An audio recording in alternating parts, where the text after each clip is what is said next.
Yo, mic check 1 2, mic check 1 2, mic check 1 2, mic check 1 2.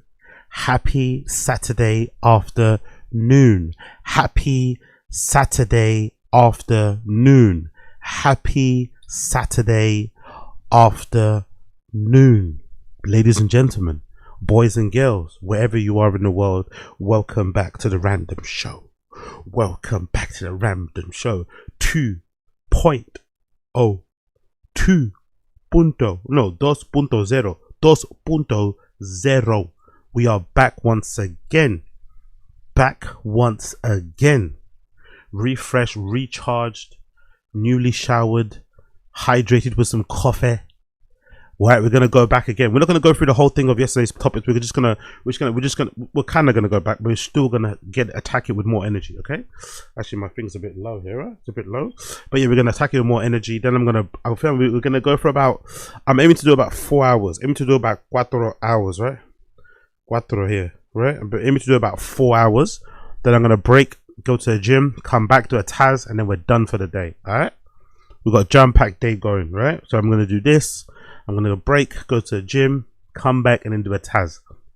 Or actually, might be the best way to do it. Maybe I'll just go straight into the Taz after the Random Show so I don't get tired and shit. Yeah, that might be the way to go. So if you're looking forward to Taz, you like that sort of shit, that's going to come probably about 4 hours. But we're going to do a bit of Random Show stuff, yeah? Some stuff has transpired, sorry.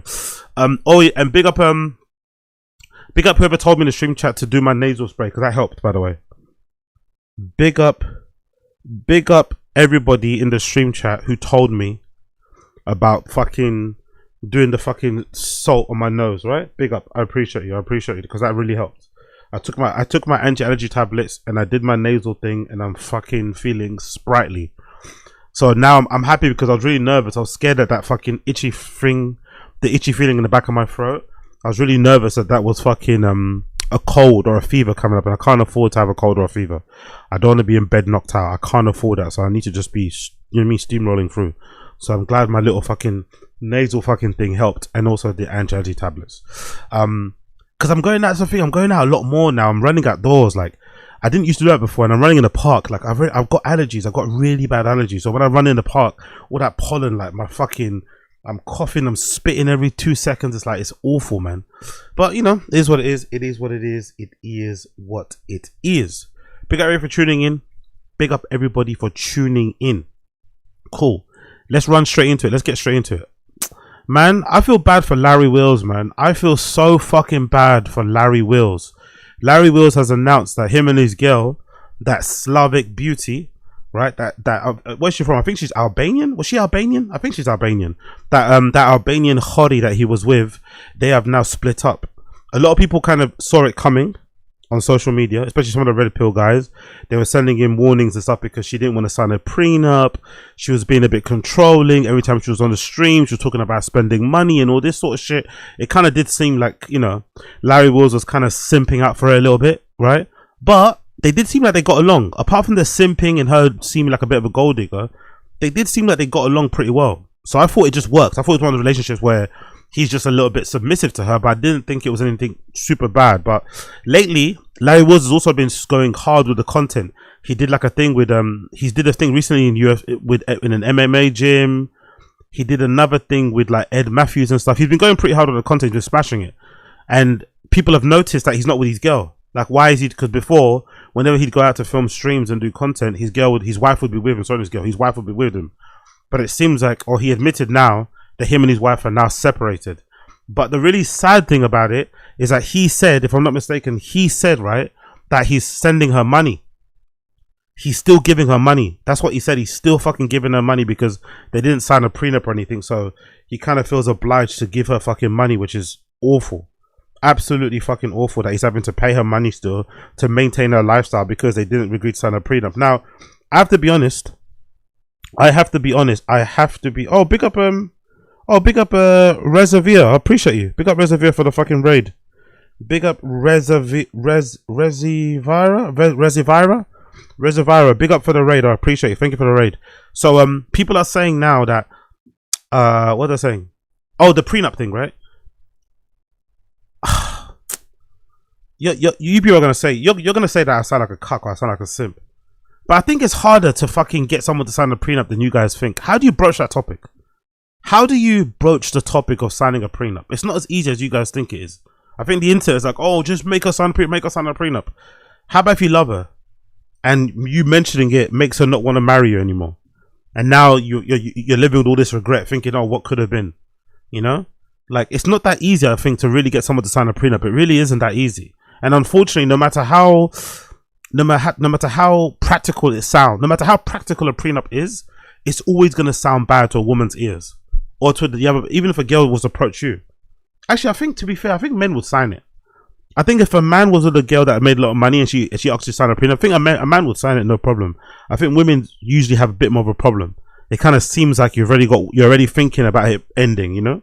You don't have any faith in it kind of lasting for a long time. I don't know. Either way, I feel really bad for Larry Wills, man. I feel really bad. Larry Wills reveals he has separated from his supermodel wife, but still pays her bills after being married for 2 years, saying they split because they grew apart. He previously bragged about not having to sign a prenup because he fully trusted her. Signed the prenup. I hope you signed the prenup. No, I have not. Help you sign a prenup? Somebody's asking me if I signed the prenup. I'm like, I have not. Funny, I did bring it up a couple times early on, but I decided not to go forward with that. I trust her.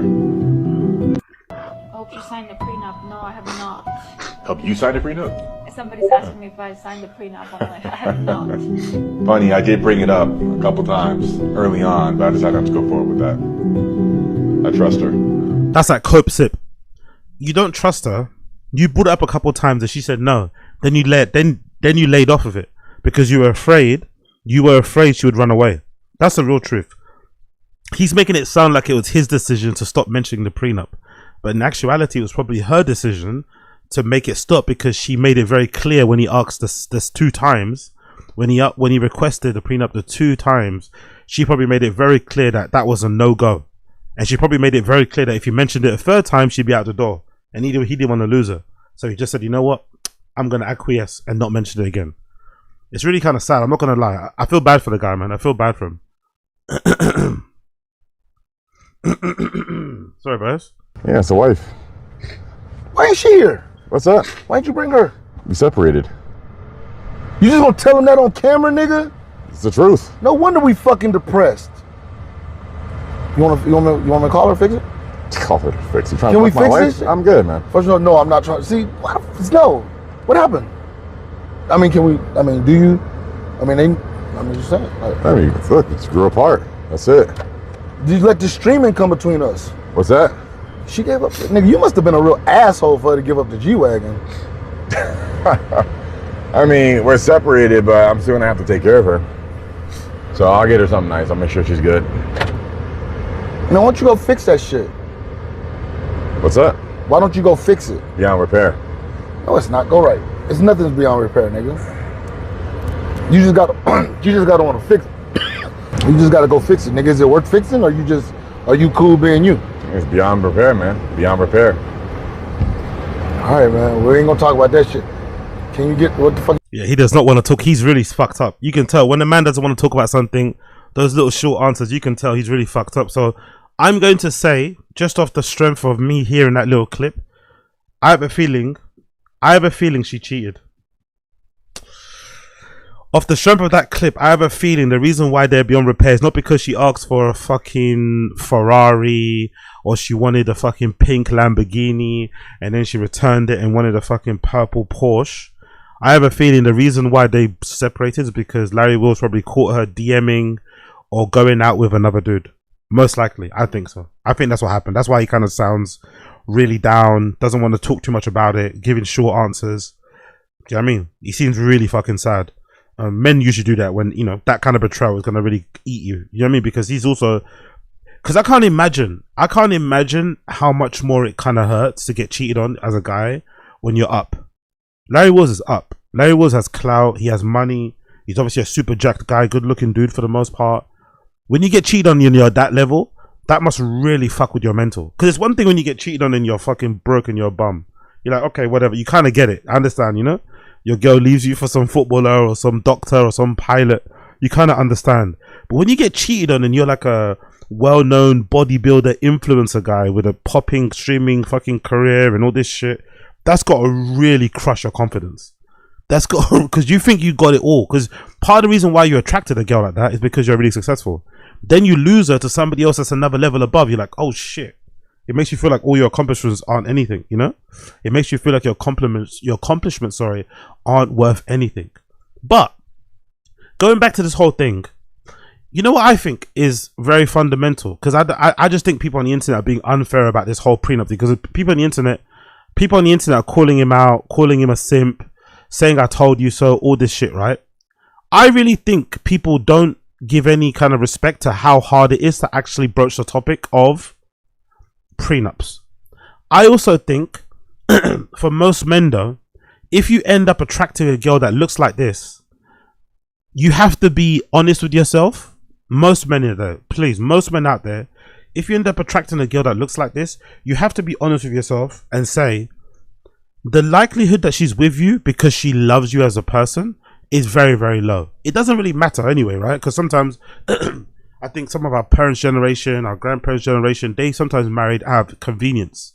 Somebody near you, you're getting older, you want a kid, you want a family, so you just marry who's the nicest person around you type of thing. So I don't really think it's a bad thing. I think nowadays in modern culture or in the 21st century, we're too picky in general. I mean, everyone wants like a fucking baddie. Women want a guy that makes 100 million a year. Sometimes settling for somebody that's good enough is good enough. You don't have to tick all the fucking boxes, and then you can grow and build together, you know? So I think you should be honest with yourself as a man, but men have egos and pride.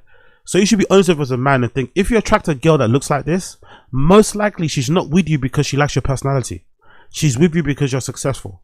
If that's the case, a prenup is like the bare minimum. You can't move forward without it. There's no way you can marry a girl like this unless you're somebody that looks like fucking Marlon or something and think that she's with you because she likes you.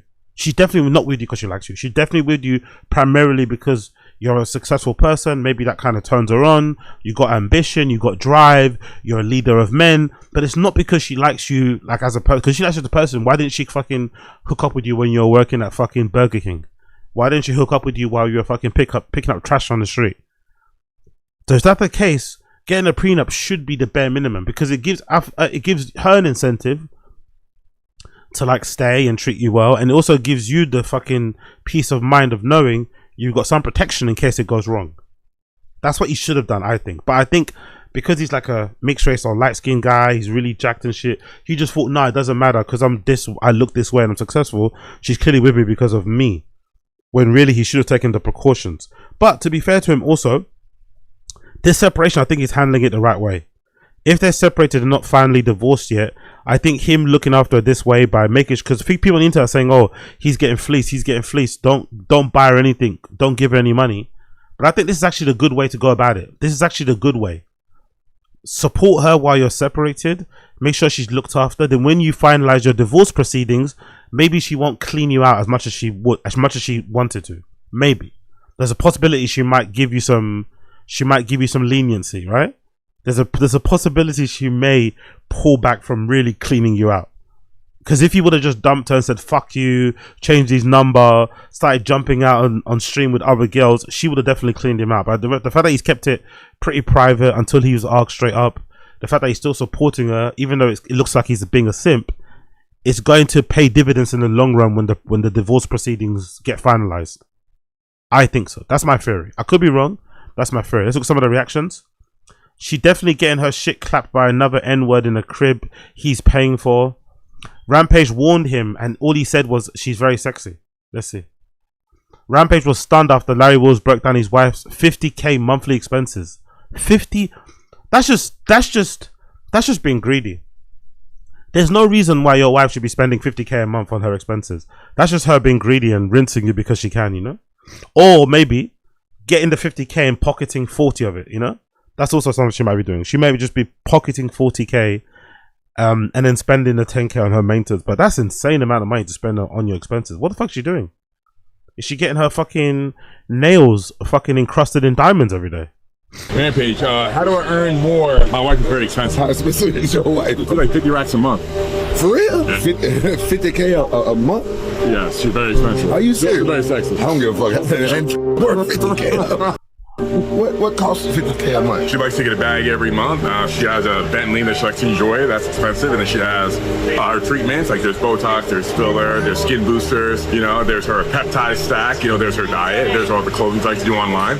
Every day she has packages morning, afternoon, and night that arrive 7 days a week. Oh, that's good, man. That's a good point, though. He broke it down really well.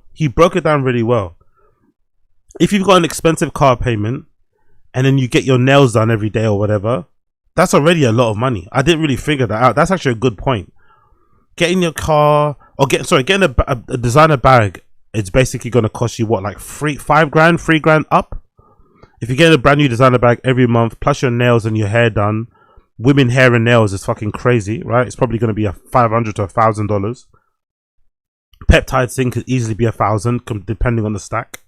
And all the fucking other miscellaneous stuff from Amazon and shit coming in. Yeah, I could definitely see how 50K could get spent. You could spend 50K pretty easily. It's kind of scary to say that, but you could probably get through 50K in expenses pretty easily if you're really fucking bougie. But I just think there should be a little bit of respect, man, in my opinion. That's the thing that's really sad. It's like, if you're spending your husband's money, you should be spending it with a little bit of respect. Not just like reckless abandon. 50, like, why can't you spend 10K? Why does it have to be 50? Why can't you spend 5K a month? Why 50? I mean, it's a bit much. It's almost like, you know, when you get like a tax rebate and you spend it like, you know, you spend it like there's fucking no tomorrow. That's what it feels like. Because you didn't earn it, right? So you didn't earn it, so you don't respect it. So you're just spending it willy-nilly. That's fucking crazy. Crazy. Again, it also goes to show, though, big up the ladies out there. It also goes to show what women say is true. There's a saying on the internet that women always say, you're not ugly, you're broke. And it's true. That saying that women say that you're not ugly, you're broke is very true, because it takes her 50 grand a month to look the way that she does. Right? Larry Rose is kind of a strange wife. She's a very good looking lady, but just remember, it takes 50 grand for her to look that way. She doesn't look that way coming out of bed just normally. She has to spend $50,000 a month to look that way. So women out there that are sometimes a bit clapped, all it takes is some money. You get some money, you get some peptides, you get some fucking cosmetic surgery, and you could go from a 3 to an 8 very, very quickly. A 3 to a 9 very, very quickly. She got him, LOL. I hate being right all the time about these attention thirsty thoughts. Myron out here giving her the business, right? What do you say, Myron? Let's see another response. I think Myron's got one response here. Let's see if I can find it.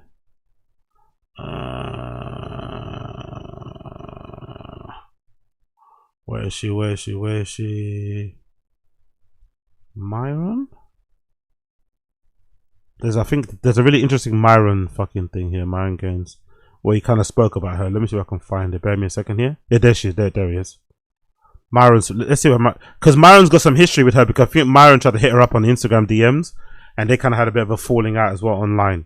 So I think Myron eventually tried to holler at her because she's been kind of well known on Instagram for a while. So let me see what she has to say. And you have to have this dynamic with your girl. She needs to thank God that she's with you, not the other way around. Larry over here gave this fucking talentless bitch way too much fucking credit. Way too much pedestalization. Bro, she's some fucking mid-looking Eastern European chick that takes thirst trap pictures on the internet, bro. I don't think she's mid. She's very good looking. I don't think she's mid, but I don't think because she's good looking, you should just let her run you over. Because I'm not really, I know it's a troll.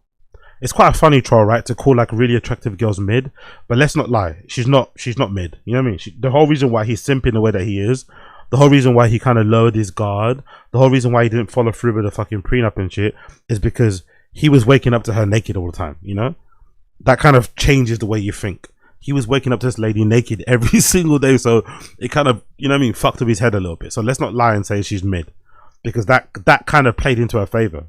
Her looks played into her favor in terms of throwing men off, in terms of making practical, sensible decisions. Because if she was a legit 5 or a 6, there's no way Larry Wills would let her rinse him like that. But because she looked good, he let her rinse him like that. Now, I personally think there's no amount of looks that should let you treat somebody different than how you treat somebody else. If anything, the more attractive somebody is, the more cautious you should be. Because, you know, they're used to being around certain level of men and whatever else it may be. But I also don't think it's bad. Maybe again, it's my simple side coming out. I don't think it's bad to spend money on someone that you're actually locked down with. not a random person. I don't agree with just being a fucking trick.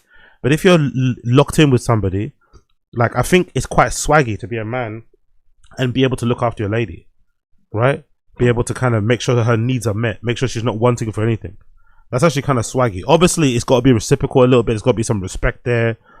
Can't be overboard. But I don't think there's anything wrong, in my personal opinion. I think there's nothing wrong with spoiling your lady with some bags, money, whatever it may be. There's nothing wrong with it whatsoever.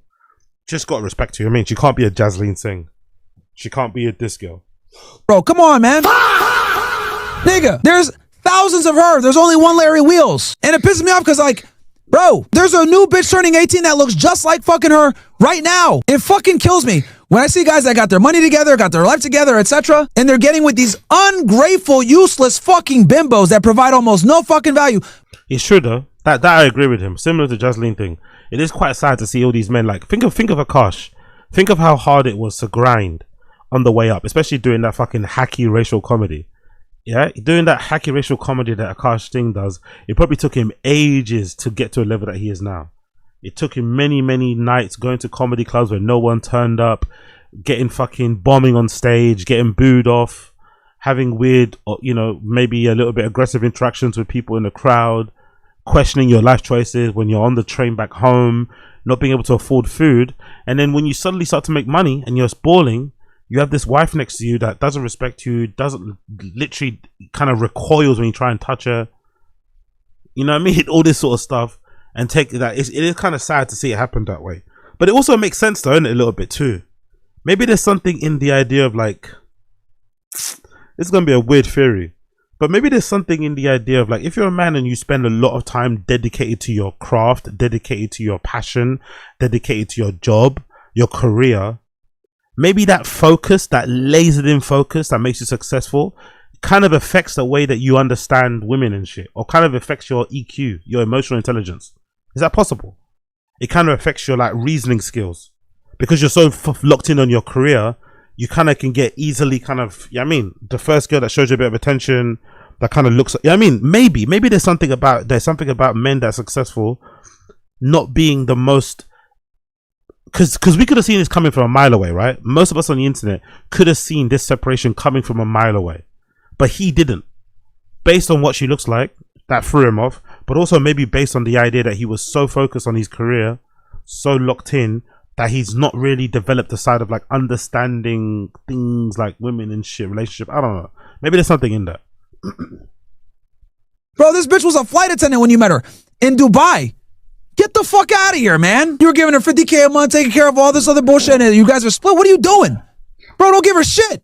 I hope someone clips this and sends it to him. Don't give her shit. She constantly was disrespecting you, constantly undermining you, and she did this shit on fucking camera. Fuck that, man. You gotta put your foot down with these girls. I don't give a fuck what you guys talked about behind the scenes or whatever. This girl is a liability. By the way, he's saying all this now. It's hard to believe him because we saw what happened on the Manosphere documentary. So him screaming and talking like this, we saw that one girl, that one, like, Hispanic girl, she kind of ran him ragged, you know? So let's not lie. Do you know what I mean? He had his first girlfriend recently, and he kind of got ran a bit ragged, and she left him for a fucking roller skater. Let's relax a little bit. Let's relax. Like, it's hard to take his, like, shouting and screaming seriously, because I'm pretty sure if he was married to this girl, he'd be doing worse. If Myron was married to this girl, he'd be doing worse in terms of the simping. So let's chill out in judging the guy. You know what I mean? Liability, bro. She's a liability. She cooked her credibility in a fucking month over her dumbass comments. Why is she saving DMs from niggas? Oh, did you know that Myron messaged me like 3 years ago? Like, bitch, I don't even remember you. Look at this DM. Off an old Instagram account that I don't even know, that's been banned forever. Why are you saving that, you fucking weirdo bitch? That in itself is an enormous red flag. Not really, to be fair. That exposed him. He's trying to save face, but that just exposed you. You got fucking left on red and you got your feelings hurt. It is what it is. If anything, you bringing it up like this is proof that your feelings are still hurt. That happened years ago. Why are you bothered about her fucking showing somebody that you DM'd her back in the day? Why do you care? You threw a shot, it missed. It is what it is. So that was like, yeah, this bitch is cooked. I knew right then and there. Revisionism, armchair quarterback. Revisionism, armchair quarterback. He never said this at the time. This is not gonna last. Girls that do shit like that, the worst kinds, bro. And again, I'm not giving you guys this monologue on females to shit on Larry. That's beside the fact. I'm just explaining to you guys, this is the new normal with women and how you need to move. It's not true though. Not all women are like this. I don't like this. Not all women are like. She's a very specific type of lady. Not all women are like this. That's a very. She's a very particular demographic of a lady. That if you're a live stream, if you're like a content creator, if you're like a prominent person, you have to be kind of wary of and take precautions with. But I don't think that's the thing. These guys don't want regular women because regular women won't put up with what they're trying to put down. Regular women won't pick up what they're trying to put down. They won't put up with this type of behavior. So they have to kind of go for those types. But those types are also dangerous because they could sometimes give you, they could sometimes make you feel, they could sometimes give you, they can sometimes be very clever with it, right? They can sometimes let you speak to them in a certain way, but behind the scenes, they're like running your pockets. You know? Behind the scenes, they're running your pockets. Clavicula's got a few. Clavicula's got a few girls like that. He thinks he's the one disrespecting them, but they're the ones running his pockets, you know? Like fucking 5K a month, fucking DoorDash orders and shit, and all that malarkey. So you have to be careful as a dude with listening to this type of rhetoric. When it comes to the Larry situation, I saw this coming. And I hope he stops giving her money. I hope he stops fucking spoiling her. I hope he stops giving her this lifestyle. Guys need to make it like this. If you're no longer with me, the lifestyle ends.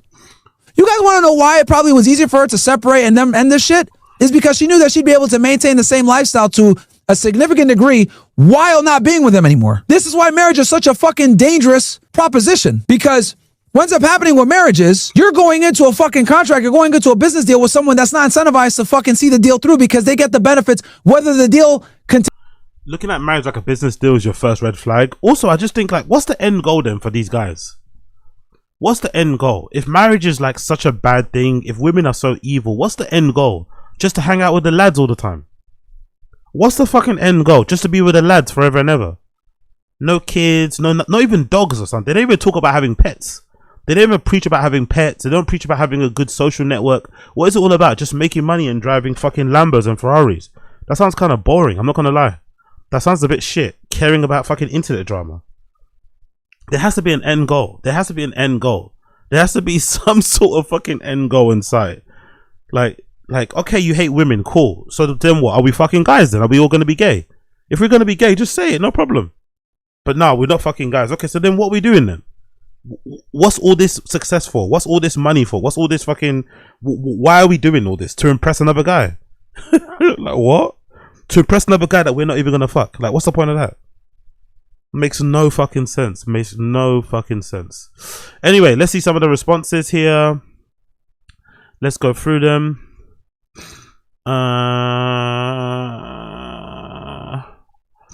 Where's the other one? Where's the other one? I saw another one here.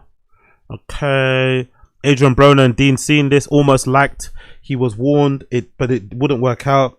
Clavicular warned him though, to be fair. Big up Clavicular. Clavicular did warn him. I'm not gonna lie. Larry wasn't be the biggest cuck alive. He was just pressing AB about Shorty a few days ago, but now they're separated. Oh yeah, true. That's a good point. Larry's a massive simp. Married 2 years, no prenup. Now pays her bills after she left and grew apart. She used you and bounced. That's the thing though. I don't see what this is not a bad thing to do. This is a really clever approach that he's doing. I think Larry Wills is paying her bills so that she doesn't run his pockets when they finalize their divorce. That's an okay strategy for me. I'm fine with that strategy. I think that's a more than reasonable strategy. Hey, let me just tie you over in the interim. Then when we're separated, we're separated. I think that's a more than okay bargaining chip and rule to do. I don't think that's bad. Exactly what, but if it's because she cheated, then it's kind of crazy because at that point she shouldn't be getting anything. You know what I mean? Larry the cart grew apart, but monthly direct deposit stayed loyal. Jesus Christ, that's a good one. Oh, that one's hard, isn't it? Grew apart, but the monthly direct deposit stayed loyal. Damn. Let's see another one. And look at this.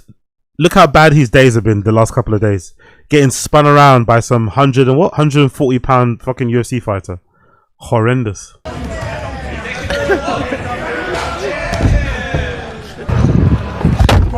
Bro, you gonna get fucked up. But now when the guy's 125 pounds against me, it's not hard. It's not hard at all. Having 260 pounds of mass, bro, he can't move that. You're not gonna. Yeah, exactly. Big up Key P. Yeah, I heard about that. Larry Wills had a OnlyFans addiction. That makes sense then. People have, that's the thing. People on the internet don't like context and don't like nuance and don't give people the benefit of the doubt. He's already a bit of a gooner anyway. He's already a bit of a gooner. He's already admitted to having a porn addiction, OnlyFans addiction, and that lady whether or not you want to admit it or not, you guys in the stream chat, she looks exactly like the type of guy that would have porn addiction or OnlyFans addiction would like. She's the archetype of that type of figure, you know, from the hips to the boobs and the face. She looks like every other kind of girl in that sort of scene. So he was probably, you know what I mean, thanking the Lord above every day that he was with her, because that's probably like his dream girl, that dream archetype of what he kind of looks for. And she probably played into it, you know, and that's what kind of fried his brain. And he wasn't able to be rational. He wasn't able to be logical. You know what I mean? He didn't have any critical thinking skills with her. He just threw it all out the window because she ticked all his boxes.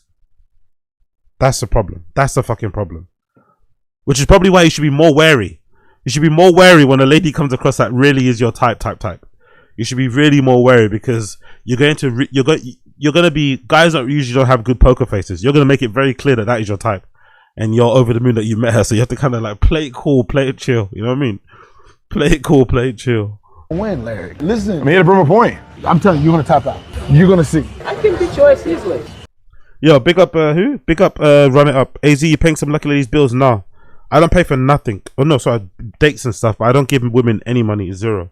Unless I'm with you properly, unless we're together, nothing. But then again, it's a bit of a UK thing. UK guys in general, we don't really trick like that.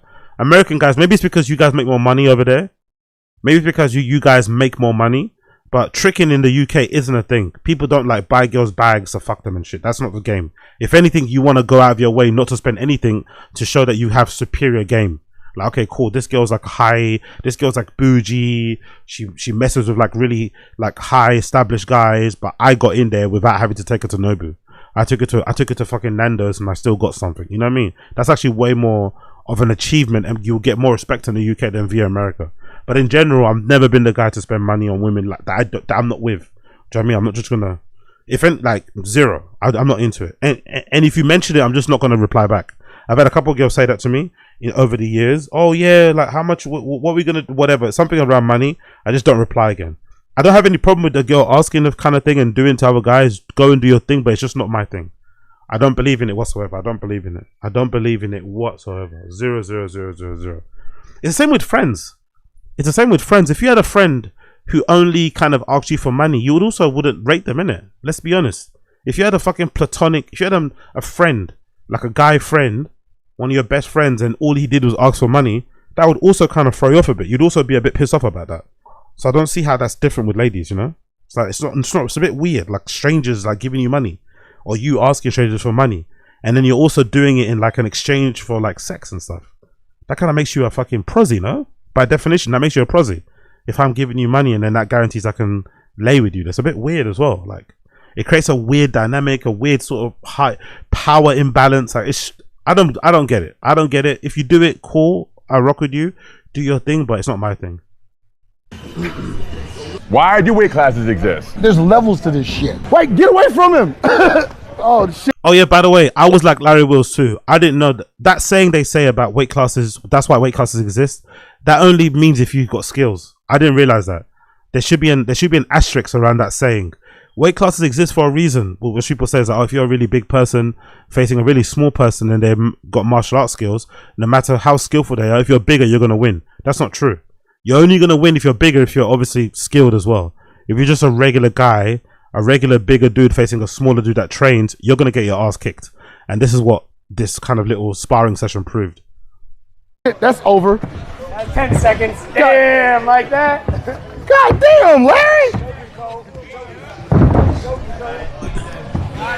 Big up, Run It Up. How much is a chicken meal with rice and potatoes and Nando's? I don't know. I've not been to Nando's in a while. I've not been to Nando's in a long time, but I think like why or most people get is like a quarter chicken. Oh no, half chicken. Quarter's too small now. Quarter used to be quite big, but now they're tiny.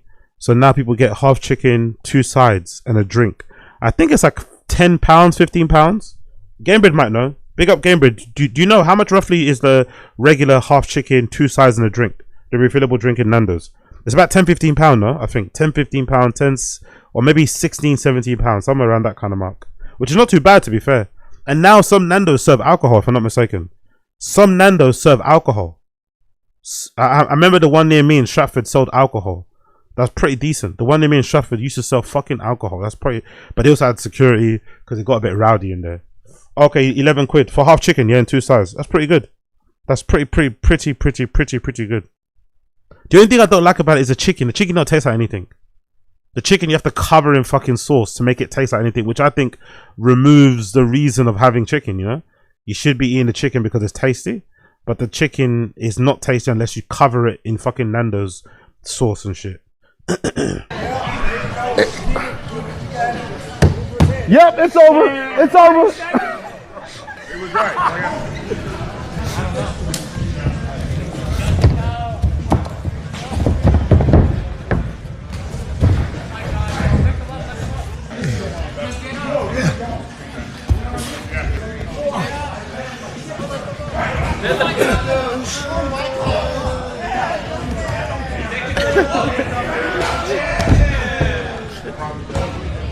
Damn.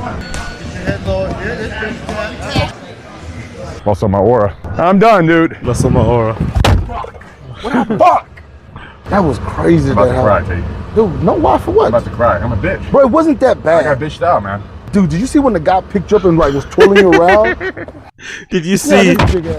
Did you see that guy's a good troll? Did you see? Yes, I saw. I was the one getting twirled around, motherfucker.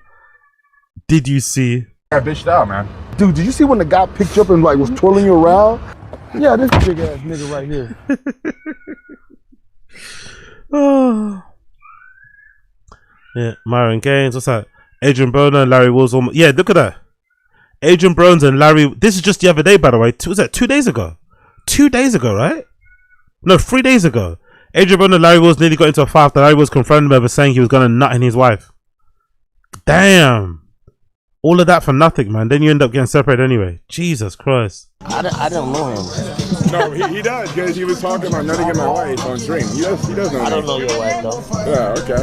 Wait, is that her? Or not? Oh, she ain't here. Oh, she's not here. No, she's not here. I don't know her, though. You were talking about what? But if you are a friend, my bad, but I don't know your wife, though.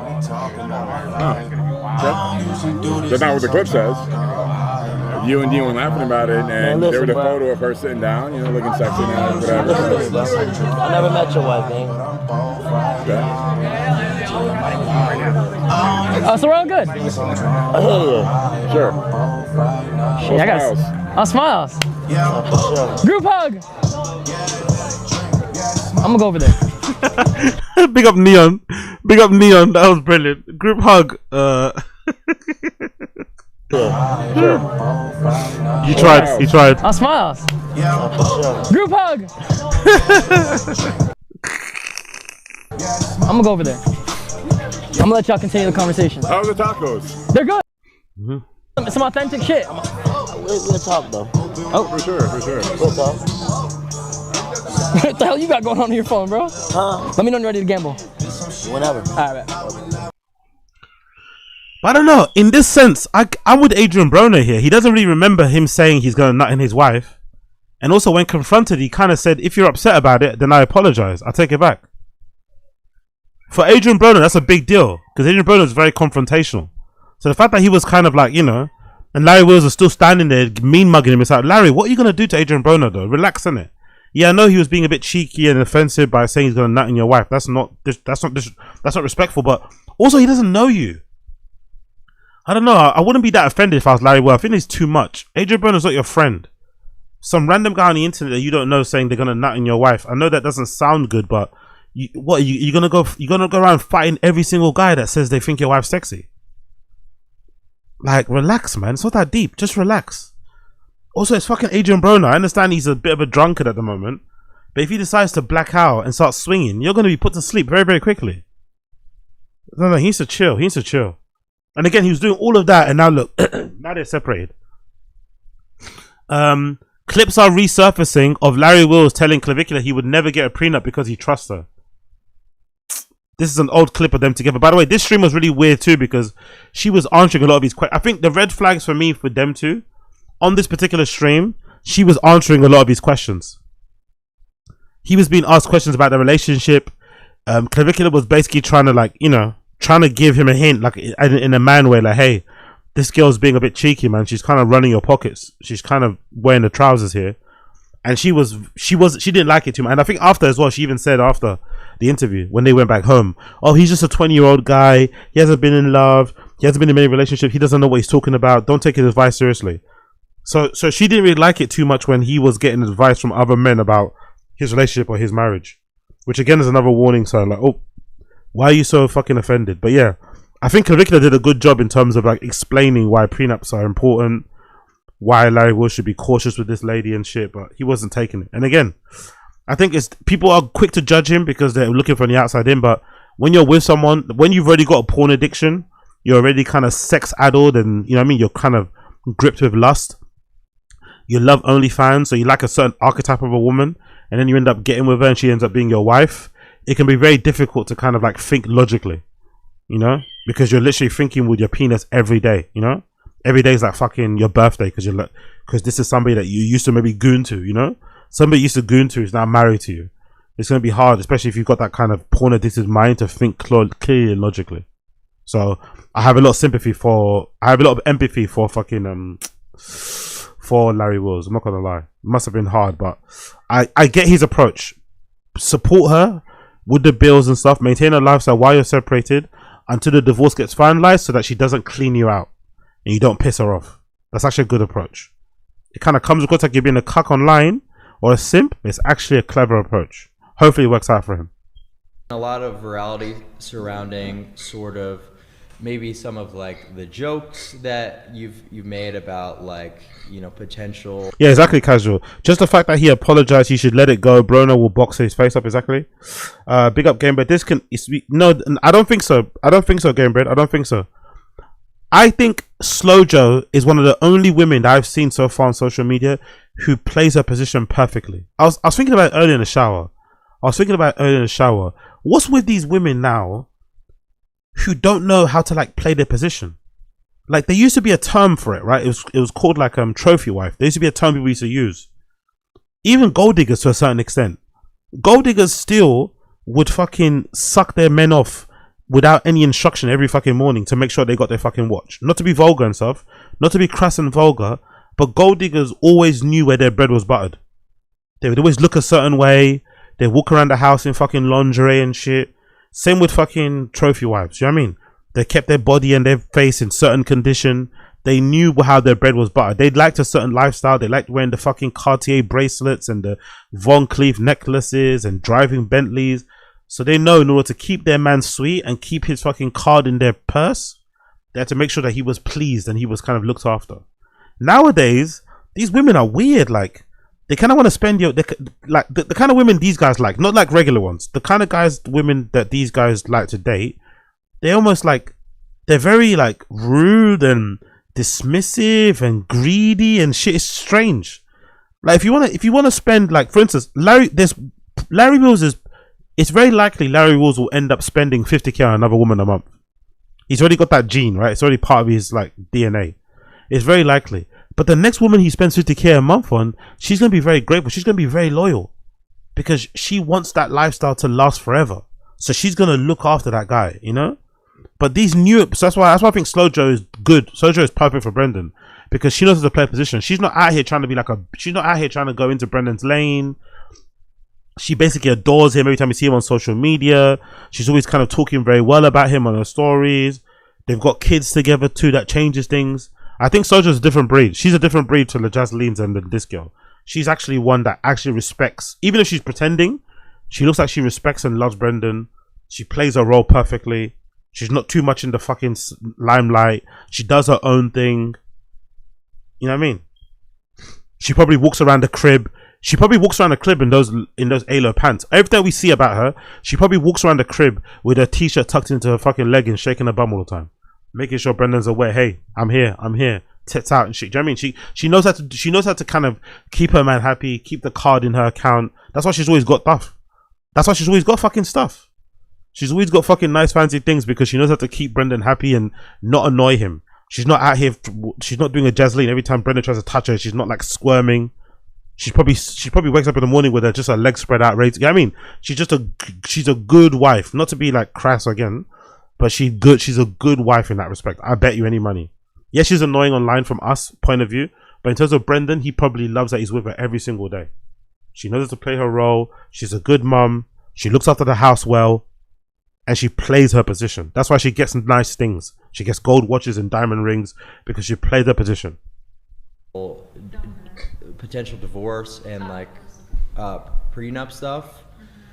So I don't really know like too much about that. Like I guess you decided not to go that route. I decided not to go the prenup route. And I think in a lot of cases like that makes sense. That's a big up casual again. Big up casual. But I disagree with this framing. Big up casual, but I strongly disagree with this framing. I strongly disagree with this framing. And this applies to both genders. This applies to men and women, but I strongly disagree with this framing. Big up casual. Justin's example of that perfectly. She's not the great looking and public humiliating her meal ticket says a lot about a car she cucked out to that. I don't agree with that framing. If Jasleen was a 10, her behavior still wouldn't be okay. If Jasleen was an objective 10, her behavior and the way that she treats fucking Akash, the way she speaks about herself and her relationships in the past and shit online wouldn't be okay. We have to get away from this thinking that because somebody looks a certain way, we have to put up with it. Because that's where abuse comes in. That's where manipulation comes in. That's when embarrassment comes in. That's when ridicule comes in. That's when someone taking advantage of you comes in. You should never let anybody get away with something just because of the way you look. Same way you should never let somebody get away with something just because they got money. If somebody's got money, does that mean they can beat you black and blue?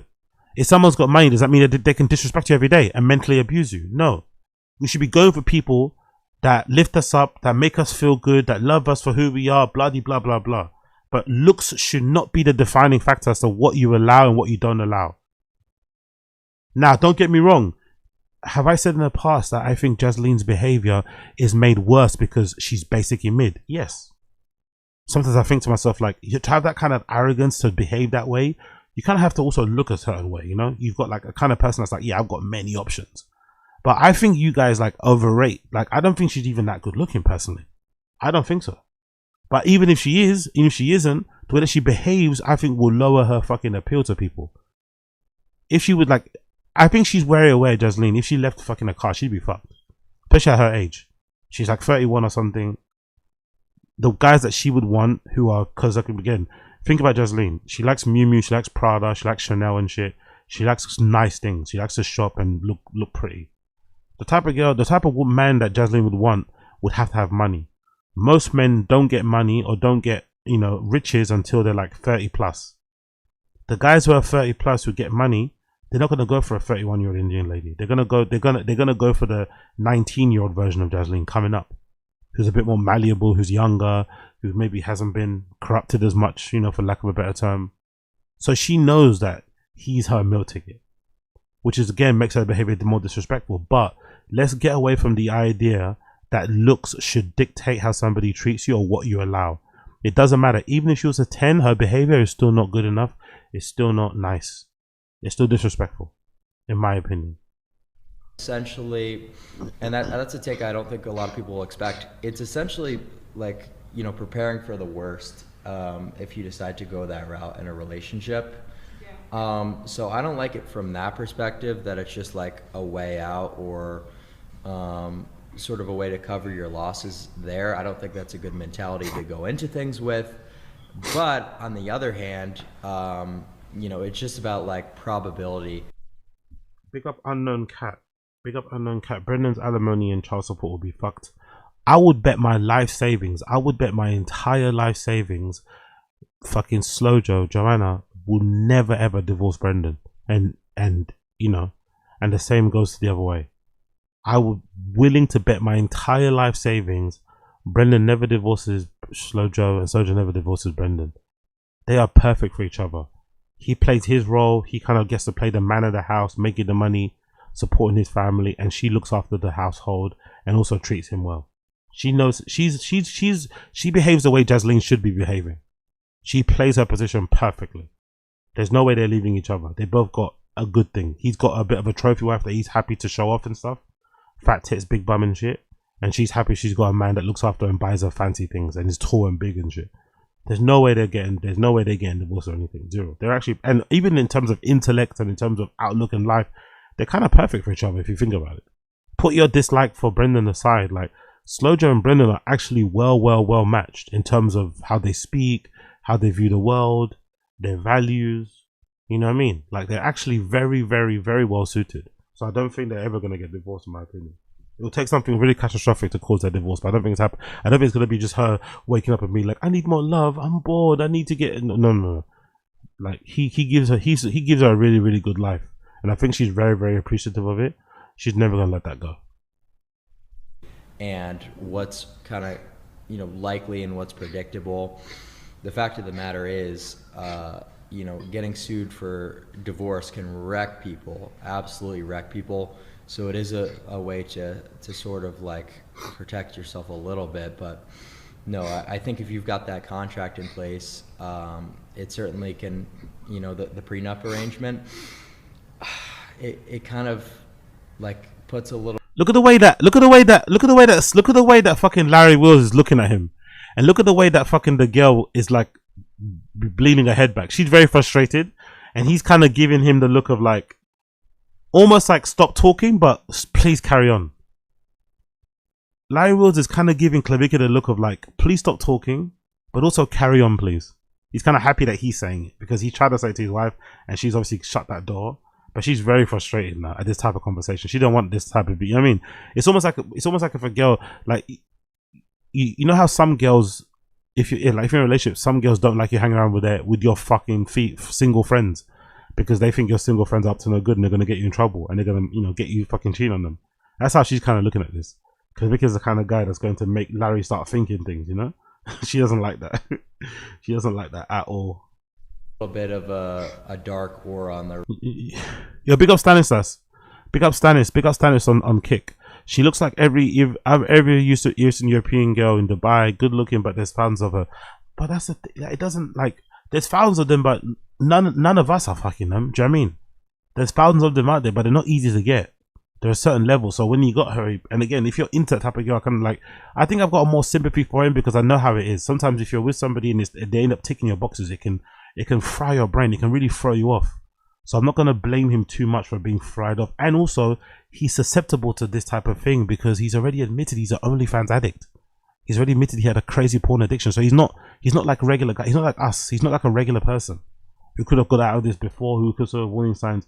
He's already quite lustful and porn addicted anyway. Do you know what I mean? So when you literally marry somebody that could be in a fucking, not to be disrespectful to her, but a lady that looks like she could also be in a porno, it's going to fry your brain because she's literally your dream person. So I get why he kind of fell into this the way that he fell into it. Relationship, I would say. I think it signals to my wife that I don't trust her. Mm-hmm. And I do. And beyond that, the internet knows I've been transparent about my addiction, and my wife has been very forgiving and willing to work. Of course she's been forgiven. Of course she's been forgiven, bro. You bought her a fucking Bentley. Bro. Of course she's been very forgiving of your fucking addictions. Like, come on. Also, let's be honest. Like, I don't think a lot of girls will run away from a guy. A guy having a porn addiction is way better than a guy having a drug addiction or addiction to fucking booze. Let's be honest. Porn addiction is still maybe a bit of a red flag because it seems like you're a bit lustful, maybe a bit creepy. But I think most women would take a guy with a porn addiction over a guy with a fucking drug addiction. Let's be honest. Porn addiction over drug addiction any day of the week. It's not that deep, really. And some women maybe might see it as a good thing. Some women might see it as a good thing because it means that you're sexually active or something. You know what I mean? Work with me on that, and I think like I owe her a lot, you know. And we're a team. We build together. I don't feel like it's right to make a contract before we even gave our marriage a try, saying that, well, when we get divorced, as if I'm saying we're going to get divorced in the future. I think marriage is supposed to be like a lifelong journey, not like there shouldn't be an expiration date. Yeah. Right? She sounds like him. Of course she's saying yeah now. That's the thing though. I think obviously that's what it's like. I don't think you can help. Let's see this. I think this is a good example, right? Let me say, I think this is a good example. This is a good analogy I'm going to do here.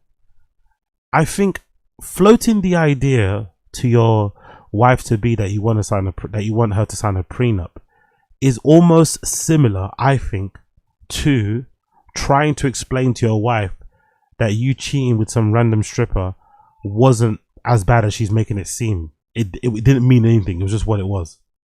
It wasn't it wasn't like a reflection on you not loving her, or that or that she doesn't please you or anything. It was just, you know, you're just being a man. You were thinking with your fucking penis, unfortunately, and you made a fucking mistake.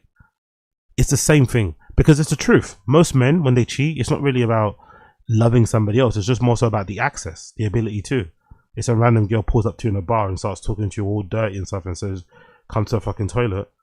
A lot of guys are going to find it hard not to kind of follow, even if they've got a relationship back home. Why? Just because it's so easy. Not because you actually wanted to do it. You didn't set out that day to go and cheat on your wife in the fucking pub, but it just so happened. But it's hard. It's really hard to explain that to a woman and make it make sense to anybody, really, because it sounds fucking insane. Same thing with fucking prenups. How do you make a woman believe that you are not saying you want to sign a prenup because you think it's going to end? You're doing it because it protects both parties, and mostly you, because you've worked really hard on your career, you've been grinding, so you're trying to protect your assets and yourself. Because why should it be fair that now that you're up and you're attracting a girl like this, that she should be in a position where if it ends she can take half? Why? When you weren't with me shooting in the gym, it doesn't make any sense, does it?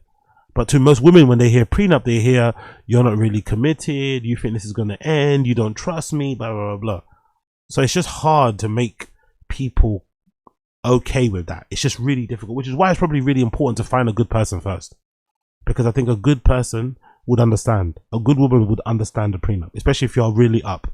If you're really fucking up and you're balling and you're doing well in your career, a good woman would understand why you're suggesting a prenup, because you're the one that's up in this relationship. You're going to be looking after her, you're going to be covering all the bills.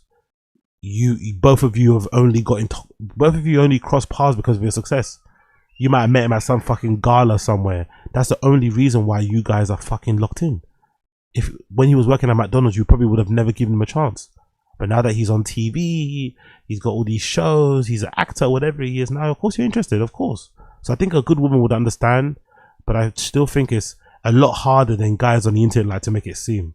Oh, just make a sign of prenup. Brother, like, have you tried to make a girl do anything in real life? I don't think some in the internet have ever actually dealt with women in real life. Have you ever tried to make a girl do anything in real life? It's very difficult to get women to do anything as a man. I mean, they don't listen to you. So the fact that men can just be, oh yeah, just make a sign of prenup, as if like it's like, what?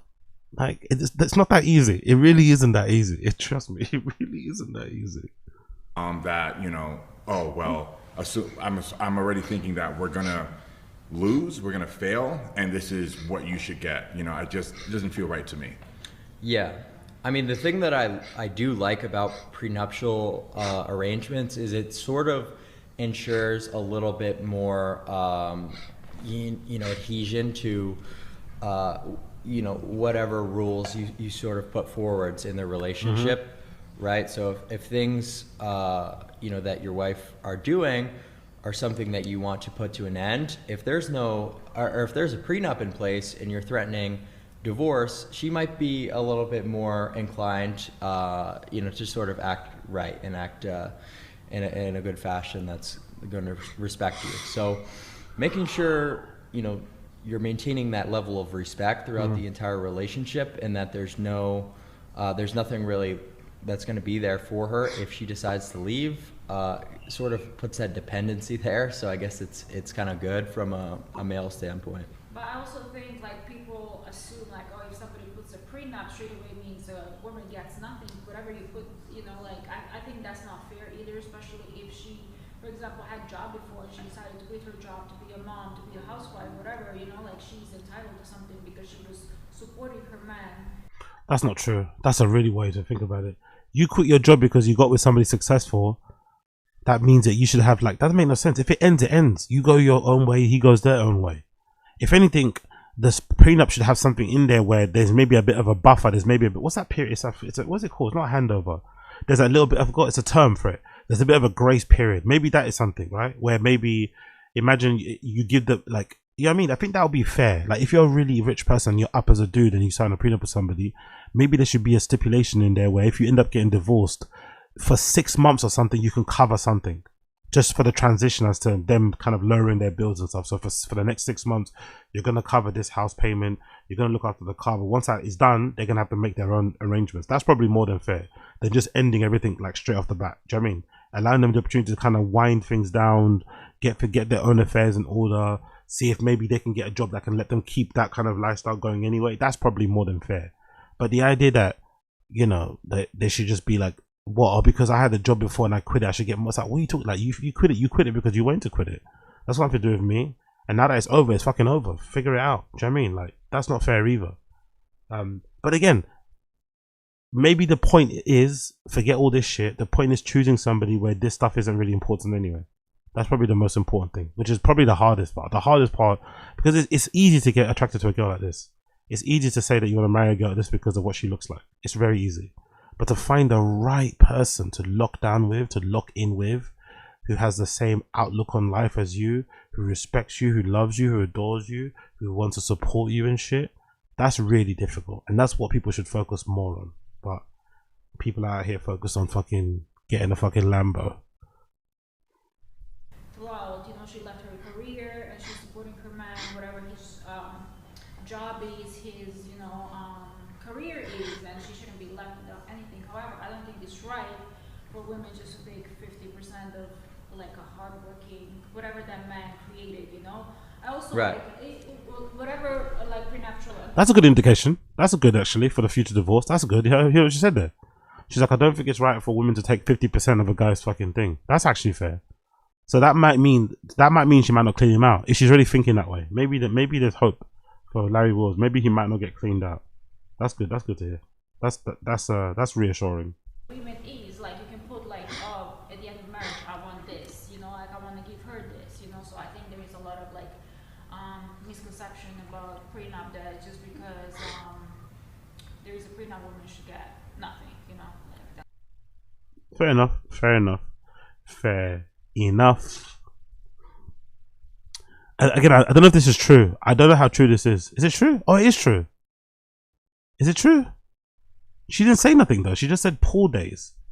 People on the internet, that's a big conclusion to make. Just 1 week after Larry Wills' wife said his wife Shay broke up, she's revealed that she's launching an OF. She didn't reveal that. There's nothing there to say that she's launching an OF. It just says, what's that in the caption? The caption just says pool days. There's nothing in the caption that says she's launching an OF there. I think that's a little bit, come on. That's a bit presumptuous. Anything more? Oh yeah, there it goes, yeah. Larry Wills gets emotional and collapses on live, claiming his wife betrayed him with a famous streamer. What's going on? Damn.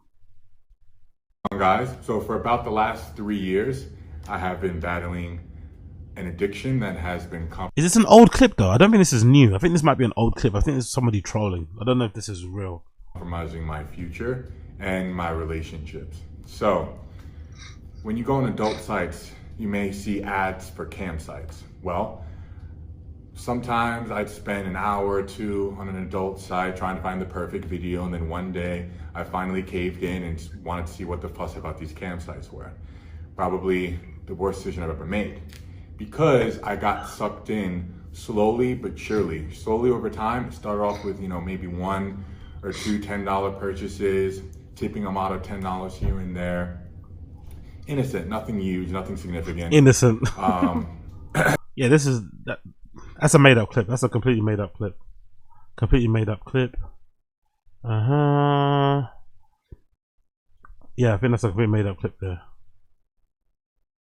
Throwback to when Larry Wills when Seja Dakovic called Larry Wills ugly, did she? I'll take an ugly guy that does not cheat.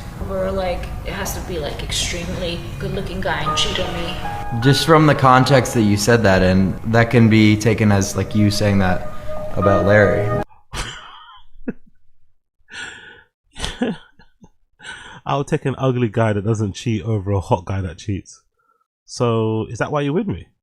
Could you think I'm ugly? I'll take an ugly guy that does not cheat. Or like it has to be like extremely good looking guy and cheat on me. Just from the context that you said that in, that can be taken as like you saying that about Larry. Jesus Christ, that lady.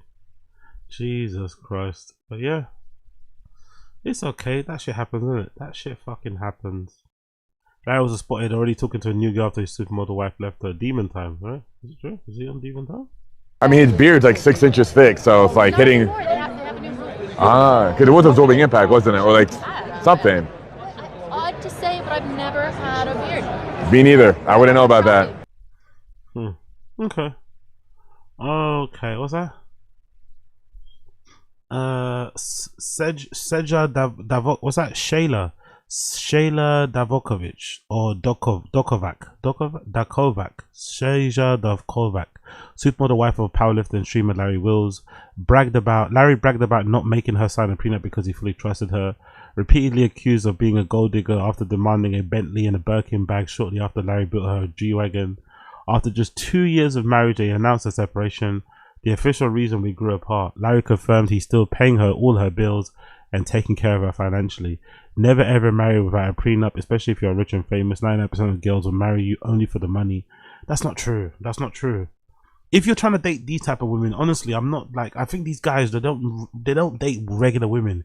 If you're trying to date these type of women, girls that look like this, most likely they're not going to be with you because you've got a banging personality. They're gonna, you know what I mean? They didn't get attracted to you because they like you as a person. Let's be real. They got attracted to you because of the fucking success and shit and the money and the lifestyle. Then of course prenup and all that shit. But regular ladies don't think like this. Like, I don't believe this. This is just like this is like internet OnlyFans brain people that think like this. Not all women are fucking OnlyFans girls. You know what I mean? It's kind of insane to think all women are, it's almost like thinking all men are red pill guys on the internet. All men don't agree with fucking Fresh and Fit and Andrew Tate and them, man. And I don't think all women are as fucking ditzy or as, you know, money obsessed as some of these girls are. But I could be wrong. I could be wrong. This is an intervention for Larry Wills. 100% serious. Larry, fucking hell, Myron Gaines is always on the right side of history, isn't it? When was this? February the 12th. February the 12th, Myron posted this. This is an intervention for Larry Wills. 100% serious. Larry, this woman is actively destroying your career, your reputation, and the legacy you spent years bleeding for. Wake up. Ask yourself these questions and answer them honestly. Why was your wife still marketing herself half naked online while claiming to be in a committed relationship?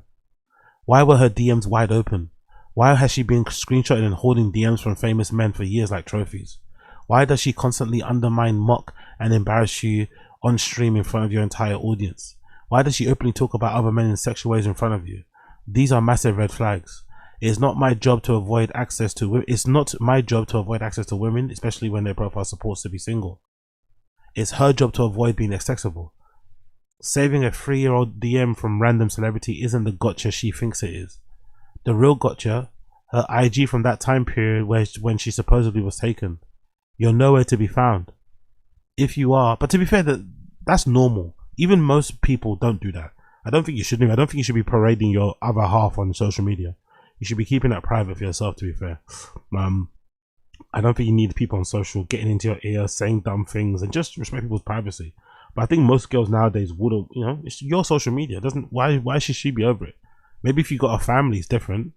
But I don't necessarily agree with having, because somebody doesn't post on social media, that means they don't love you or they don't respect you. I don't think that's necessarily true. Because it's also very easy to tell, even if it's a fucking IG baddie, it's usually really easy to tell if a guy took that picture anyway. It's really easy to tell, you know, if another guy is there. It's not that hard. So I don't think it's like, it's not like you're fooling anybody. And if you are, she made sure to hide you because I didn't see it, and as I am sure others didn't either. So she can add to her validation collection.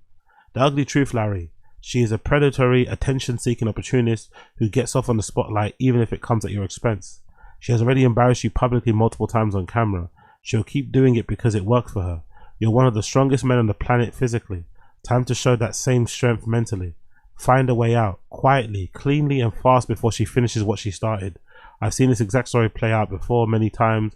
I'm never wrong about women like this. Your legacy is more than her clout. He's actually, angrily enough, Myron's a bit of a fucking donut, but he's actually spot on here. Everything he said played out the way it played out. He's actually fucking spot on. He's actually spot on. I'm not gonna lie. He's actually fucking spot on here. Fuck. Unlucky, man. Unlucky. Unfucking lucky. But anyway, big up Larry Wills, man. Keep your head up, bro.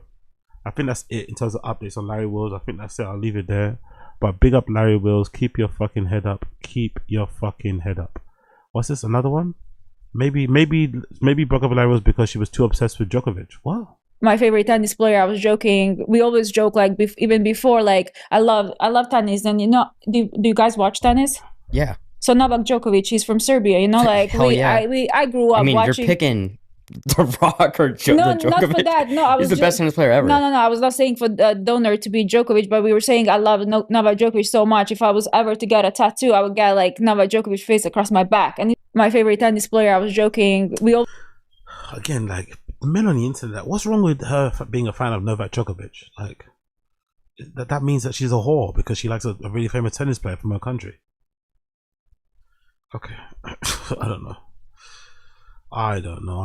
Larry Wills opens up about his porn addiction.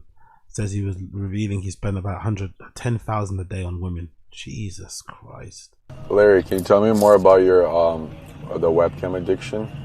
Wait, what? Yeah, back in the day when I was on trend and blasting steroids, I had a raging porn addiction, which escalated to spending money on custom videos of girls. You say you spent over $10,000 a day? Yeah, I was spending like 100 grand a month. But my question is, when 100 grand a month on cam girls is crazy. 100 grand a month. You know what? I'm surprised that industry is still popping. You know, it's actually kind of impressive.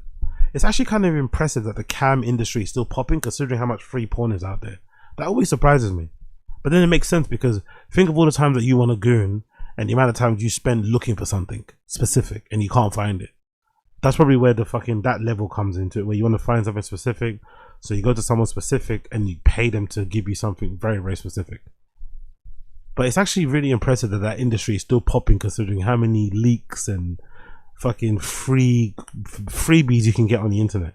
That people are still willing to pay for that shit and spend a lot of money. 10 grand. That's one client, by the way. That's one customer who's spending 10 grand a month. Oof. No wonder girls get into that business, man. Guys like to look down on girls that do that sort of stuff and think of them as being less than. But it makes sense why girls get into that business and why they can't get out of it. The money must be so addictive, man. They must make so much money per day, per week. Of course, maybe for your soul and your spirit, not the greatest thing to do, but if you're just worried about your bank balance, god damn it, man. There's always going to be a gooner out there. You're never going to be in short supply of a gooner. Maybe just easier to get a hooker? But it's not enough. Like, it's just one chick. When you're in the midst of a porn addiction, like, you're hooked on just the allure of, like, having countless women. So how do you do? You just type in? You know, just like 10 minutes one girl, 10 minutes another girl, 10 minutes another girl. It's just like the You're busting a nut every 10 minutes? Edgelord. Jesus Christ. So how often were you jerking off a day? I mean, it would be in late hours. Like, once I've done all my shit for the day, I've rewarded myself with that behavior and convinced myself, lie to myself, oh, this is fine. Like, I've earned it. Like, everyone fucking watches porn or whatever. And then be like after hours, you know, like after 8, 9 o'clock. Yeah. How'd you finally quit? You ran out?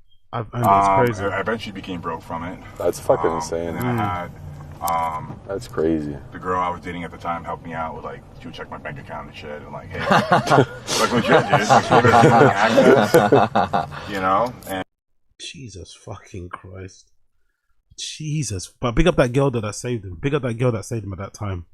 You big up that girl. But anyway, let's leave it there. Let's leave that there. Cool. Let's move on. What have we got to do today? We've got quite a lot of things I want to get through in terms of the comedy stuff. We did some stuff yesterday. Oh yeah, this is it. Let's do this. No, we did. No, we did that already. We did that. No, we did. Let me do this quickly. Let's do this. Have you guys seen this? Man, thoughts and feelings got to Theo, man. Thoughts and feelings got to Theo Von. So I guess Theo saw that viral clip of Rogan talking about how concerned, quote unquote, he is about Theo's mental health and well-being because of that one episode they had where Theo was freaking out about the state of the world and the wars and Israel and what's going on in Gaza and the current Trump administration and all the fucking failed promises or whatever else it may be, and just the life, you know, the rising costs in the economy, and just, you know, he just generally had a bit of an awakening in seeing how fucked up shit is. And obviously Rogan, for whatever reason, seems to be unable or unwilling to get into those type of conversations, because I guess it's going to inevitably get to a point where he has to criticize Trump directly, and he doesn't want to. because that's his fucking guy, and he's obviously super MAGA now. And he spent the entire time in that episode just basically trying to convince Theo that it was all in his head. He was making a big deal out of nothing, and that he should stop taking his medication for depression, and that in order to treat it, he should just come to the mothership and just hang out. Come to the mothership, hang out, have a drink, and you can forget about Palestine. You can forget about the genocide. You can forget about the economy, the environment, the wars. You can get about all of it if you just come and have alcohol, which to most people seemed very disrespectful, seemed very rude. Well, Rogan doubled down on it, and then on another episode of the show, started talking about Theo again, and started talking about how he feels really scared that he's going to do something to himself, that he might end up unaliving himself, and which again is a form of gaslighting and crazy thing to say when you know exactly why he was concerned about what he's concerned about. So Theo saw that clip and posted this on social. Theo saw that clip that we said the other day and said, "This is mostly cap. Sad to see this kind of stuff. I'm doing great. I'm a human being, which is a rocky ride, but I'm doing fine, thanks." Because Rogan tried to make it seem like because Theo was asking questions about Israel, because Theo was asking questions about the current administration over there in America, because Theo had a lot of sympathy and empathy and felt bad for what the Palestinian people are going through, because Theo was challenging the politics and just generally having a bit of an awakening, he somehow is on the verge of unaliving himself. That's the only reason I could explain it to them guys. Kind of crazy when you think about it. Kind of fucking crazy. Let me play the clip for you again one more time. Theo Vaughn's going through the exact same thing. And last time he was on the podcast, he was explaining it to me. It freaks me out because I know Theo has had conversations before, like even publicly. He had a Netflix taping and it didn't go well. It was like they actually they shelved it. They never used it. And there was all these stories from people that were there saying he bombed. I think he just had kind of a breakdown. And when he was talking to the crowd, and there's a video of it, we said, the people were shaking, "Hey, we still love you." He goes, "Thank you. Look, I'm trying not to take my own life. That's what I'm trying to do right now." Yeah. And like you hear stuff like that, and you just go like, "Oh, Jesus Christ." I've known too many people that I didn't think were going to kill themselves and then did. And then he goes down these spirals where he starts talking about world events and freaking out. I'm like, "Oh, Jesus Christ. Like, I got to help this dude." And so I send him things about people getting off of them, and apparently there's some doctors that specialize in getting people off of them. But here's the thing about that chemical imbalance thing. That's not real. They used to think that was what these things do, that they treated a chemical imbalance. But then recently, studies have shown that that is not what they do. They don't exactly know what they do. And they kind of numb you in some sort of a way that helps some. To be fair, this is not surprising from Rogan. He's always been very unserious when it comes to mental health issues. Rogan doesn't really understand mental health at all, zero.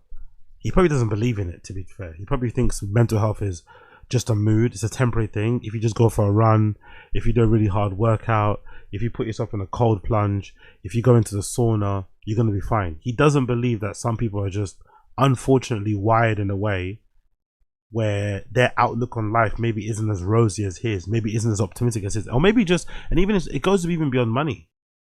It goes even beyond money. It goes beyond like having money and shit and success. Sometimes people just, they're born wired in a certain way. And sometimes those drugs do a good job in terms of keeping them stable, keeping them steady, keeping them here with us. But Rogan just truly doesn't respect that type of thing. He doesn't respect it. He probably thinks it's a form of weakness in men or something. I don't know. He's got a really strange opinion when it comes to fucking mental health. It's almost like Dana White.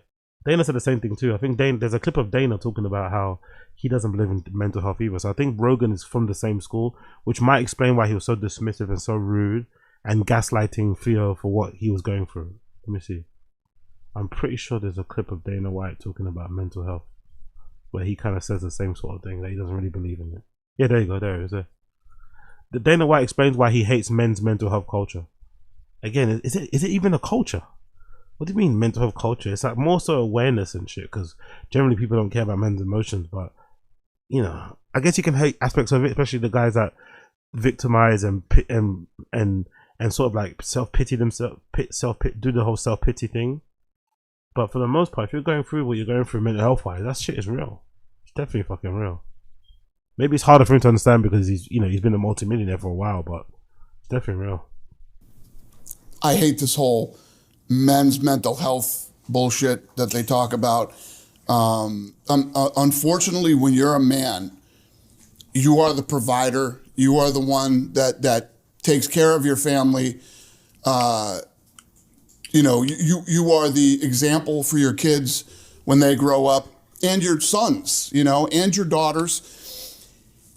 And you, unfortunately, you can't be that guy that's. I see these guys posting on social media. Oh, I had a bad day, and I'm so sad, and all this other crazy shit. So unattractive. It's just. It's unattractive to other males, let alone women. I can't even imagine. I'm really against all that shit.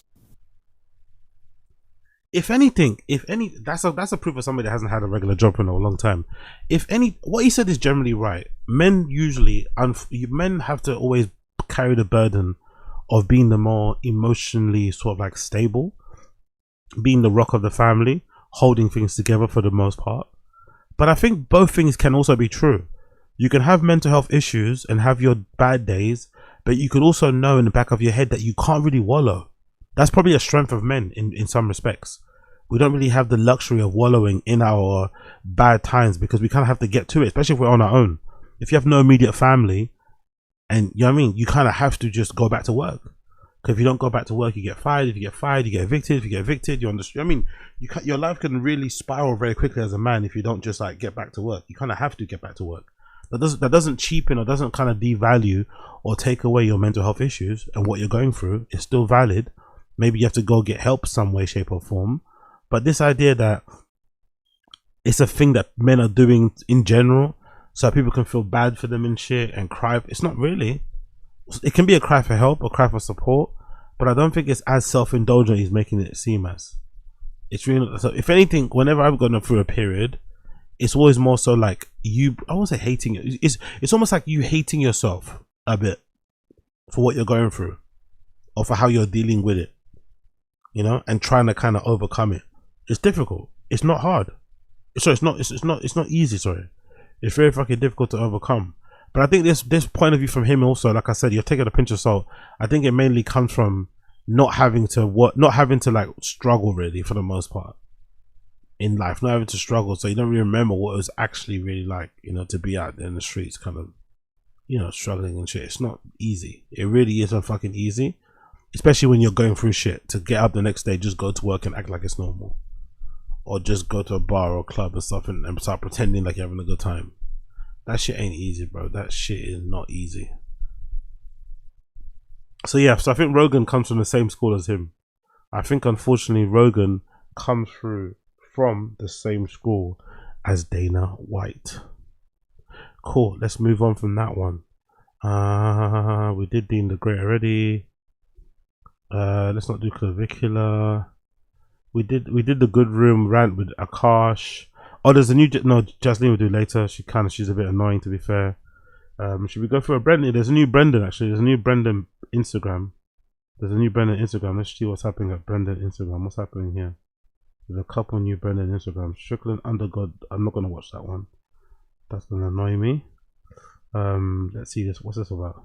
White House card. Let's see exactly. For the low cost of $1.5 million. You get UFC Freedom 250 partner welcome reception. Woo. Okay, we're gonna shake your hand. Press conference, reserved seating. Okay, there's gonna be a ton of security. But probably won't be that exciting.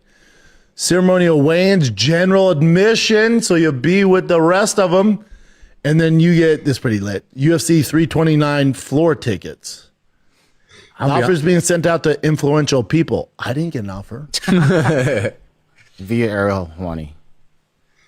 Dude, that's going to be a bunch of people from Oracle sitting in the crowd that don't give a shit. Like any big company that could do a write-off. But what did they think was going to happen? Why is he acting like this is a shock? Also, the keep hammering hat as well, cringe. What did he think was going to happen though? What do you think was going to go on with the fucking White House card? Of course, this is what it was going to be. Of course, this is what it was going to be. What did you expect it to be? Like, come on, use your head. It was never going to be an event where regular people could go and attend. Yes, you can watch it on TV, but you know what I mean? Like, what? That's gonna be, yeah, and this is where people I get like the backlash on the White House. I think what they should. Also, now you understand. You don't understand it when people are not supporting the White House card because they hate Trump and they hate the current administration, so they don't want to support and endorse it. But you're starting to understand why people hate the White House card because of the price of the tickets. Oh yeah, I get it now because the tickets are expensive. But you don't understand when people have morals or principles and don't want to put any money into the fucking Republican Party.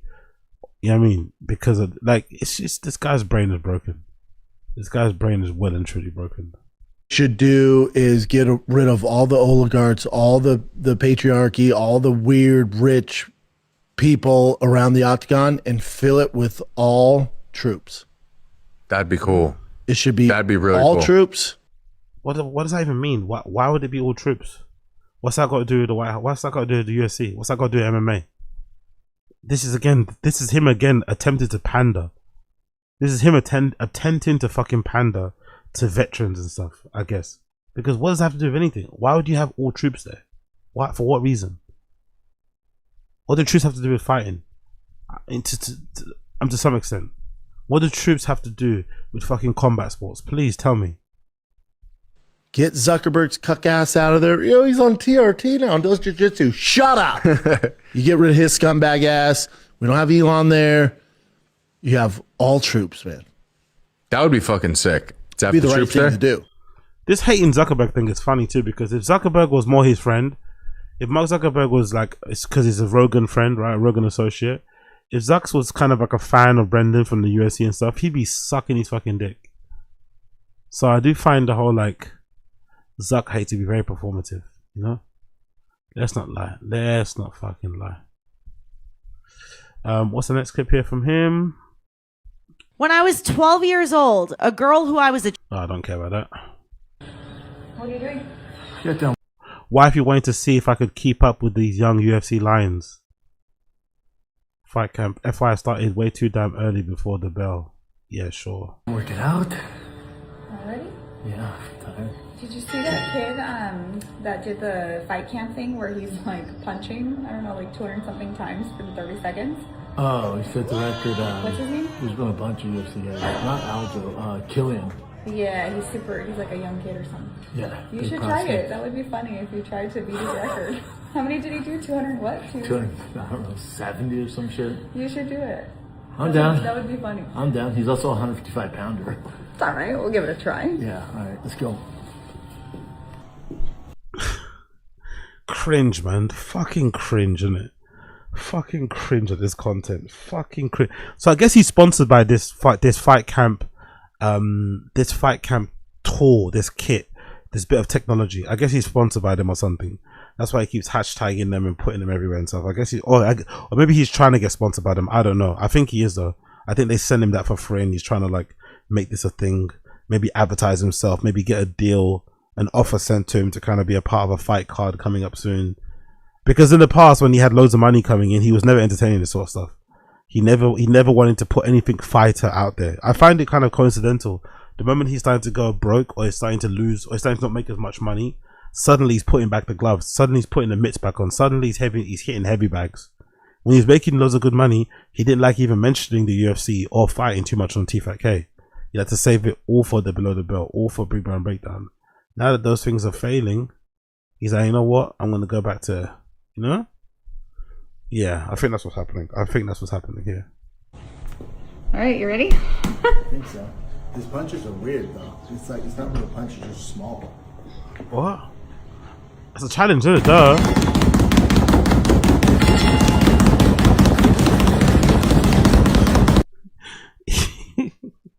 He's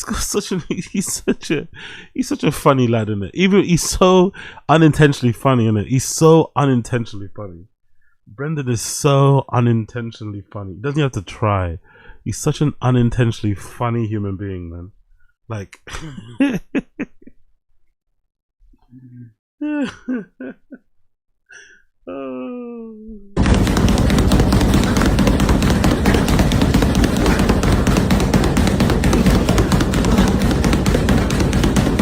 already dying.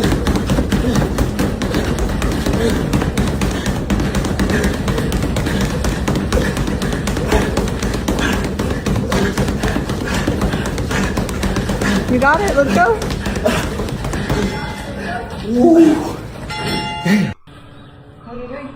Get done working out. Just got done working out. Yeah, right. So I love how he's lying here, by the way. He's acting like he just finished a workout to make it seem more impressive that he got such a high score on the thing. I do find that funny. I do find that little white lie. Again, it's just typical Brendan, isn't it? Always fucking like when anytime he opens his mouth, he's lying. So he's making it seem like he just worked out when probably, I don't know, the most he done was hit the bag a couple of times. So he's making it seem like he did a whole workout. Then at the end, he finished it with getting 230 fuck points, more than the young UFC fucking fighter that's currently. It's like, whatever, guy. Whatever you say. Whatever you fucking say. But again, look at Slow Joe playing her position. Did she at one point appear on camera? No. Did Slow Joe once appear on camera? No. Did she make it all about herself? No. She stood there like a good wife, recorded the content, gave him a fucking alley-oop with some of the questions. Oh my god, have you seen that clip with those young guys?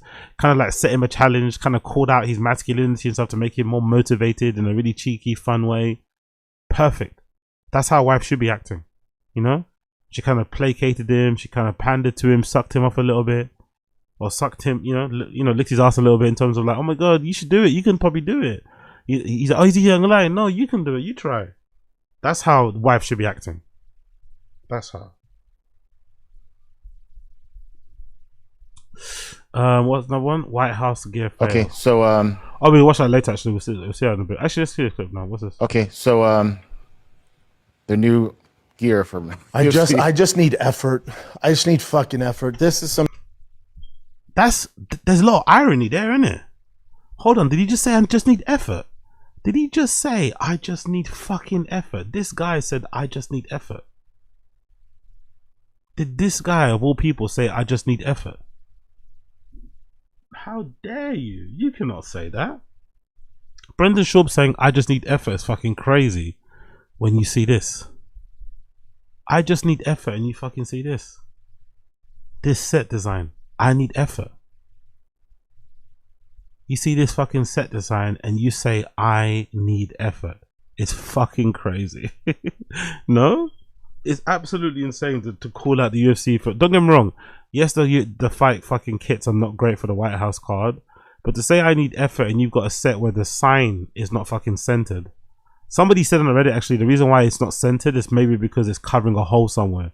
So Chin can't make this sign centered and have it above Brent. Or maybe because of this actually. I take it back. Maybe it's because of this. Maybe Chin can't make it centered because if he tries to put it up, it kind of makes this more obvious because you can see the red. I don't know. But yeah. It's mad to call something not. And also look at this, which also I didn't figure out. Look at the framing of this new set or this new studio. I didn't realize that actually like half of the fucking frame is taken up by the ground and the table. It should be tighter in. Maybe Brendan likes it because it shows off his legs and his trainers, but the framing is actually all off because 50% of the frame is taken up by the fucking floor. We're kind of looking at most of the floor, like 40% of it's most of the floor on the table. At least the table's having drinks on though. There's no drinks covering the fucking table. But yeah, I do find it funny that Brendan's talking about lack of effort when this is his new studio. Some shit I could have done on clip art. It's so bad. For the UFC White House, this is what you came up with? They have like AI flyers now. He's talking about, he has AI flyers. Before he used to always pay an artist or sometimes you'd scam them. But now he has AI flyers. So I do find that kind of funny. You know what I mean? Pot kettle black and shit. Pot kettle black. Alright. Where's getting fucking stuff in my eyes? I need to allow the cream. And oh my god, I just.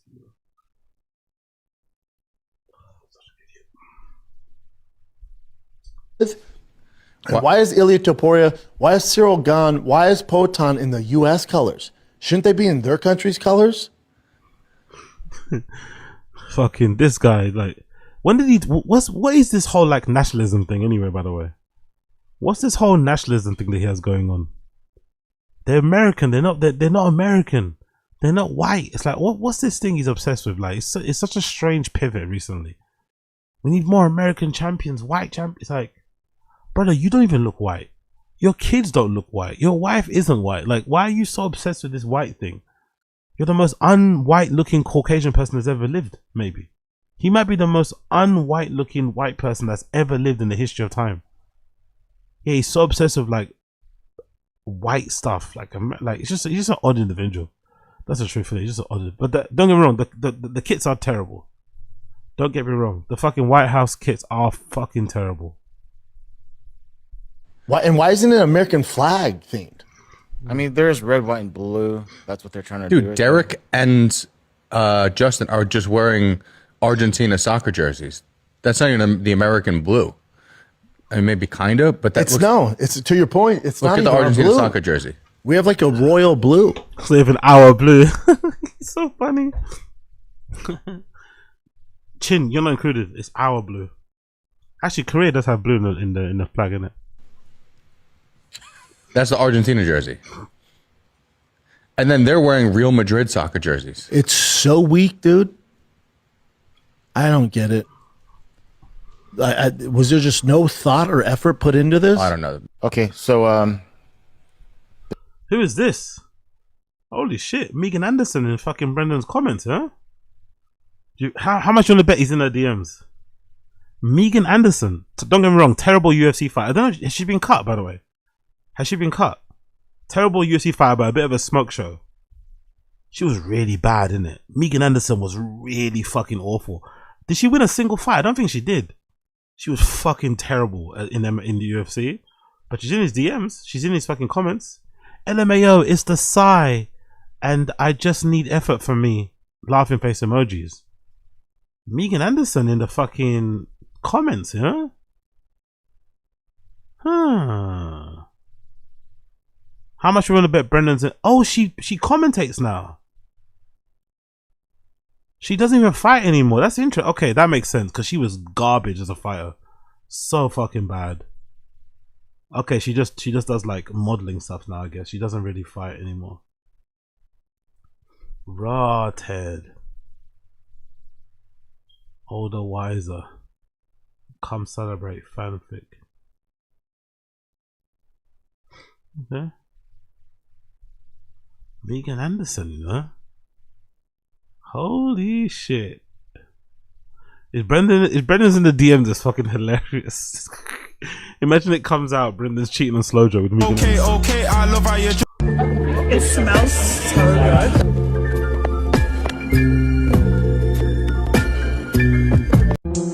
Bitch, I live my best life. What type of outfit is that?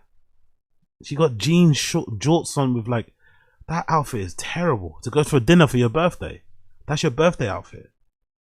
Jorts with fucking, with a crop top and one of the sleeves over your shoulder. She dresses like shit, and that fucking t-shirt with like, can't you just put a t-shirt on with no graphic, please? Maybe just wear a dress. Like, what the fuck are these jorts with heels on? You got jorts with heels on, girl. You got jorts with fucking heels on.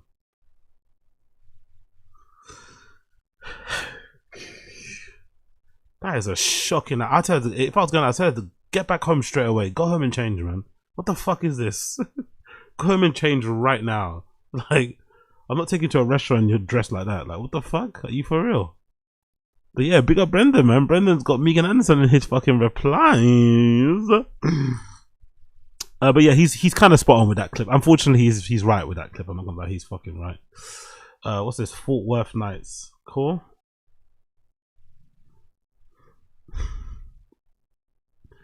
Can I be mean? Can I be mean? And can I say something that isn't going to make some of you guys happy? It's not lost on me that since this girl can now walk, since Brendan's daughter can now walk properly and is functioning like a regular baby, that she's now all over his Instagram. It's not lost on me that this little angel, this little baby, was never to be seen on Brendan's Instagram when she was going through her struggles with the legs. Since the legs have been fixed, thank the Lord above that she's not had to have any surgery or anything. Since they put those fucking straps on and her legs have kind of fixed themselves and shit, and she's back to walking normally.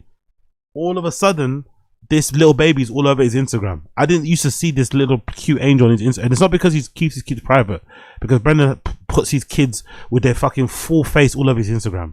He doesn't even try and fade it. Like, it's just bizarre, personally. You know, being somebody in the limelight and putting your kid's face all over your public IG is fucking insane. But it's not lost on me that now this girl, his daughter, is all over his IG. When she couldn't walk and she had those braces on and she looked a little bit crippled, he didn't have her on his fucking IG at all. When she had her cripples on, he didn't have her on her IG. It's not lost on me that. Also, the same goes for Boston. Before Boston showed any sort of like inkling that he's going to be good at football, because that Boston kid looks really fast, right? He looks really like he looks like he might actually be the star athlete over even Tiger, even though Brendan, you know, Tiger's like his favorite. Before Boston showed any promise in sports, Brendan also didn't even talk about him that much. He didn't really exist. He always spoke about Tiger. The moment Boston showed a little bit of promise in flag football and showed some potential, showed that he had some speed on him, he could play football pretty well, he had a natural kind of ability for it, suddenly Brendan's talking about him. The moment his daughter can walk, suddenly she's getting pictures all over Instagram. This fucking guy, man. Again, I could be wrong here, I could be off base, but it's something that I've observed from afar. They went to rodeo, cool, or whatever it is. I don't know. Anyway, maybe it's just me. Maybe it's just me and I'm being unfair. Maybe it's just me and I'm being unfair. Maybe it's just me and I'm being unfair. Schaub and Joe Rogan last night, they were calling you the Bruce Wayne of the UFC. Joe Rogan was giving you all the credit because he gave you the same thing everybody says. You have money, you're rich, you don't need to be here, but you're still here. Brendan Schaub said the same thing about training. He said, you gotta train. You gotta do what you're actually gonna do. You gotta do the sport you're gonna do for cardio. Do you believe what Brendan Schaub is saying, that you gotta just train as much as you need, you gotta spar as much as you need, and they'll give you all the cardio you need? Or you think strength and conditioning is still wrong? No, 100%. I wish Armin would have said fuck Brendan Schaub, big up Joe Rogan. I wish Armin would have said fuck Brendan Schaub, special, very bad, him not funny at all, big up Joe Rogan, alhamdulillah. I wish he would have said that, alhamdulillah. Wallahi, fuck Brendan Schaub. Wallahi, fuck Brendan Schaub. So, like, I know if you do a lot of like a strength conditioning work, if you run those. Hey yo, big up Josie, wagwan darling. Big up Josie in the stream chat, wagwan. Remember when they said they wouldn't post their daughter because of sickos out there? Yep, exactly. I do too. I just think it's weird, not because of the sicko, just because of the level of hate Brendan gets. I just think it's a little bit strange, considering the little hate, the hate that Brendan gets, why he's willing to put his fucking family on social media like that. That's the thing that concerns me. You get a lot of hate as it is. You're very unlikable. If I was him, I'd limit the amount of people. I'd limit as what's this thing called? Elon said one time on Rogan, attack verticals or attack something. I think Elon said something on Rogan, which I think was very smart. You know, he doesn't really say a lot of smart things, but he said there's one thing Elon said. I think Rogan asked him, oh, why don't you drive like a fancy car or live in a crazy house? And I think he said something like, oh, because I'm already one of the richest people in the world, I don't want to give people more of a reason to not like me. So I try to live a somewhat frugal life or not have too many extravagant things. Yes, I've got security and I fly private all the time, but he doesn't really have a crazy car. He doesn't really have crazy possessions or clothes or crazy house that we know of. He kind of keeps himself somewhat modest so that it limits the amount of attack that he gets based on just what he says and what he does. Similar to Brendan, you don't want to give people more of an opportunity to hate you. So maybe just not talk about your family too much. Maybe keep your family private. You know what I mean? Don't give them another angle. It's like, don't get me wrong, the homeless cats get a lot of bad reputation. You know, Brendan thinks the homeless cats are evil. But for the most part, on the Instagram, when he announced that, when he was crying and shit about his daughter's legs, and he spoke about it on his Instagram, and someone posted a clip on the Reddit, most of the Reddit were very supportive. They're like, hey, I know we hate this guy and he's a fucking douchebag and we want to see him lose everything and have to rattle his tin cup. But everyone said the same thing. This is fucking awful. We hope his daughter gets well. Sending prayers to fucking Brendan Schaub. Hopefully he hangs in there. You know what I mean? They were very supportive. No one kind of insulted or took the piss or started mocking the daughter for being a cripple. No one did that. So if I was him and I was the most hated person in the world, or the most hated person in comedy, I would personally not have my kids all over social media like that. But I think he also does that because he thinks he's a celebrity. I think he does that partly because he thinks he's a celebrity. And maybe actually, just thinking of it now, top of my head, maybe he also does it because it might increase his ability to get sponsorships and stuff. When brands see that you're an active family man with a wife and shit, and you've also got this podcast, and you're also friends with Rogan, and you've also got your own celebrity because of the UFC career, they might be willing to do business with you. So maybe it's more of a businessy type of thing. It's more of a branding thing to have his kids over social media, like with their faces out. Why are you gonna get tired in the first round? no matter like, okay, bring like a Yo, Black American, Wagwan Queen. Big up Black American. Big up Black American. Hope you're good. Hope you're good. the best CrossFit guy. She's from Texas, I can tell. Cool. Let's continue on. Oh, let's do a little bit of let's carry on with the comedy stuff. I want to carry on with the comedy stuff actually. Let's carry on with the comedy stuff. Fuck all this shit. Oh, yeah, there's a new American Redact, right? There's a new American Redact. Let's do a couple of American Redacts. Let's do. Did we do this before? Joe Rogan's friends are quietly turning on him. Did we do this before, by the way? Do you guys remember this? Did I cover this clip? Joe Rogan's friends. I think I did, right? I think I did speak about this. Joe Rogan's friends are quietly turning on him. I think I did. Do you guys remember? Did I react to this clip here? I think I did. So let's maybe go for this. Zach Galifianakis calls out Rogan's cult. Wait, well, all the podcasters that have had the president on now, they don't do their court gesture. They don't do it. They just they suck up to him. Yeah. So the comedians that have had that are podcasters that have, Big up Zach Galifianakis, the comedians. I love it. Big up Zach. I love that. I love that. Rogan is not a comedian. have had Trump on. They're not doing their job. It's tough now because the podcasters have become just ass kissers for the politicians, right? They don't challenge them. They just like, yeah, that's cool. All right, so it looks like the. I don't think that's fair, though. I don't think that's fair. I don't think they challenge them, not because they don't want to, because they don't have anything to challenge. They actually like them. I think that's the problem we have. The framing is weird. The framing is wrong. Rogan is not challenging Trump because he doesn't want him to look bad. He's not challenging Trump because he likes Trump. Why would I challenge him? Why would I? Do you know what I mean? Why would you do that if you agree largely with what he does? If you agree largely with what he says, why would you want to challenge him? I think that because the framing makes it seem like these guys are going to come back around. They're not. They're not going to come back around. They've already decided what way they want to go. They've already decided which way they lean politically. That's it. It is what it is. Just put up with it. But I don't think there's this idea that, oh no, they're not challenging him because they want to suck up, because they want to curry favor. No, they're sucking up because they like the person. The actor and comedian Zach Galifianakis, who you probably recognize from the Hangover movies, or no, they don't. They don't have to challenge them. They don't. This is not, again. I don't think you should expect a politician to go on a fucking comedian's podcast and then get challenged. That's not the place where they should be getting challenged. They should be getting challenged in places where people know what they're talking about. Comedians largely don't know what they're talking about. They're privileged people. They don't even exist in the normal way that most humans exist. They don't interact with the world most humans exist. If you're a comedian and the president's willing to go on your podcast, it's fair to say that you're a multimillionaire, if not a billionaire. Trump isn't going on some random person's pod. He's only going to go on your pod if you're already successful. So by that token, if you're successful, most people that are successful usually lean right, because the right usually has more favorable taxes and shit that accommodate the rich. So you're usually going to lean right if you want to kind of preserve your wealth, keep your money, spend less money on taxes and shit. It's just how it goes. Unfortunately, it's just how it goes. The older you get, the more right you lean for the most part, especially if you start to make more money. But I think people are looking at it like these guys were once on your side. Now they are going to be back on your side if they just challenge. No, they're multi-millionaires. They're never going to be on the left side. They're never going to be Democrats. They're never going to be liberals anymore. They make too much money to be a liberal. There is such a thing, in my opinion, to making too much money where it's almost impossible to be a socialist or a liberal. It's almost impossible. Because how are you making that money? How do you spend that money? It's going to go against a lot of the ideals that you allegedly preach or you're indoctrinated with. You're going to end up being one of those champagne socialist types, and who wants to be that? So I think the framing is wrong. Joe Rogan does not challenge JD Vance or Trump because he's scared. He does not challenge them because he largely agrees with what they say and he's a fan. So why would you hold your friends' feet to the fire? Doesn't matter if they're president. You don't give a fuck. It's your podcast. You can do what the fuck you want. The point is, those politicians should be getting challenged more on the platforms where that type of thing is necessary. But they also avoid it. So I get the frustration in America. I get the frustration.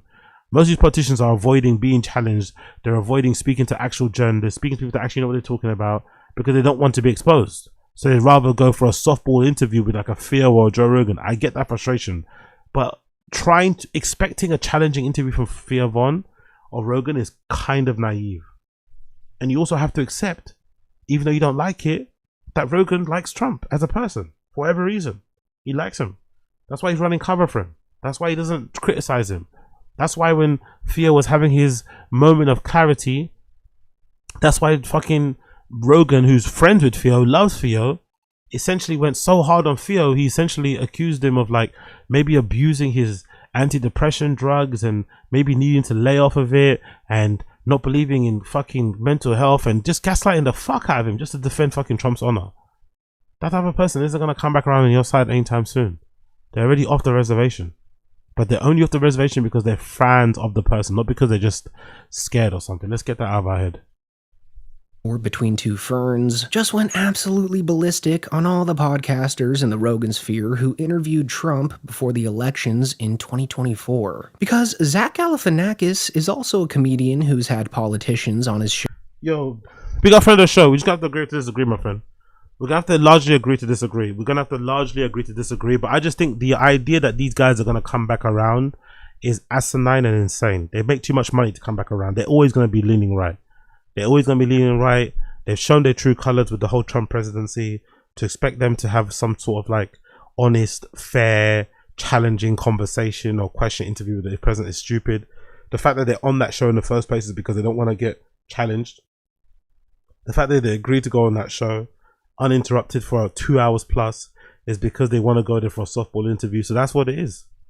That's all it is. If anything, the podcast bubble and this whole politics thing should show going forward, maybe people should take less stock in what politicians say. Maybe there's people that voted for Trump because Rogan endorsed them, because Theo had him on his pod, because Tim Dillon interviewed somebody from the administration. Those people should maybe take a long, hard look at themselves and say, okay, maybe I shouldn't take the advice of a famous, super rich podcast guy. Maybe their endorsement isn't what I should be looking for. Maybe I should be thinking more about my own kind of, policies, my own politics, the things that affect me, the things that affect the people in my community more, the things that affect the average American citizen more than what some comedian is thinking that lives in Calabasas. So that's what I think this Trump thing has done. I think it's hopefully opened people's eyes to know that, okay, some of these podcasters are very successful, but just because they're successful and they've got a #1 podcast doesn't mean they know what the fuck they're talking about when it comes to politics or societal issues. Don't pretend that to be the case. Show in the past, as he had Barack Obama and Hillary Clinton on his show Between Two Ferns way back in the mid-2010s. But if you've seen those already, then you'd obviously know that he approached these interviews way differently than Rogan, Schultz, and Theo Vaughn, as his interviews were entirely based around comedy, while the Trump podcasts were pretty much just hours of propaganda slop. So for him to see these so-called comedians who have quote-unquote comedy podcasts doing absolutely zero comedy while glazing Donald Trump to no end was an absolute disgrace and a complete embarrassment to the comedy world. Well, I mean, we've talked about it. I won't go into it, but I do think that was particularly helpful to you when you did your famous Between Two Ferns interview with Obama, because you're the only person that gave him, I mean, I know that this in any way was just you doing your comedy, but you were so rude as that person. Right.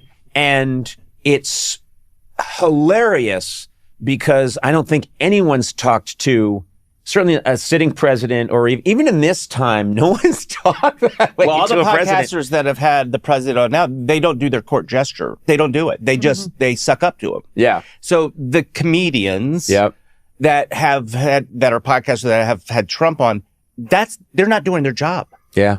Yeah. That's not the job of a comedian. You are to challenge. Yeah. You are to make uncomfortable. You're not to sit there and fake laugh. Yep. I don't know. A job of a comedian is to be funny. That's not true. The job of the comedian is to be funny. Whatever you find funny is what you find funny. This whole challenging thing is like a bit crazy. What? To be a comedian is to just be funny. If the interviews are funny, they'd be a lot more bearable.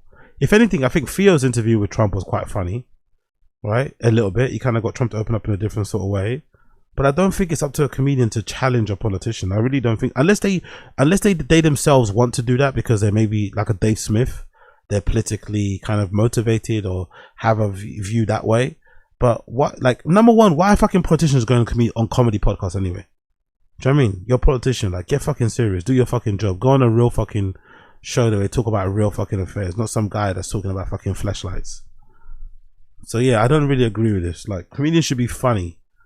This is probably why comedy sucks so much now, about speaking truth to power, all this nonsense. No, be fucking funny first. Whatever your topic matter is, be funny first, please. Be funny. That is not the job of the court jester. Yeah. Period. So there is a difference. People were actually, somebody yesterday was talking to me about that, about, political influence through comedy and all that stuff.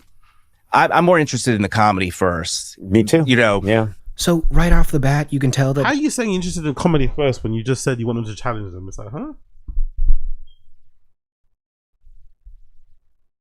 There's a huge difference between Zach Galifianakis and the other clowns who are just LARPing as comics. Because Zach correctly defines being a comedian as being the court jester, while the Rogan Sphere guys compare it to being the philosopher. Like, that's how much these guys don't understand comedy. So to be honest, Zach Galifianakis is giving... That's the problem though. That probably plays into more what he's saying.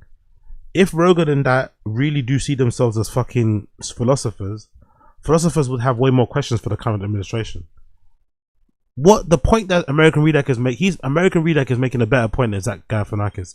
Zach Galifianakis is saying, "Oh, just be funny, just be funny." Then on the other side of his mouth, he's saying, "Challenge people, challenge somebody." You can't challenge somebody and be funny. It doesn't work that way. You have to pick one or the other. And I think in this case, if they think they're fucking if they're fucking manosphere influencers that have philosophy and all that shit in their back pocket, you should levy some of those philosophical questions towards the current administrations, and obviously use nowadays issues as a kind of good example or backdrop. That's what you should be doing.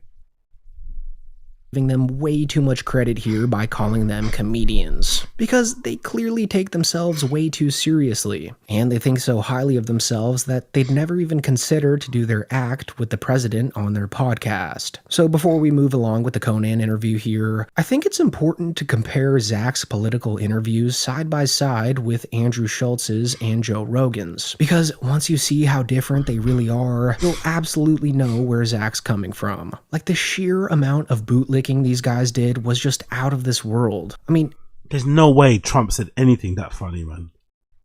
There's no way Trump said anything that funny. Also, big up to Akash's wife saying the flagrant fans are right wing, when this is what Akash was doing during an interview with Trump. She's acting like it's the fans that are right wing. It's like, brother, your husband might be right wing. Look at how he's laughing at something Trump is saying. Full teeth on display, leaning back. Look at Charles's face. So fake. There's nothing that guy could say that's that funny, really. Come on. I know Trump can be funny sometimes, but not that funny. Let's be real. Let's relax a little bit. Out of this world. I mean, it was almost like they were so starstruck that they pretty much forgot that they consider themselves as professional funny guys. And then others would say, "Oh, he rambled." I don't ramble. If I start a story, what you do is you weave things and you do it. You have to have certain things. You need an extraordinary memory, because you have to come back to where you started. Yes. You always, a weave is only good if you come back. They would give you credit for that. Yeah, it's true. That you could go all the way over here and then get back. I can go so far here or there, and I can come back to exactly where I started. Now, someday when you don't... That's not that funny. He's actually just explaining the way that he speaks. And they're laughing as if he did the most incredible spit ever. What the fuck was that about? He's literally just explaining the way that he's trying to rationalize, right? He's trying to rationalize the way that he just rambles and meanders. And they're laughing as if like he made the most funniest fucking joke in the world. It really wasn't that funny. He's actually not even trying to be funny. He's actually trying to be somewhat serious. It's so weird. Don't come back to where you started. You're Biden. Then you say, one of the beautiful things about you is that you freeball. Like, you get out and you do. One of the beautiful things of Rogan. Yuck. One of the beautiful things about you. By the way, does he have makeup on? Does he have makeup on, you think? I think he's got a bit of makeup on there, isn't it? The beautiful thing about you. Fucking hell, Rogan. The beautiful thing, you know. Do these huge events, and you're just talking, and you're making. We've highlighted you on the show many times when you did this Biden impression where he's walking around, he doesn't know what he's doing. It's funny. It's stand up. It's funny stuff. But it's like you and you were making fun of Elon one time. You were doing an Elon impression. It's great. You have like comedic instincts. Like when you said to Hillary, "You'd be in jail." Like that's great timing. Yeah. But it's like that kind of stuff was unheard of as a politician. Like no one had done that. So the presidential meat riding they put on display here was just beyond human comprehension. And in comparison to Zach's interview with Obama, I think you can understand. By the way, presidential meat rider is a crazy insult to call somebody. If someone called you a presidential meat rider, you have to fucking fight them. You have to fight them. If somebody called you a presidential meat rider, a generational meat rider, right? You have to fight them. Big up American Redact. And why Zach's just a little bit frustrated with these wannabe comedians interviewing the president, as Zach's interview was more so how a comedian should really approach these things. First question. In 2013, you pardoned the turkey. What do you have planned for 2014? We'll probably pardon another turkey. We do that every Thanksgiving. See, this is what you should be doing with a politician. Trolling. Making it funny like Sundae Best. Who's that guy? That guy from Barstool Sports. Do that sort of interview. What's he called? It's called Sunday something, right? Is it called Sundae Best?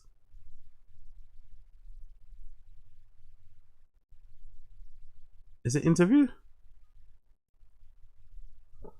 Is it Sunday something Sunday, isn't it?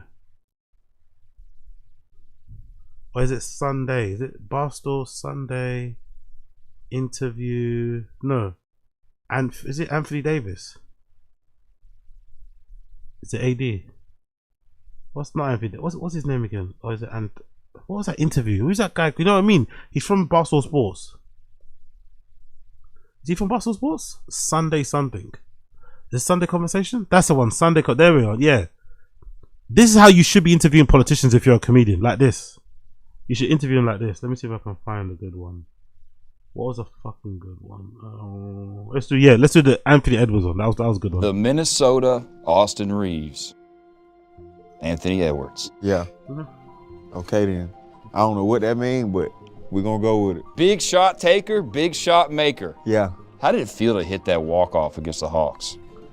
Is it me? Big up Gamebread. Is it me or does he look like Ariel Chouameni from fucking Real Madrid?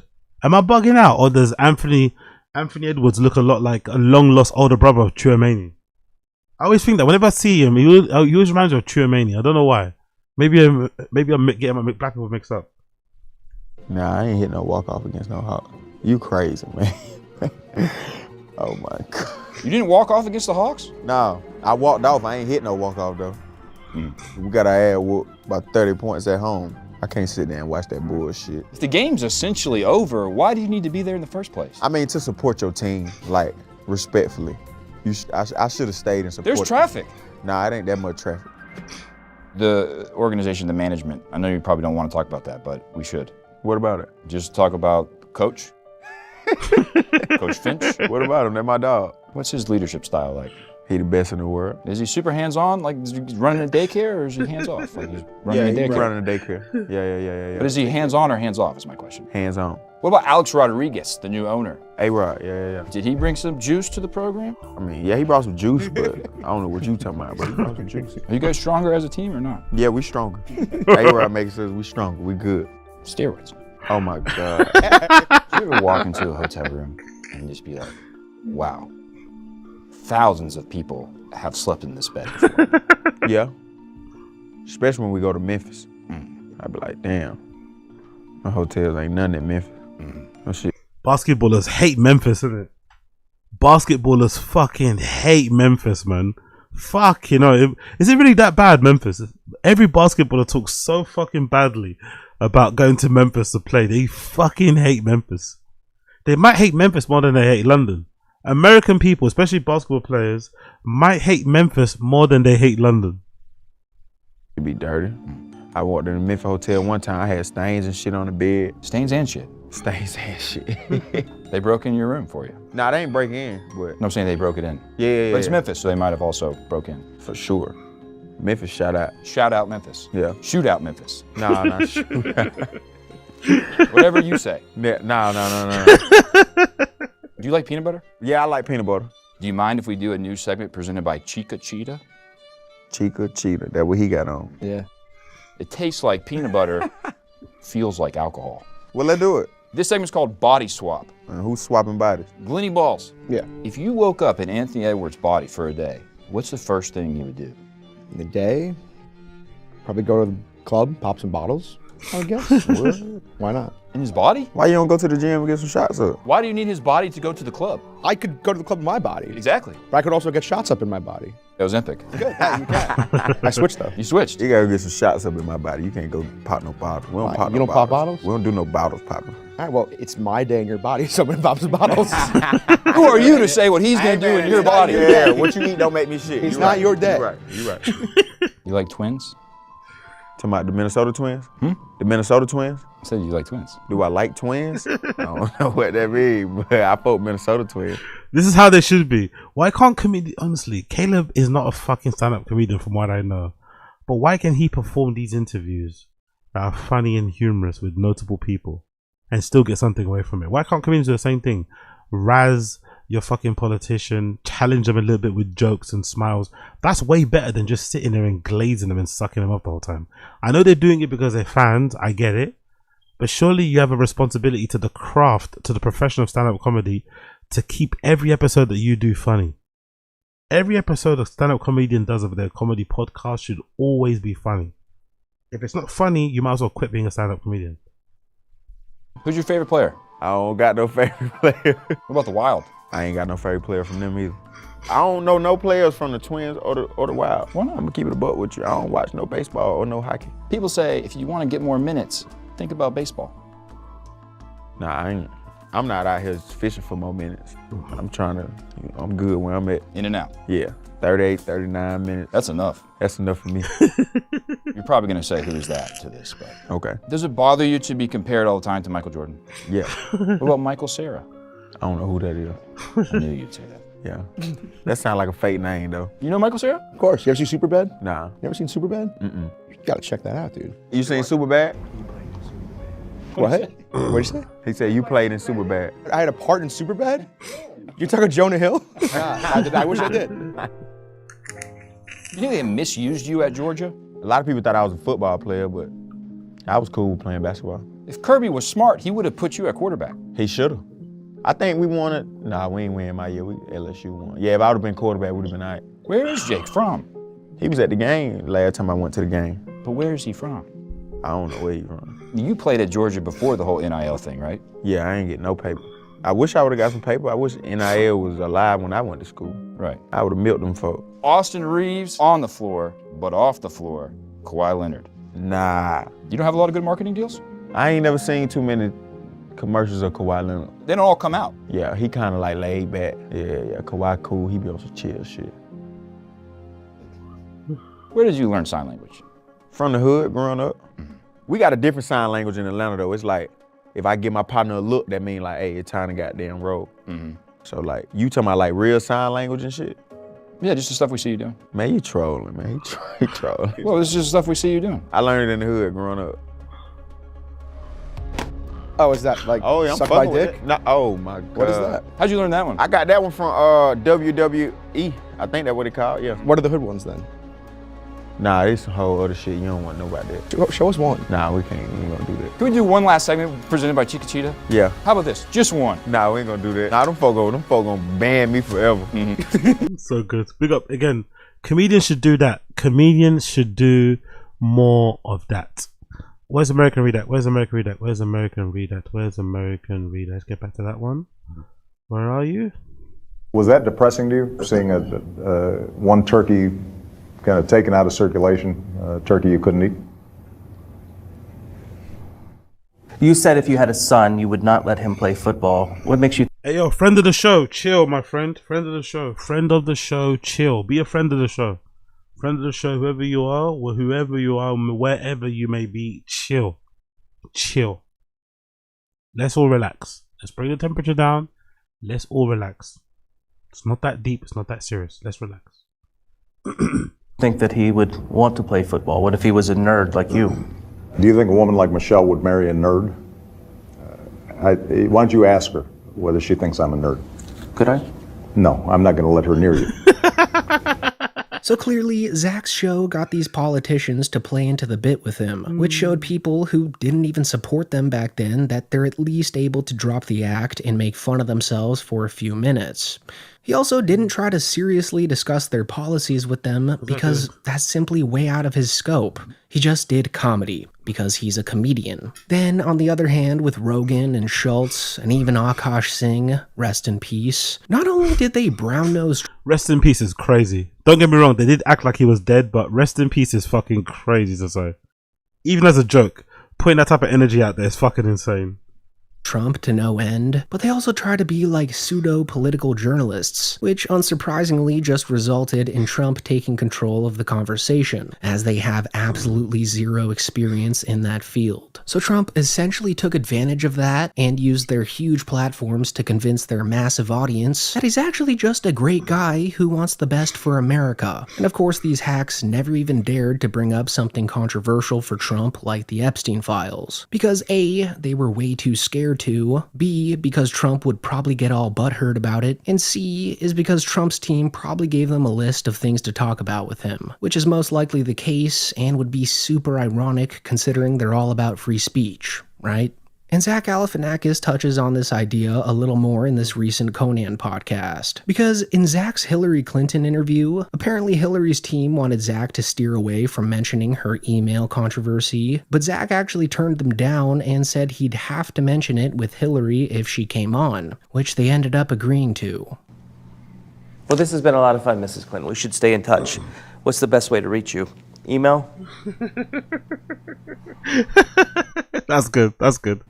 Fine, but the comedy has to come first. I remember when I interviewed Hillary Clinton, and I could tell she didn't want to be there, and I totally get that. I get it. But before we had set that whole thing up, they wrote back, well, you can't bring up those emails. And I go, well, we don't have to do the interview. That's fine. We won't do it. Yeah. When you tell powerful people no, it's crazy. They were like, okay, we'll do it. Well, you can ask. Yeah. Because it's not that important to me to do it the way they want to do it. You have to, if you're going to come in a comedy, you got to do the way we want to do it.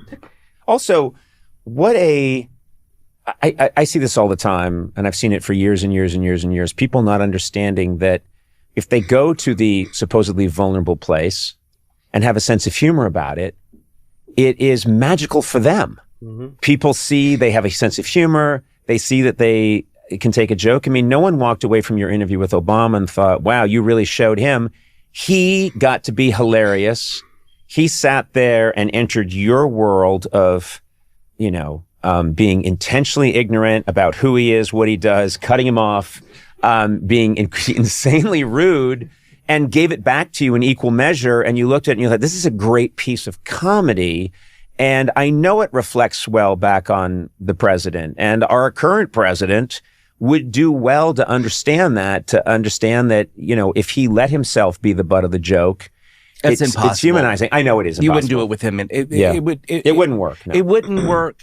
So yeah, I mean, it's just so funny that Joe Rogan and Andrew Schultz consider Trump to be the funniest president of all time, with them even going as far as to say that he could be a comedian in another lifetime, because just like them, Trump gets super sensitive when anyone says anything critical about him. Like he's just not able to joke about himself even slightly. But according to Joe Rogan's definition of comedy, Trump fits the bill. I mean, he loves making fun of marginalized groups, using slurs, and overall punching down, which as you might know by now is just comedy gold for the average mothership attendee. After all, that is right-wing comedy, and according to Zach Galifianakis, it stinks.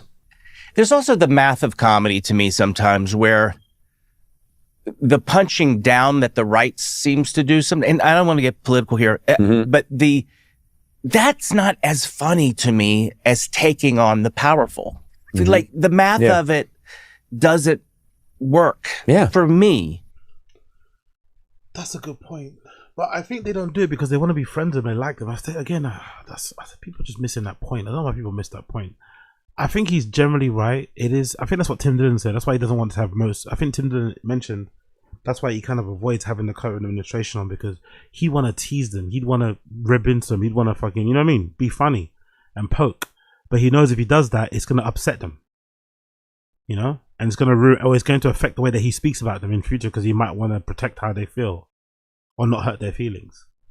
But I also think people just miss out on the fact that these guys like these people. Like Rogan isn't throwing Theo under the bus and gaslighting him the way that he's doing because he, you know what I mean? Like he's doing it because he loves Trump. Like people just need to accept that. Like he's not going to come back around. Whoever gets into power next, most likely going to be a Democrat, isn't going to make Rogan suddenly become a liberal again. He's gone. These guys are gone. These guys are gone. They're going to be right-wing hacks until the day that they die. Like people need to just accept that. It's not a temporary thing.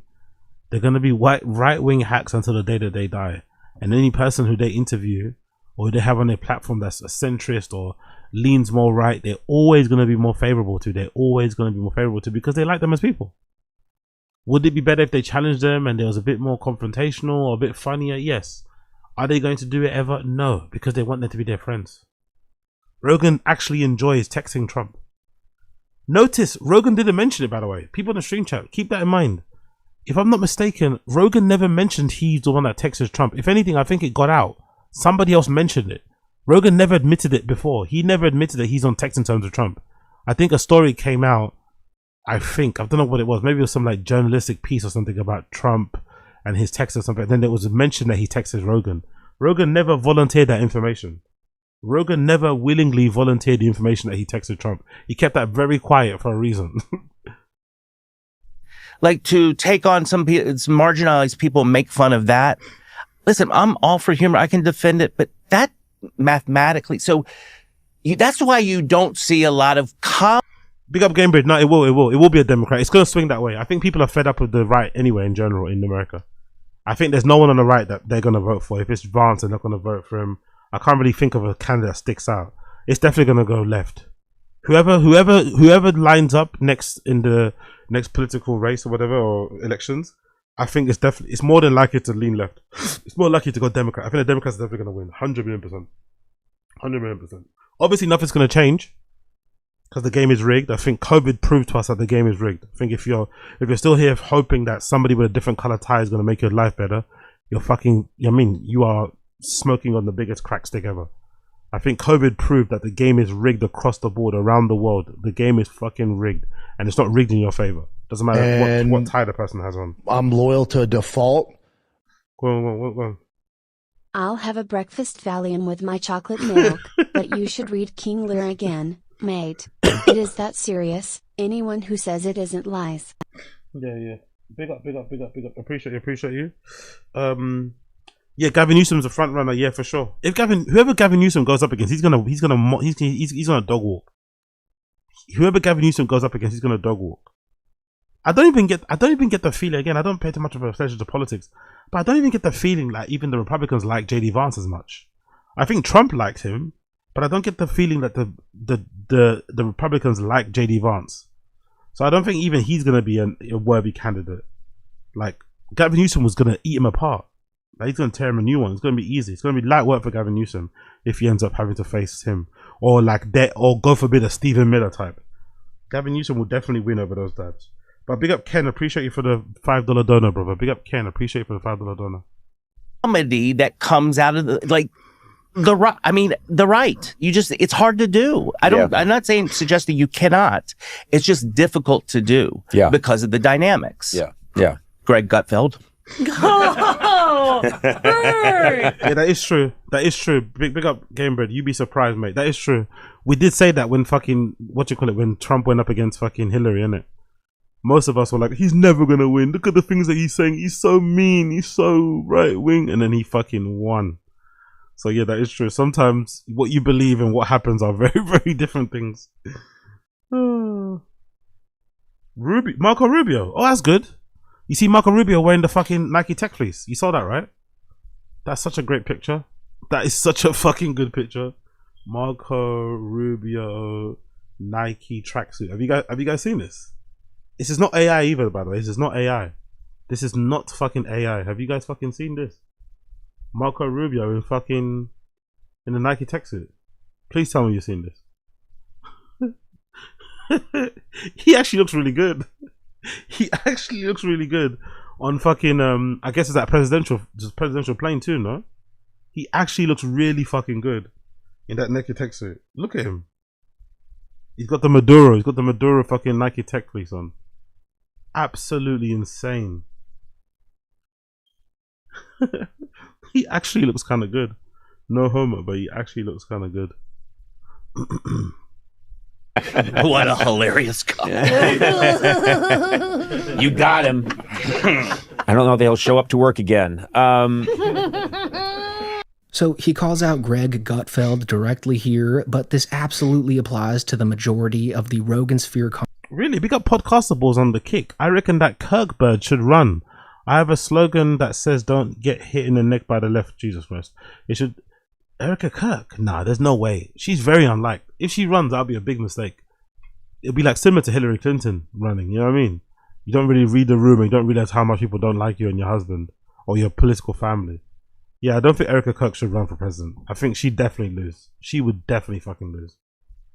Comics too, because when they do get up on stage and do their material, it's a truly miserable experience, as they mostly just punch down with super unoriginal stereotypes that you first discovered in middle school, which isn't even necessarily a right-wing thing. I mean, everyone can be a hack, but this kind of punching down seems to happen primarily with right-wing comics, which most people see as completely backwards and lazy, because it's easier to punch at people who are already down instead of the bigger figures like the corrupt billionaires and people in power. Good point. But of course, they'd never do that because they're literally friends with them. Like Joe Rogan never in a million years would poke fun at Peter Thiel, and it's completely pathetic. Barbara Walters gives you a big hug. They all loved you. They were all talking about how you're you might be conservative in your financial positions, but you're very liberal socially. They were talking about you in such a favorable light. The audience was cheering.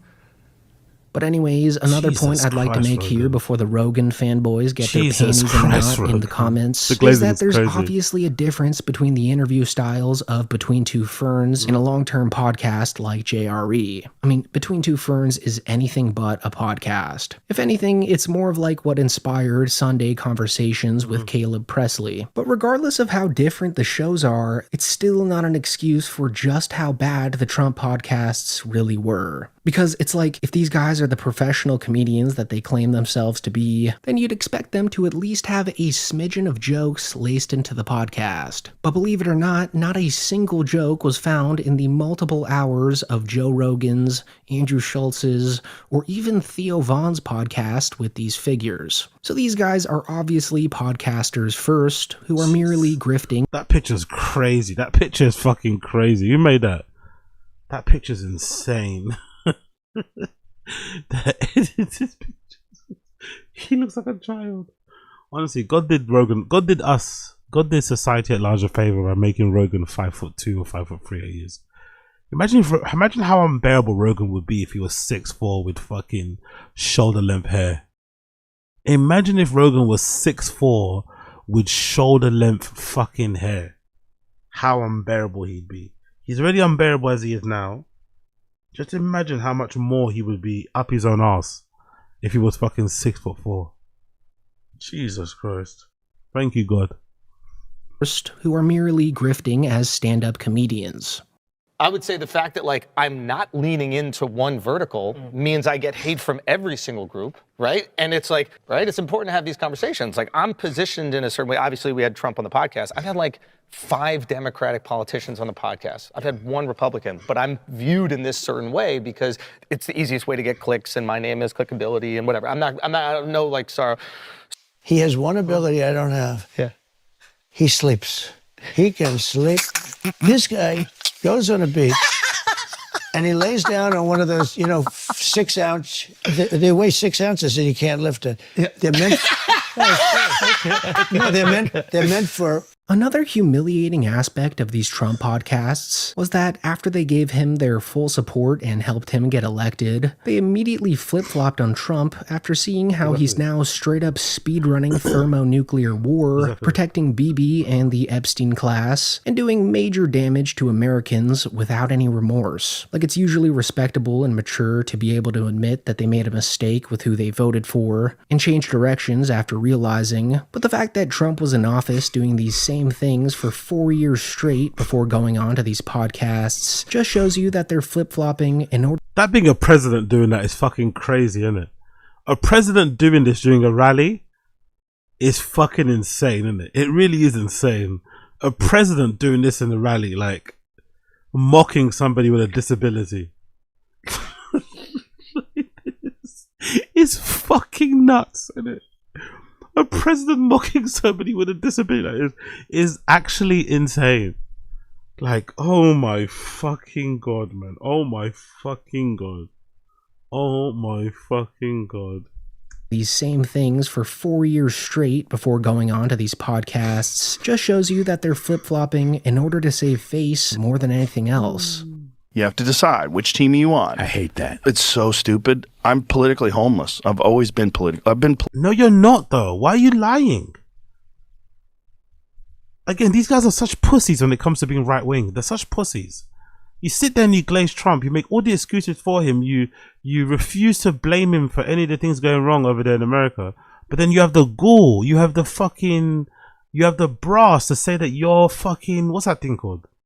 You're politically homeless. No, you're not politically homeless at all. Zero. Politically homeless, you know. No, you're not.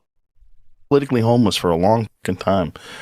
And don't get me wrong, Zach Galifianakis let Obama plug his policies in the short interview he did with him on Between Two Ferns 2. But to this very day, Zach is actually fine with that, which he touched on in the Good Ones podcast he did a few weeks ago when asked if he felt implicated in helping show Obama in a positive light.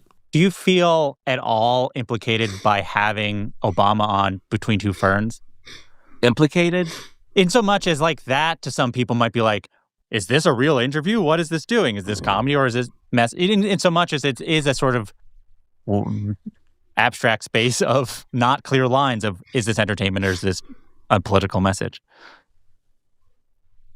That's a good question. I think fundamentally, there should be a space for politicians to have comedic interviews. I don't think every interview a politician should be having is them getting raked over the coals. They should be able to show a fun side of them. That's the whole part of being a politician. You should be able to show that you can get the job done and that you're also a fucking normal human being to some extent.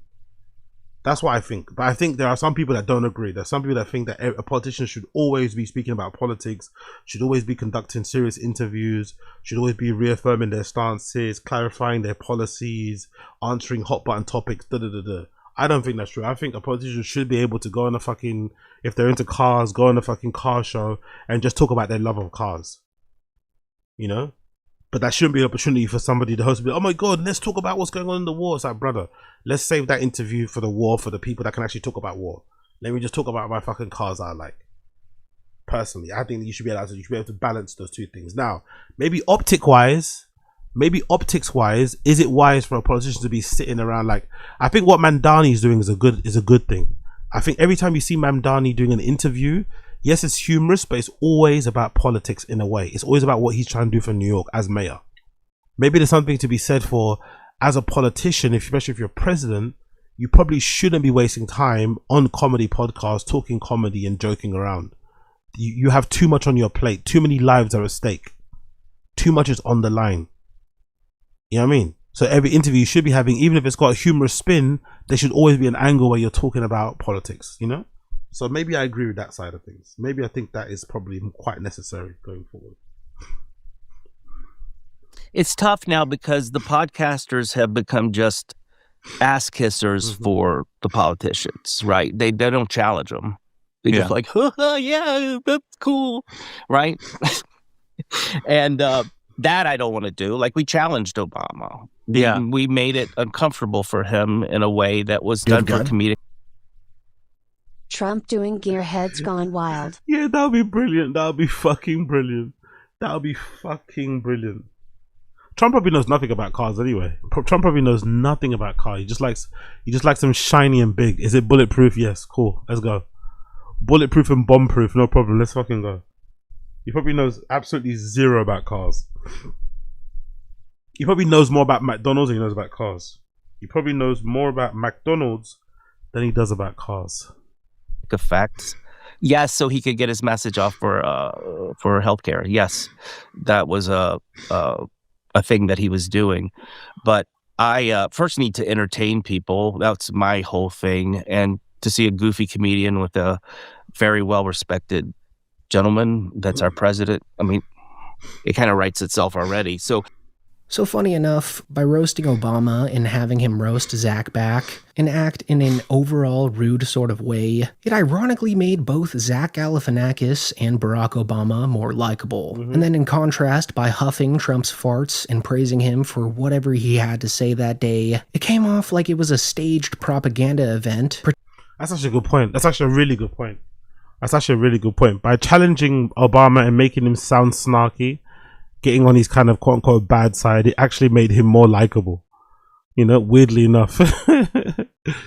But this glazing thing didn't do these guys. To be fair, this kind of like amplified the hate towards these guys. The Trump press run really amplified the hate. Really made, especially Americans, it made them hate the comedy podcast class. And I don't think they're ever going to come back from it. The wider public, the American public, are never going to forgive them for this shit, you know? They're never going to forgive these comedy podcasters for emboldening a whole generation of men to vote for them and all this shit.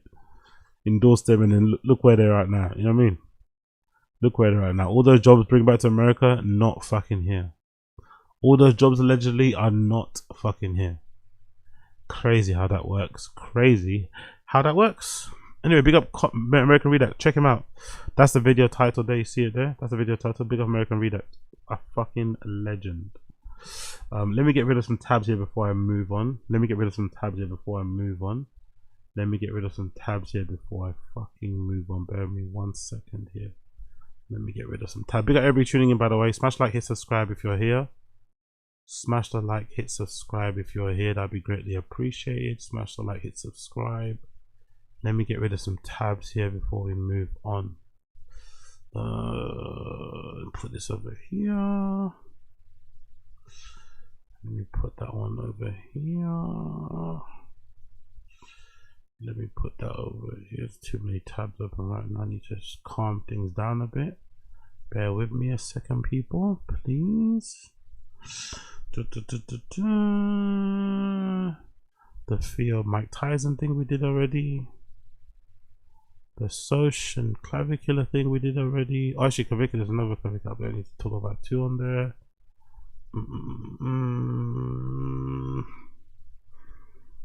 The fucking. We'll do that as well in a second. There's a Charleston White thing we gotta do. Clavicular and Logan we gotta do. Bear with me a second here. Where is it?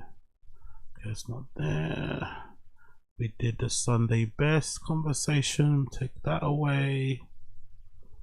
We spoke about Brendan Schaub's Instagram. Let's take that away.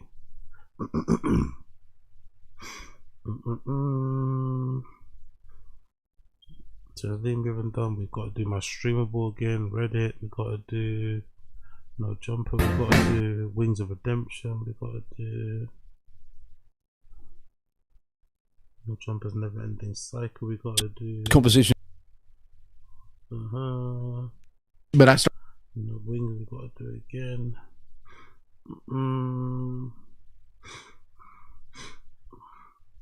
Are those people who you think? Cool.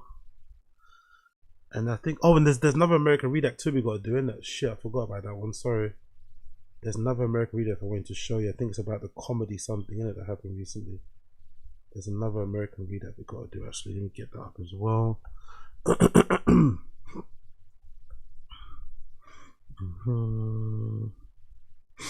me get rid of this as well. Boom. Let me get rid of this as well. Boom. Just got about 5 more people. Bear with me. 5 more. 5 more. Let me get rid of that over there. Get rid of that one over here.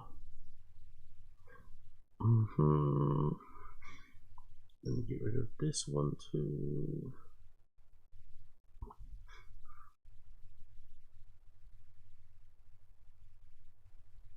Let me get rid of this too. Let me get rid of this too. Whoops, that's a kick thing. Get rid of this too. We got kick. We got the echo. We got the echo. We got the echo. Pick up the fucking echo. Let me get rid of this too. Cool. I think we're done. I think we're finally fucking done. Alright, we're finally fucking done. Alright, cool. Let's get rid of this whole window. Get out of here. So, before we move on, also want you to check out my Patreon. Please check out my Patreon. I've got a new reaction available right now. A new reaction available right now.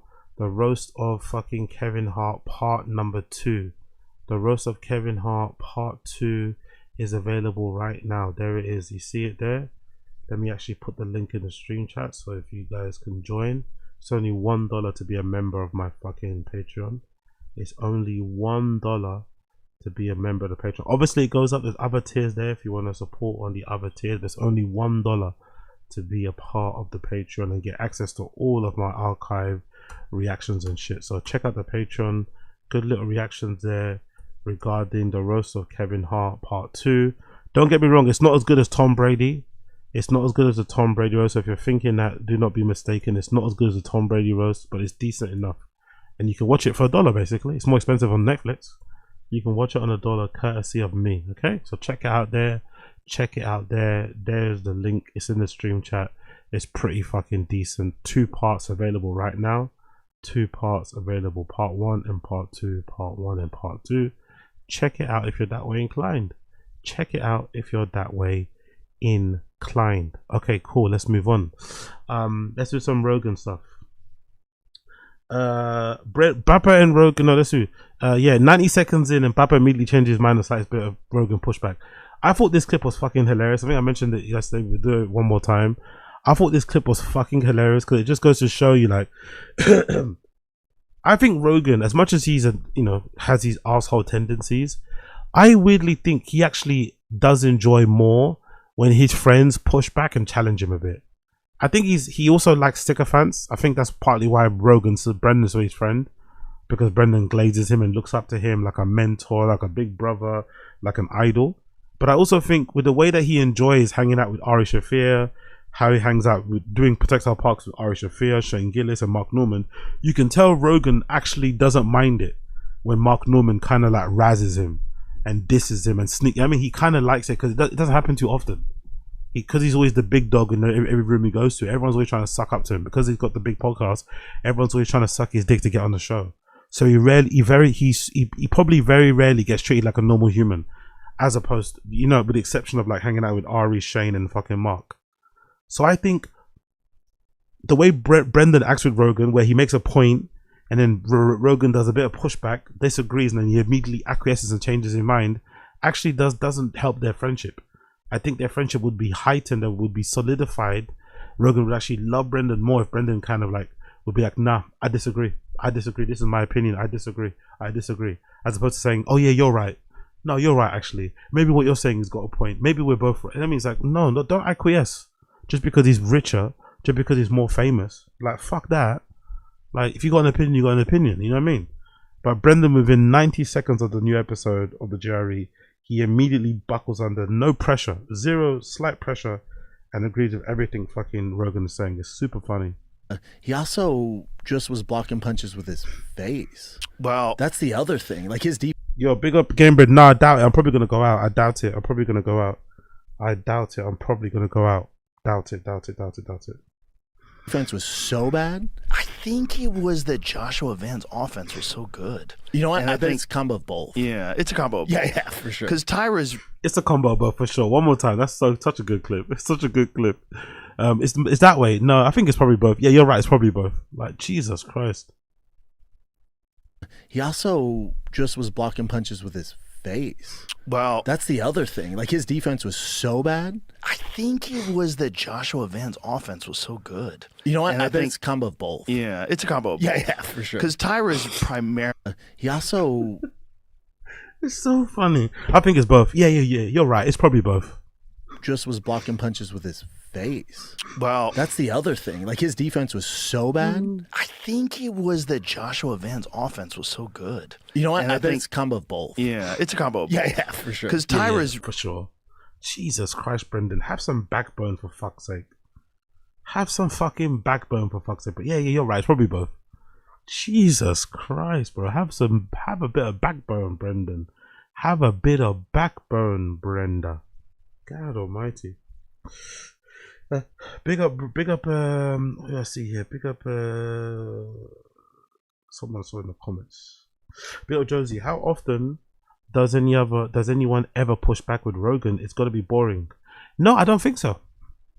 I think if you're wired the way that Rogan is, it's got to be pretty fun to have people sucking your dick. It's got to feel really gratifying. It's got to really stroke your ego to have all these men fawning over you, looking at you as a hero, looking at you as the archetype of what a man should be, looking up to you in terms of the money that you make, being enamored of how successful you are, wanting to be on your show, making you feel powerful, you actually impacting their lives, you know, for better or worse. You know, I don't know many Rogan friends within a group of 250 who aren't well off, who aren't comfortable in life. They might not be multimillionaires, but they're definitely not working in Target. They're definitely not working in fucking Walmart. Most of Rogan's friends within that inner circle who've been on his pod a few times are definitely making their money, paying their bills based on comedy alone. And that was obviously helped with the little bump they got on Rogan. So that's, as much as it makes them feel good, it probably makes Rogan feel even better that he's got the kind of power to literally change a man's life. To go from, look at Lex Friedman. He admitted that he was eating fucking McDonald's beef patties without the bread because he couldn't afford food or something. As soon as he got onto Rogan, you know what I mean? Shit started to get really sweet really, really quickly. Contact books started to increase really, really quickly.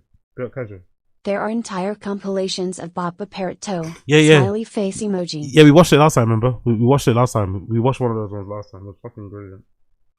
It was fucking brilliant. But yeah, I think if you're wide like Rogan, it's gotta feel good. You definitely feel good when people suck you off. You definitely feel good. Because most people who are somewhat, I won't say humble, but you kind of get uncomfortable. You don't really like it. Like a normal person would have, for instance, look at this. Listen to this. Especially Josie. Listen to this. A normal person wouldn't have let Lex Friedman finish that song. They would have got cringed out. They would have got embarrassed. They would have felt awkward. Rogan, as much as it was cringe for Lex Friedman to sing that song, Rogan also sat there in silence and let him fucking sing it.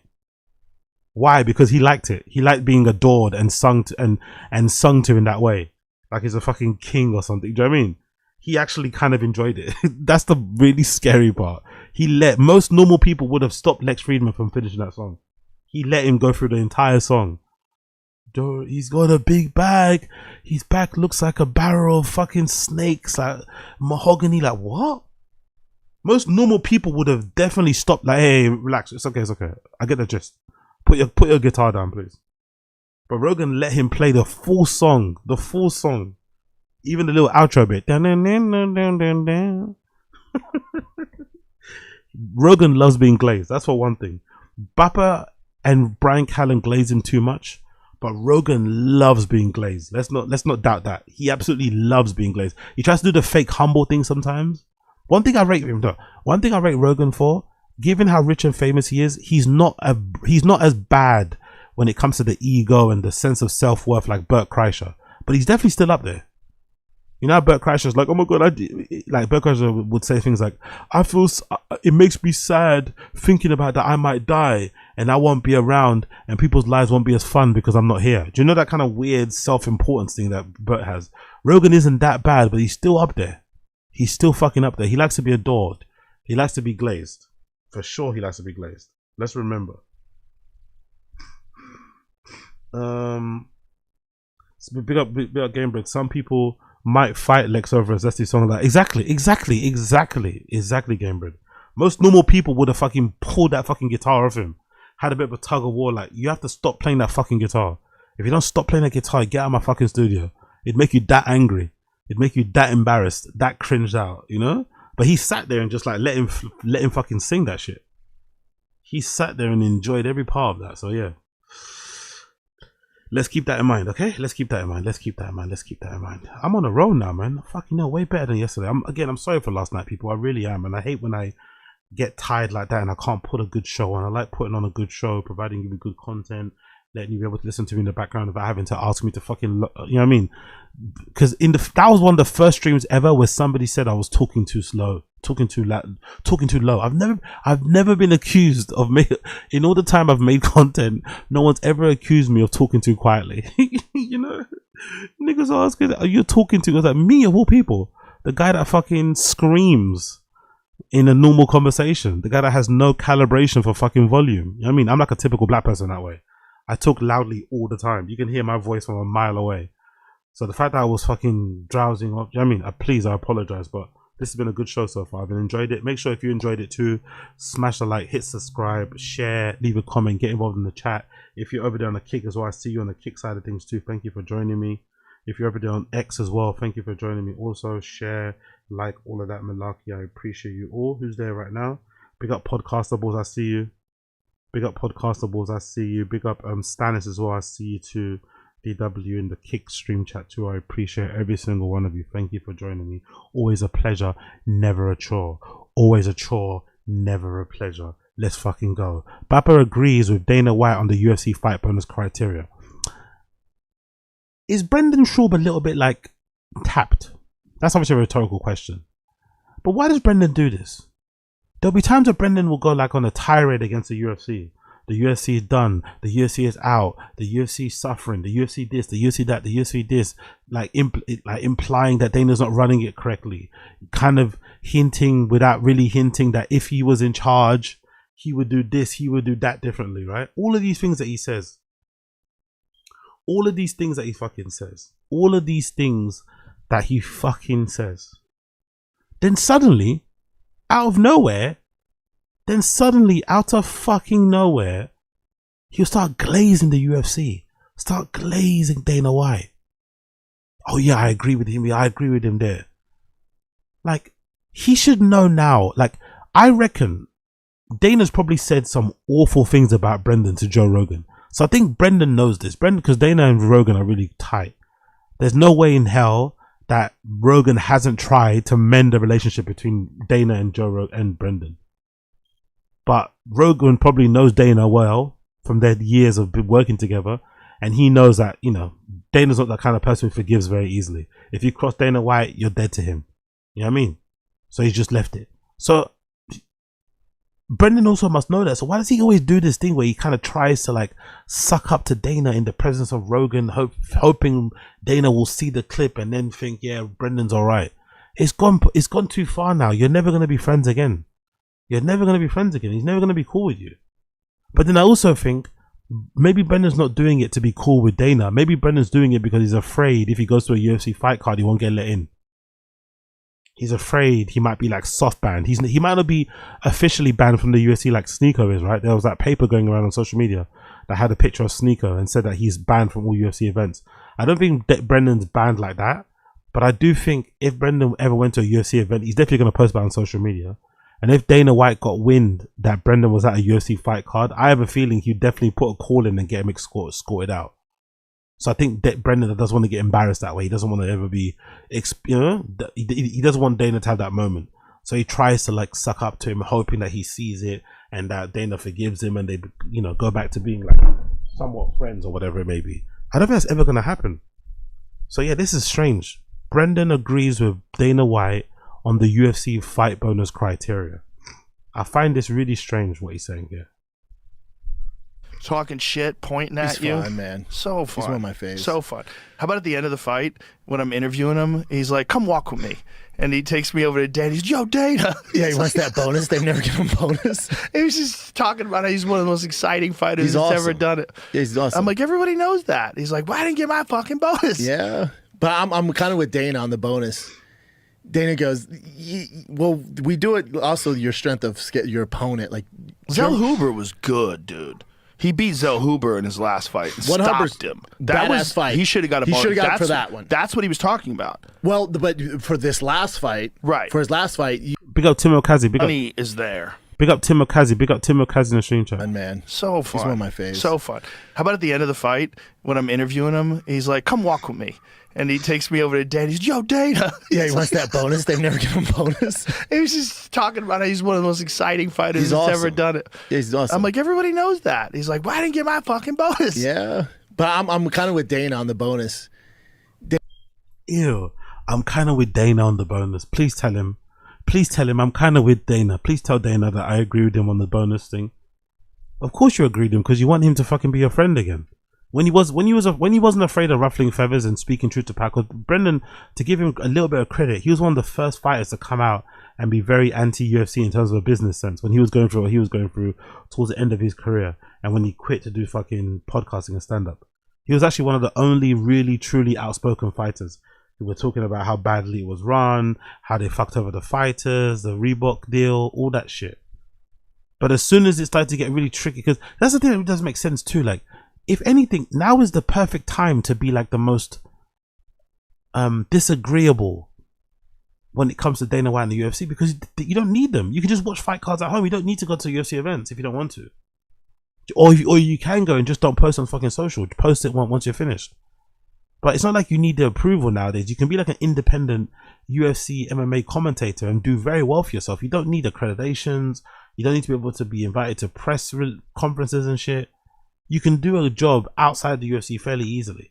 There's a lot of people who are like thriving with their content where they interview fighters and they have no relationship with the UFC. Ariel Helwani being a big example of it.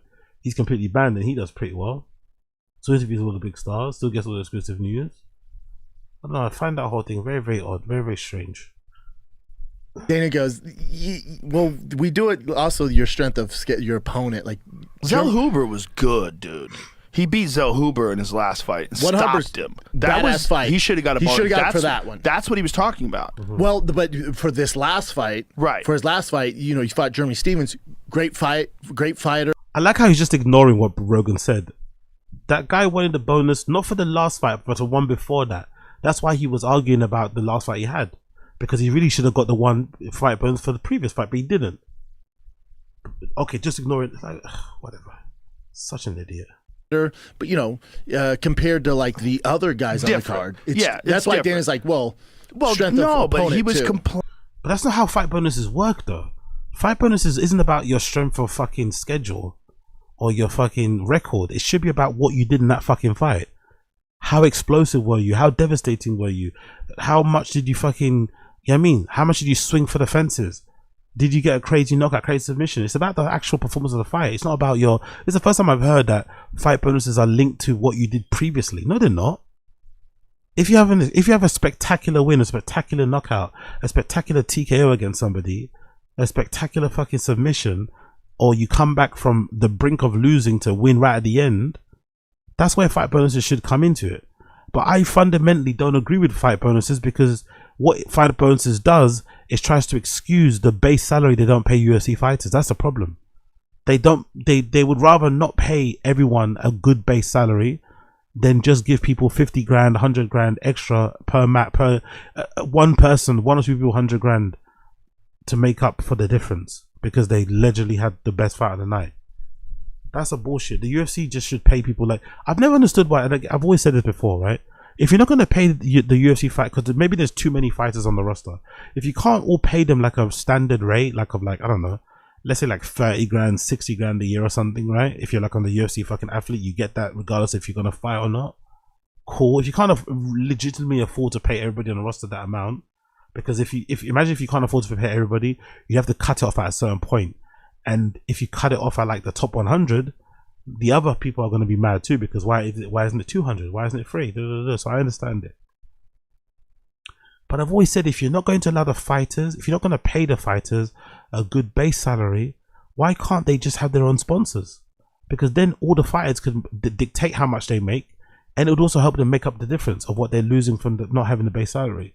So what you would do is maybe you'd have one part of the section of the shorts, maybe the left sleeve, maybe the left, maybe a square on the buttocks or something. There'll be an area where brands could like stick their logo in, essentially, and each logo is a payment per month. That would be fucking great. But they don't let them do that. They have to wear the UFC kit. You're not allowed to have sponsors shown on your kit when you're fucking in the ring and shit. Whatever they pay you is what they fucking pay you. You can't fight anywhere else. It's a nonsense, really. It's a nonsense. It's a nonsense that they're fucking active UFC fighters are fucking door dashing. It's fucking crazy. And Brendan defends it because he wants to be friends with Dana White again. But before, he was all for calling it out. I think it's inexcusable that a multi-billion-dollar company doesn't pay its athletes like a livable wage. You know what I mean? Aside from what they make from winning fights or not. It's fucking stupid. Guy, you could win a fight where you were on the brink of losing. It goes right down to the wire, to the third round. You leave it with the face looking like Elephant Man, and then you only get fucking 10 grand for it. 5 grand. Pointless. Ah, shit. I went up a bit. Sorry. Talking shit, pointing at you. He's fun, man. So fun. He's one of my faves. So fun. How about at the end of the fight, when I'm interviewing him, he's like, come walk with me. And he takes me over to Dana. He's, yo, Dana. Yeah, he wants that bonus. They've never given him bonus. He was just talking about how he's one of the most exciting fighters that's ever done it. Yeah, he's awesome. I'm like, everybody knows that. He's like, well, I didn't get my fucking bonus. Yeah. But I'm kind of with Dana on the bonus. Dana goes, well, we do it also your strength of your opponent. Like Zell Huber was good, dude. He beat Zell Huber in his last fight. That's so stupid. Only getting a fight bonus because you're caliber of opponent. You're the guys that. So the UFC match fixes you, right? The UFC arranges your fights. Yes, you get to choose, but for the most part, you get to say yes or no. But for the most part, the UFC is the ones that set up the fight. So they set up the fight with you. You beat the person black and blue, right? You win every fucking round, 10-7, 10-7. But then you don't get a fight bonus because the person you fought wasn't that great. You're the one that set up the fight for me. What the fuck? I'm just beating who's in front of me, like any professional athlete should be. Or whatever you put in front of me, I'll get through them. That's how you should be. Oh no, that's not good enough. Like, fuck you. Stopped him. That was fight. He should have got a He bonus. should have got it for that one. That's what he was talking about. Well, but for this last fight, right? For his last fight, you fought Jeremy Stevens.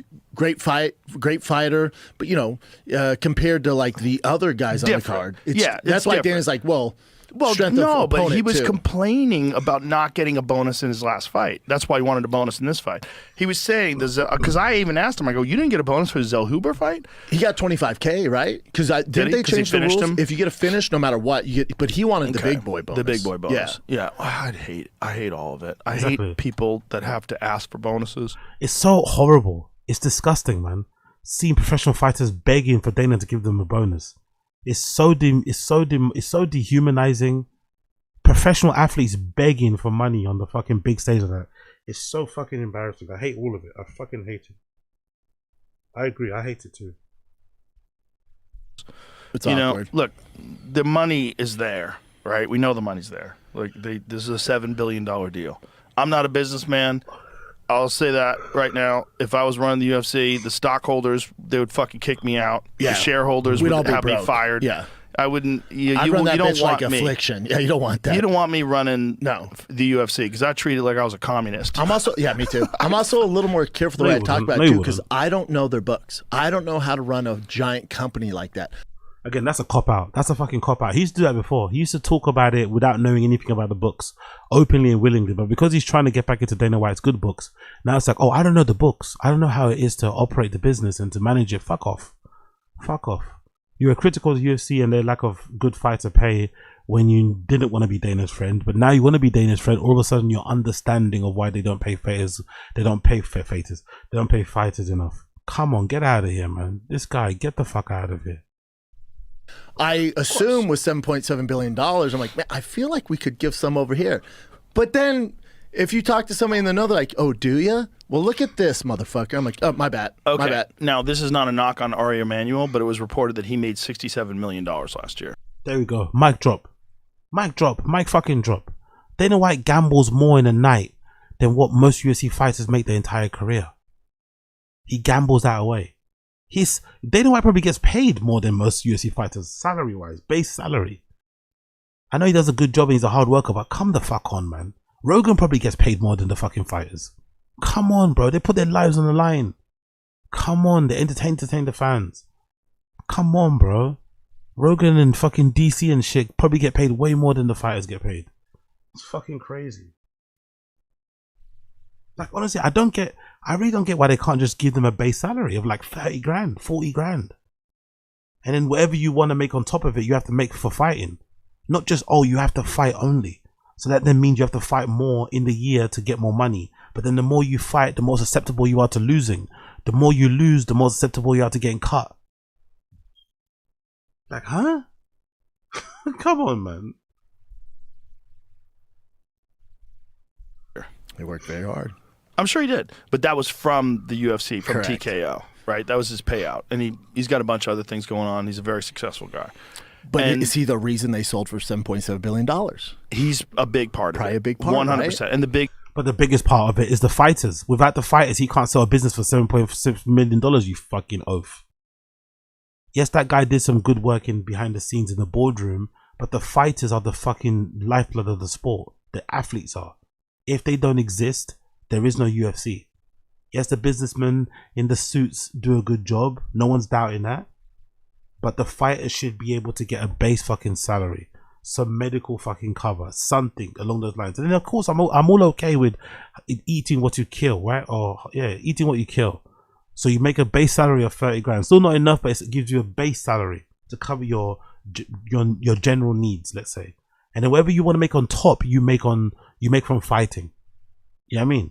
That makes it better. So then if you know what I mean, instead of like you have no base whatsoever, zero. Plus you're having to beg for fucking bonuses, like fuck out of here.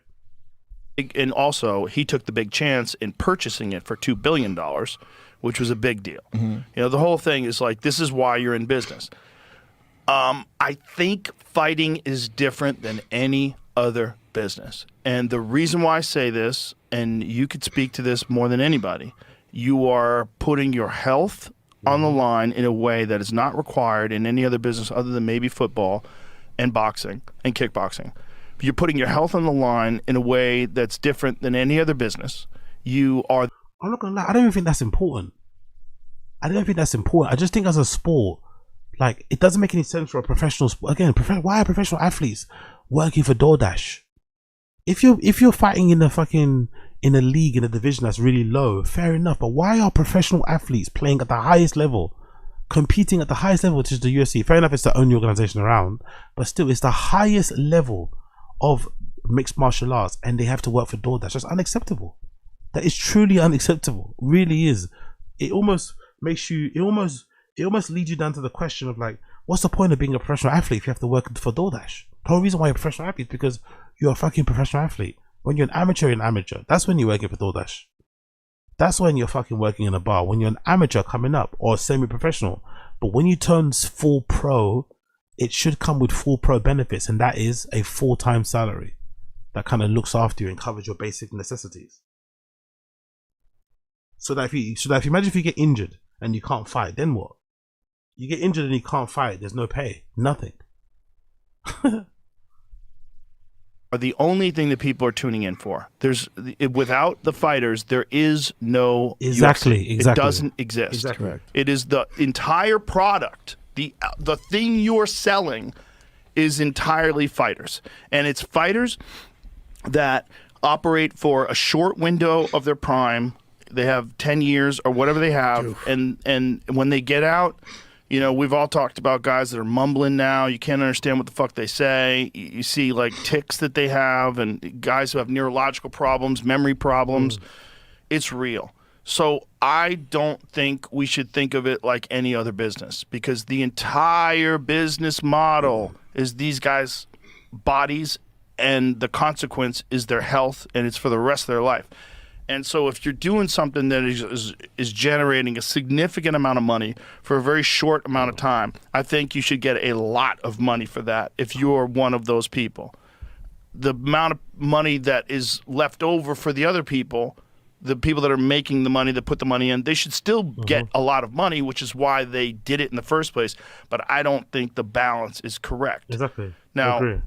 I am biased, right? Because, again, I'm not a businessman, but I have a deep empathy for people who put themselves in front. By the way, it's nice to hear Rogan say it, because Rogan usually avoids talking about this sort of stuff, because I've always said, if this was a guy running, if Dana White was running a comedy club and he paid the fighters the way that he pays comedians, Rogan would have a big problem with it.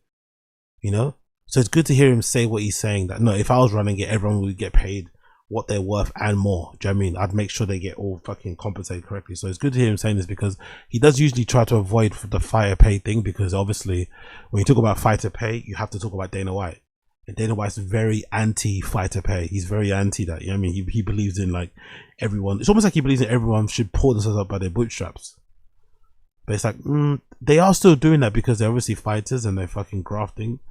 It just means if they're professional athletes, they should be treated and compensated like professional athletes, you know? Not told, oh, if you play a game, that's when you get paid. Like, what the fuck is that? No other sport in the world works like that. Like, when you play, you get paid. It's like, no, there should be a base salary, and if I want to ball out more, I get paid more, you know? Like, that's how it should be. But yeah, what do I know? Of harm and try to chase that glory for our entertainment, for the sport that we love. And I think they should be compensated more. Yeah, I don't think you're. I mean, obviously we're biased because we love fighters, and I was a fighter. It's not even about being biased. It's just fairness. It's fairness. It's fairness in the marketplace. And hold on, didn't you just say you agree with him and the fucking bonuses? Now all of a sudden, Rogan puts out a really good point and lays it out as to why he thinks fighter pay or paying them fairly is important, and all of a sudden he's like, yeah, fairness. Just a minute ago he was like, oh, I agree with Dana more. Now all of a sudden he's agreeing with Rogan. Fuck, you know, this guy, man, goes in any direction. Wherever the wind is blowing, wherever it's favorable, he's there. Well, the thing is, it's such a dicey thing. And I know people hate when I bring up fighter talk, and I get sick of. People hate it when you bring fighter talk because you're usually talking out your fucking ass, and because you always change your mind based on if you want to be Dana White's friend or not. When he was comfortable not being Dana White's friend, he was brilliant to listen to because he'd fucking really lay it bare. But now you're concerned about being Rogan's friend again because you see the valuation of the company, you see the big moves he's making, the Logan thing, all that malarkey. Now he's changed his mind. Now he's changed his tune suddenly. It must be fun as a man to be a rich man. As a man, it must be really fun to be a rich man because you can really treat people like shit. You can say the most, because Dana said some really hurtful things about Brendan during their little back and forth. But you can say some hurtful things about a man and he can still be willing to suck you off because you have money and clout and power and shit. It actually might be really fucking fun to be a man with some level of power and influence, because men will forgive you for anything. Women will do that also, but it must feel awesome to see all these men like copping pleas for you on podcasts that you're not even on. Of it too, because I don't know what you can really do, because it's simple. I go, is it though? Because here's the thing. People will go, okay, they made $7.7 billion. Here's their overhead. We don't know what's going on. But it's like, if the UFC is the only sports combat sports promotion to ever make money. Ever. Right. Again, what's this? I don't know what this point is. It doesn't matter. Pay your fighters adequately. If they didn't want to make money, that must mean they're making all the money. That means they must have a monopoly on all the fighters. If that's the case, pay them fairly. Pay them more. Simple as that. Nobody else has ever done it better or made profit. So my thing is like, is this just what it is? And I know some people are like, you're such an idiot. They have this leftover money. I hear you, but all I'm saying is there's PFL, Bellator, Affliction, World Series. We can go through the list. One championship. None of them are around. Some are on like their last leg. No one's ever been able to sustain it. So I'm not saying we don't deserve more fucking money. All I'm saying is this just how it goes in the fight business? I don't know. I'm not a businessman. I know people are yelling right now, you're fucking it. I'm just saying, I don't think is fighting different where, hey man, that's just, it's not the NFL. It's not the NBA. It's not MLB. In order for us to continue this rise, this is what it is. It's 18% to the fighters. That's not, no, I don't agree with that. They make too much money. There is enough money there to pay the fighters adequately. There's enough money. They just don't want to. They just prefer to keep the money for themselves and hoard it and split it equally amongst some of the executives. But there's more than enough money in the UFC bank and the UFC coffers to pay the fighters adequately.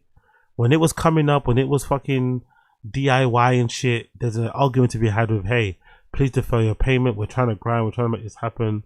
We spent the last of our money on a TV license. Please let us grow. Cool. But now you're a multi-billion-dollar company, you know, invested in several times and bought recently. There's no excuse. There really, truly is no fucking excuse not to pay the fight as well, or fairly. I don't know, Joe. Okay, well, that's what I'm you saying. make I don't know. Good points. First of all, let's just give the UFC its flowers because I love how the kids say that these days. Give it the flowers. Yeah, It's a good saying. Have your daughter started using buns yet? Oh yeah, they use that. Yeah, I all just the time. found my son's bad. like, Buns is bad. Yeah, Like, I didn't how's know. I got a new buns truck. bad? My son's like, that thing's buns. I'm like, is that good? What's that? Saying it's ass. Yeah, I know, but buns are always like cute buns. Yeah, I know. Like, lady Chicken comes and in. buns. Yeah, we're Young old. Jamie. Yeah, young Jamie. But what were we saying? Sorry. The UFC is the greatest organization in combat sports history, period. Not even There's close. nothing even close. The product is so much better than any boxing promotion. And my friends that I've brought to the UFC that are boxing fans, like my friend Josh Dubin, he was like, the fucking production's incredible. He goes, it's so much more exciting than any boxing event. It's so much better. That is 100% true. They've also been a consolidated organization forever, right? I mean, it was a different owner. It was Bob Meyerowitz back in the day in 97 when I worked for them. But from 2021 on, so for the last 25 fucking years, it's been Zuffa. Right, they sold Zuffa. Now Zuffa's sold to TKO. Ari Emanuel, Yeah. TKO, but the same people are running it. Right, it's still Dana White. It's still all these people behind the scenes. That's It's- another conversation. But Yeah, it's still Anik. It's still That's good. Good. Well done, Brendan. Showing some fucking spine. That's another conversation. People have said, is Dana White holding back the UFC? Is his association? Is the way that he runs it? The way that he bullies fighters? The way that he's confrontational and rude and shit? I'm loyal to default. Yo, big up, big up, big up, big up. UFC does a lot of weird stuff for no reason. There was no need for a UFC atmosphere except just because they wanted to do it. So much money and production but no money for fighters. Exactly. Same deal with the White House. Exactly, Forced exactly. and unnecessary. Exactly. Big up Asad Aziz. Exactly. Great fucking point. I totally forgot about that Sphere fight, innit? Was that Paddy? Was that Paddy? Was that Shane? Who fought in that one? I completely forgot about that one. Jesus Christ, that kind of came and went, innit? I completely forgot about that. Let's see. UFC the Sphere. When did that happen? Who fought there? I completely forgot. Yeah, it was Sean O'Malley, innit? I completely forgot about this, bro. I completely forgot about this card. God almighty. I completely forgot about this card, honestly. Kind of crazy. It kind of came and went, innit? Jesus Christ. Yeah, you're right. Oh, you're fucking right. You're fucking right. You're fucking right. me and DC and Michael Bisping and all the other people that are doing commentary and you know, Dominic Cruz and Paul Felder and Larasenko. It's still the team's the same. The team behind the scenes is the same. It's so polished. There's never a problem. When I show up at the UFC, everything's so smooth. You go in, say hi to everybody. I show my badge to the fucking security people. I say hi. We sit down. Everything is smooth. We got a hit in 5 minutes. Okay, great. Everybody's there. The sound guy's on point. Well, the camera, machine. everything Yeah. is on point. Nobody It's does it so better. easy. Not even close. And it's like the production in the truck is so fucking good. They always have the right angle. Giordano's always on the case when it comes to like getting the right angle for a submission or getting the right angle for replays. Like, if I all ask that. for something, I got it right away. Like I'll push the button. You know, let me hear his corner. Yeah. And it's boom. They're right on it. They're the best. High level. They're the best. The best. And you notice that when you see other promotions. It's like the other promotions, the camera works on is good. It's like things are good. It's the machine is so good, and it's become like the NFL. Like, I know the XFL exists. I've never even fucking heard of a game. I've never even heard of a game. Name for one it. player. No Yeah. one's Or a even team. brought up a game that's going to happen. Never. I know it's a thing. Never. And the problem with casuals, that's the same with the PFL.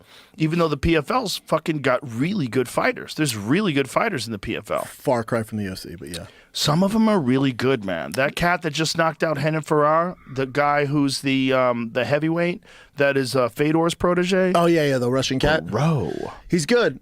Anyway, you get the point. You get the point. You get the point. You get the point. You get the point. Brendan trying way too hard to be up fucking Dana White's ass, which is not going to work really. He actually has more chance of getting back into Dana White's good books. Brendan has more chance of getting back into Dana White's good books if he just doubles down on the hate. If Brendan actually doubled down on the hate, if Brendan actually doubled down and actually started to call out Dana way more, he actually would get way more chance of being welcome back into his good books. I had to be, I mean, he actually, Dana might respect him more. I think so. Dana White would respect him way more if he actually doubled down on the hate. But this kind of like bipolar, one day I like you, one day I don't, one day I want to suck you off, one day I'm calling you out, one day I'm congratulatory to you, another day I'm accusing you of copying my shows, and people at the UFC watching what I do and copying it. That was a weird phase. One day I'm talking about how I could run it better than you. You can't do my job, I can do yours. Like, what? Like, one day I'm exposing the fact that you may or may not have had an affair with Ronda Rousey. Next minute I'm talking about how you're the greatest ever. Like, all over the place. All over the place. So yeah, anyways, it is what it is. Again, I think in life, I realized this and I wish I knew this earlier. Money is the most important thing. If you have money, if you're somewhat successful in life, not only do women treat you better and you definitely have a better options, men also treat you better. Your fellow man will also want to suck you off, figuratively speaking and literally speaking if you swing that way. Figuratively speaking and literally speaking if you swing that way, you know? It actually is super important to just attain some level of wealth, whatever wealth means to you, some level of comfortability, and men will bend to your fucking knees. They will make excuses for you. They will go out their way to try and be your friend, even when you made it clear you don't want to be their friend. It's kind of wild, man. It's kind of fucking wild. Talking about that, by the way, talking about that. Just a short intermission. Just a short little intermission. I was thinking to myself, you know what? Maybe I should go and work in maybe I should go work in an oil rig. I'm pretty decent when it comes to engineering. I'm pretty decent when it comes to manual labor. I'm pretty robust. I can, I can work for many, many hours uninterrupted. I'm pretty good with my own company. I'm pretty low maintenance. I don't need much to get by. I'm thinking maybe I should go and work on a fucking oil rig and make 18,000 a month for like a year and then come back, innit? And then come back and then fucking come back. That might be a good opportunity to do, you know? Work on the oil rig for a little bit, make the 18k a year or 18k a month, and then fucking come back, innit? You know what I mean? Use that money to maybe open a club. Use that money to maybe pursue my DJing career that I want as well. Use that money to maybe invest in better podcasting equipment and shit. It could be something, it could be an option. So if I disappear for a year, don't be nervous. I might be on an oil rig somewhere. If I disappear for a year, don't be scared. I might be on an oil rig somewhere. This is what it's like to work FIFO offshore during a massive storm. So we had to spend the day before preparing for the storm. This was actually rough because the waves were still actually quite big and it was actually quite dangerous. We also had to let... By the way, I love the outfits too. No, I'm not gonna lie. I love the outfits too. I'd get super fucking fit. All that manual labor fucking shit. I'd love it, man. I'm not gonna lie. Only thing have a problem is maybe the seasickness. I'd have to get used to that. You know, I'd have to get used, and I can't swim. I don't know if I don't know if swimming is a requirement. Maybe there is they should give you a life vest though. I don't think swimming will be a requirement, but I wouldn't mind doing this. I'm not gonna lie. I really wouldn't mind doing this for like a year. I really wouldn't mind doing this. Down this big anchor to keep our supply vessel beside the offshore rig. This is downstairs. We get free breakfast, lunch and dinner, so I can't complain. I'm going to chill out in here, eat and hopefully let the storm pass. This is more safety personnel coming on the offshore oil rig today. This is meant to be a big one. It's actually one of the biggest storms ever. And a lot of people may ask themselves, why would you even work out here? What's the point in working in FIFO offshore? Well, this is why. We get paid up to 18,000 per month. The pay is extremely good out here. Imagine the amount of baggies. Imagine the MacBook Pros. I could buy a whole Pioneer DJ kit in that. I could have a whole studio off the back of that. A whole studio. I could pay for a studio probably for like a month. No, probably for like a year. I could pay out for a studio for a fucking year that I could just stream out of, do my DJ live stream, my live streams, everything. I could get my proper Pioneer fucking Alpha Theta CDJ equipment sorted out. I could get all the baggies in the world. I could get all the fucking baggies in the world. If I disappear for a year, you know where I've gone. And that is essentially why we work out here. This here is the food that I will be stocking up on. Lots of fresh fish, obviously because we are in the middle of the sea, but this is cooked fresh daily by the chefs on board. But now the storm is actually coming in, the waves are starting to build up, and these are some of the biggest waves I've actually seen out here. We have to have safety personnel watching all the support beams on the rig and the... Hey yo, keep in the stream chat, keep in the stream chat. I have screenshotted what you said, I've cropped it, and it's saved in my photos. Just you wait until the end of June. I have cropped what you said, I've screenshotted what you said and cropped it. Just you wait until the end of June.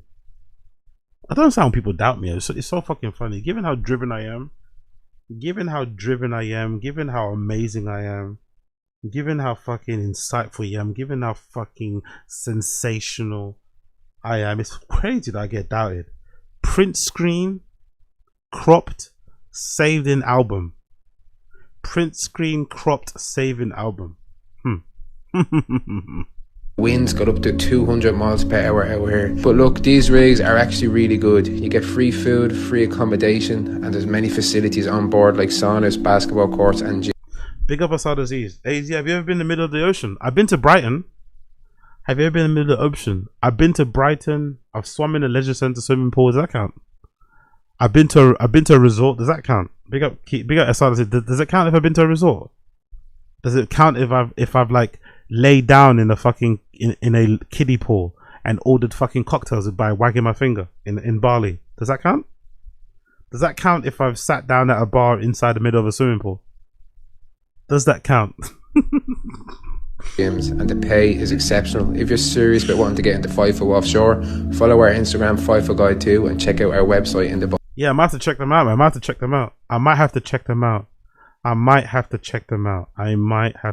them out. 18 grand a month, man, for 1 year. Get all the podcast equipment I need. That might be the way to go. That might be the way to fucking go. Also, big up Sneako, man. Big up Sneako. Big up Blood Clot Sneako. Big up Blood Clot Sneako. Look at this post. Sneako gets a bad rap, right? Rightfully so. Sneako gets a bad rap, rightfully so.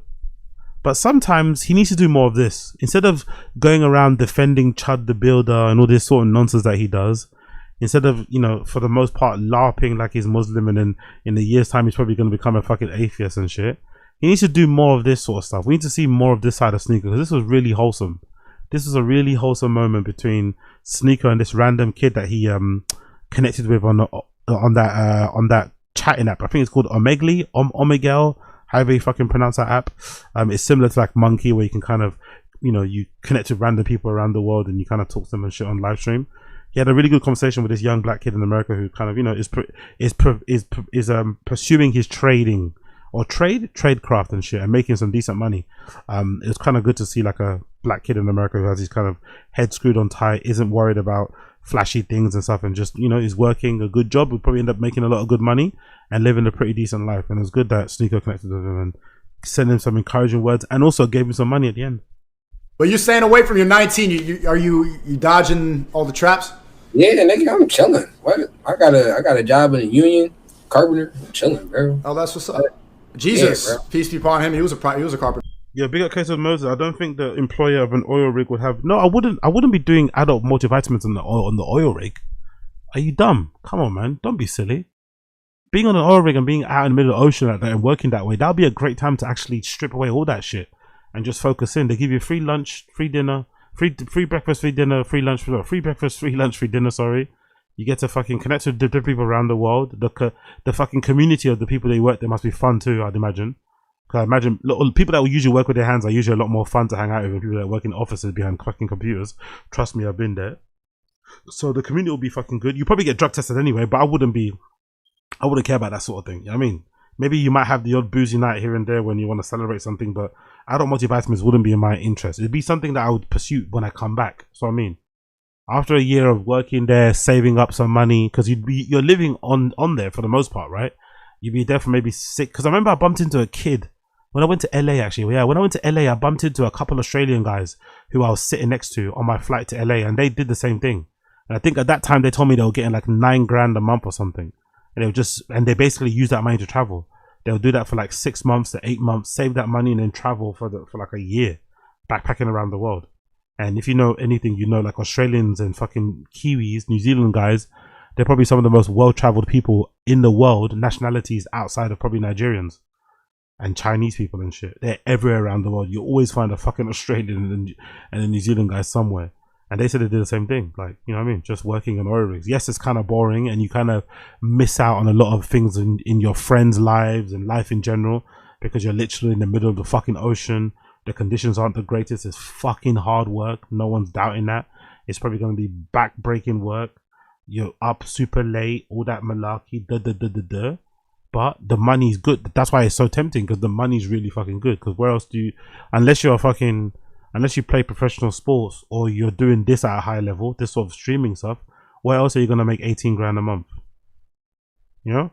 The only problem would be that kind of money, maybe the only problem is that kind of money making, you probably won't, I mean, it'll probably get bored. You probably get bored of it very quickly. And then the toughness and the how much the work takes out of you might matter more, you know? Maybe that's the thing. Maybe there's a limit.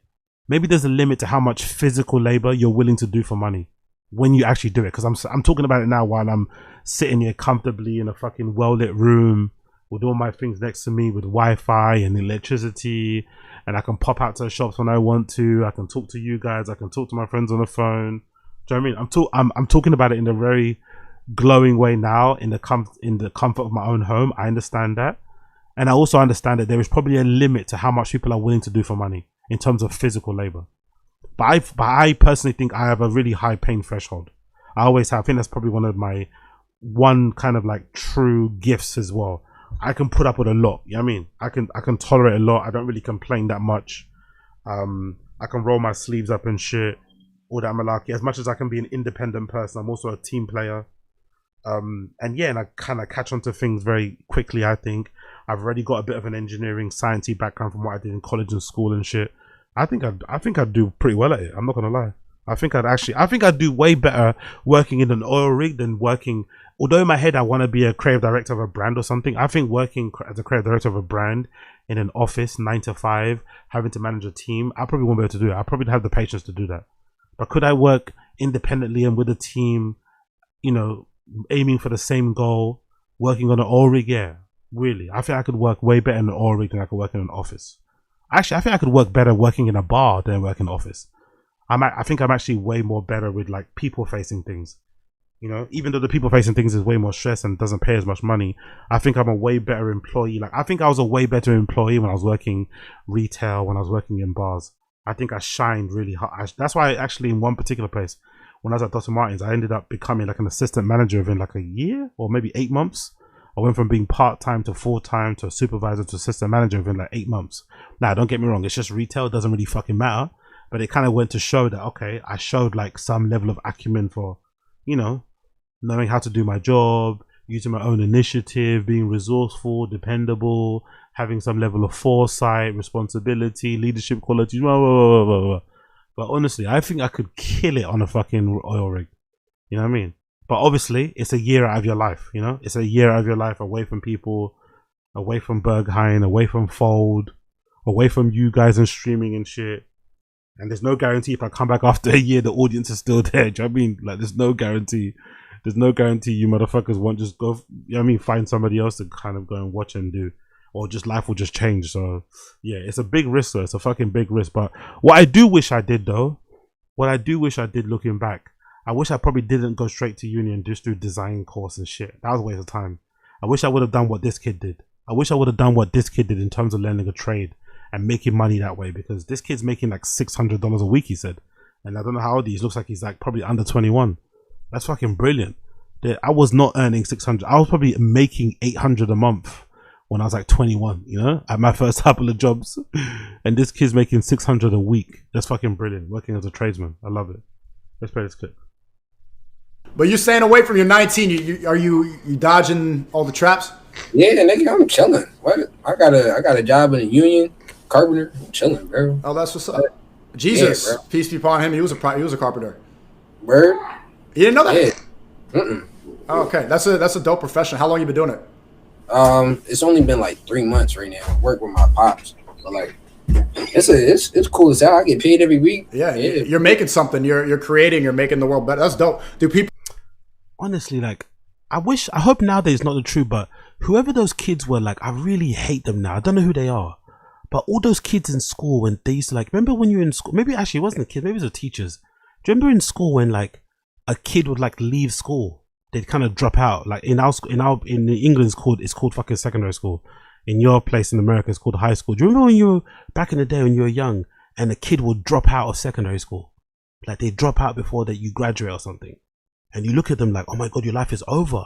And they tell you, yeah, I'm dropping out to go and work with my dad. He's got like a carpentry business, or my dad's a plumber, or my uncle is going to set me up with an electrician course, or I'm going to go get my security license. Remember, you look at them like they were losers when we were at school. You'd look at them like they were fucking losers. And all of those guys that I went to school with who quit, who dropped out of school before they took their GCSEs, every single one of them, bar none, is married with like more than 2 kids, a fucking great dog, and a nice car, if not a couple of cars in the driveway. Every single one of them. And I was in uni fucking struggling to rub 5 pounds together, learning about fucking chamfers and fucking learning CAD on Rhino and all this nonsense I don't use now. Honestly, man, like those people in school, they're such a bad influence. That would be like, oh yeah, if you don't study, if you don't do this, you're not going to be anything in life. Studying is not for everybody. Some people should go to trades. Some people should go that direction. Like it's not for everybody to go to uni and get a fucking degree just to say you got a degree. What's the point? Especially nowadays, like there's kids nowadays with fucking masters working in fucking Greg's. Like, what's the point of that? Honestly, those kids, man, whoever they were, those teachers, like they deserve hell for putting that in kids' heads, thinking, oh, if you go learn a plumbing course, if you go work with your hands, you're somehow a second-class citizen. You're somehow, you know what I mean? The other day, look at this. The other fucking day, right? Oh my God, I forgot I didn't mention this. The other day, my toilet flooded. My toilet flooded the other day. I thought I could fix it. I thought I fixed it. I thought I did the plan. I went on YouTube. No, sorry, my toilet flooded, and also the bathtub where I shower kind of flooded too. I've got like a bathtub with a shower on top, you know, whatever. So that all flooded. So I went on YouTube to find out how to do it. They said, yeah, you got to use a plunger to get it out. I had like one of those little wiry things to kind of like take out some of the gunk in the bathtub sinkhole. I did the plunger again in the toilet, and I thought I fixed it. Then I went out to do my shopping. I come back and the whole flat is flooded, like especially the hallway where the toilet was. It was all flooded. The whole toilet was flooded, covered in fucking shit. So I had to mop it all up and stuff and get it all right. In the end, I had to call a plumber. It was getting so bad, it didn't improve. I had to call a plumber, an emergency plumber, to fix it. Guess how much the plumber charged? £250. At first he was going to charge 300, but I worked him down to 250. All the other plumbers I was calling were saying 200, 250, 250, 300, but they were a bit far away. This guy came and he's, 20 minutes? With his machine, 20 minutes? 20 minutes. And he cleared the whole thing up, 250. And when I was a kid, people were saying, oh, if you're a plumber, you're a second-class citizen. Right? I'm loyal to default. I think Oz is having a quarter-life crisis. Why didn't I learn a trade? Why don't I have 2 kids? I should just leave all of this behind and work on an oil tanker. I can't even fix a toilet. Who am I? I can't live like this. No. Negative. I have no interest in having. I think you're mistaken what I'm saying. I think in just in terms of choices, in terms of a career, back then, I'm very comfortable and happy with the decisions I did now and the direction I'm going. What I'm doing now is what I want to do. I'll end up doing this full-time properly in some way, shape or form in some years to come if I keep on doing what I'm doing. In terms of opening a club, in terms of doing this full-time, in terms of DJing and shit. This is the direction I want to go in. So I'm perfectly okay with the decision I made. I'm just thinking, like, I would have ended up here anyway. I think I would eventually end up in this position or in this particular place. But I just wish I probably, because, you know, at that time when I was doing my design course, I didn't really know, like, again, like, you guys, I only did that design course because my art teacher hated me and kind of favored the other students, kind of looked down on me a little bit, treated me like shit. So I kind of applied for this really prestigious university to study product design just to spite her. and I got in without having to do a foundation course, which was kind of like seen as like a rare thing. Oh, you don't have to do a foundation. I went straight from like college to this uni. But again, I only did it to spite her and end up kind of like, you know, spiting myself because I fucking hate it, clearly, right? But I also remember when I was in school, people were kind of like gassing up myself and others that were maybe a bit more educationally gifted and looking down on the people that went to do a trade, when really, you know, the guys I'm talking about that had kids and stuff, they had them when they were like 18. I had no interest in that. Those guys, like one guy in particular who I know, who opened up his own fucking plumbing firm, he had a kid and a wife, like 2 kids by the time he was like 21. Like, I have no interest in that whatsoever. So this is not a core life crisis thing at all, zero. It's just me saying that I wish there was more of a positive spin that was put up, and I hope nowadays with kids coming up in schools, they're not getting looked down upon. But I don't think that's the case. With crypto and the influence of like red pillars and stuff and hustle culture, I very much doubt that Gen Z kids look down on people who do like a trade or who, I mean, I don't think that's a thing. I think they're all about their money nowadays. I'm pretty sure these kids coming up are all about their money. So I hope that's the thing going forward. But yeah, crazy. But I don't have any regret with the choices that I made and where I am at. I don't want to get married. I don't want kids. Zero. Now, zero. I have no interest in that whatsoever.